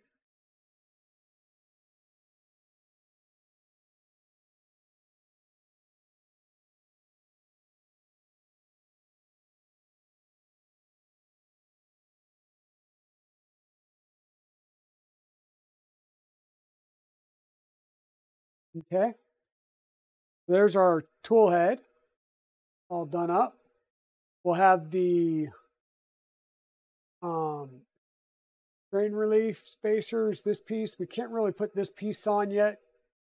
So I think we're really coming to an end, folks, for the night. We will have spots here for wiring where we can do up our wiring. Since we have two fans coming out this side, one out this side, we'll probably run our heater block out the left side and up. Go ahead and get this reattached.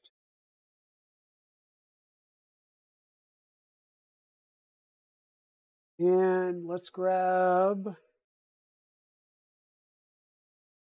0.4 nozzle.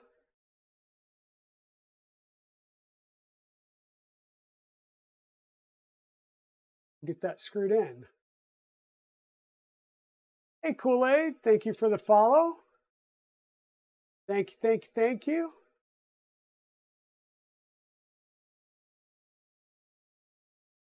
All righty. There's our tool head. Like I said, we'll do some wire management and some prettying up here in a little bit. What I'm going to do now is just take these and just add them together. So I don't have like 15,000 sets of M3x8 screws. It'll just be all in one place.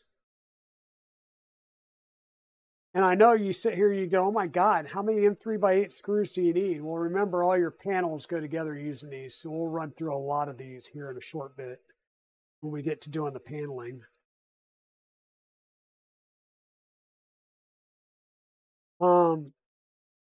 But I want to say that I think we are done for the night.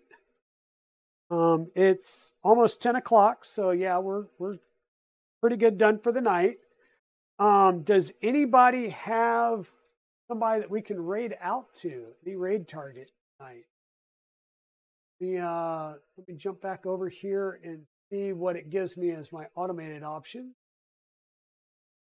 The Ash Monster, Babe Ross, the Jang, Maker Deck. I don't know what Maker Deck is. Sid Heresy is, I was going to say is Pezliz. No, Pezliz is not on. She's right there. Is Creatix Brit on at the moment? Does anybody know?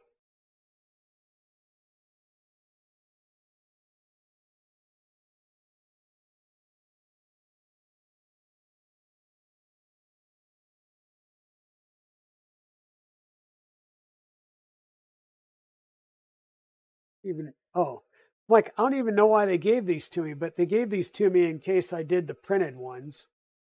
So we'll just add these to the rest of our M354 inserts. Have a great rest of the evening. Are you running off, Pez? Or are you getting ready for the, you guys got a Z and Z tonight?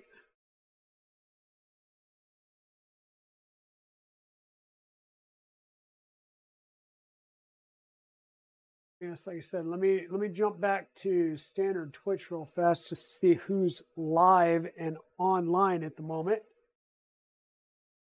Throw out some names.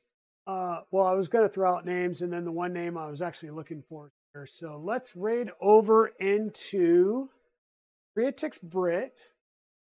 Take a quick gander.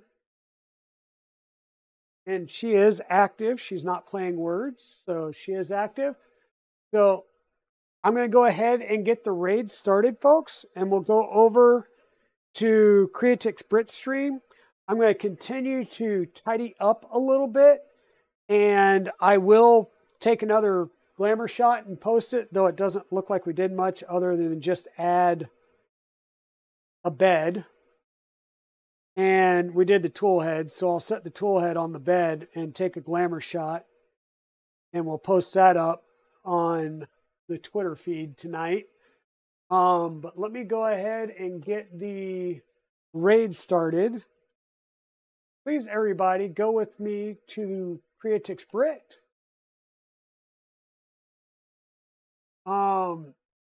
She is another maker and crafter. She jumps on here and hangs out with us in the evening. She really likes my evening streams.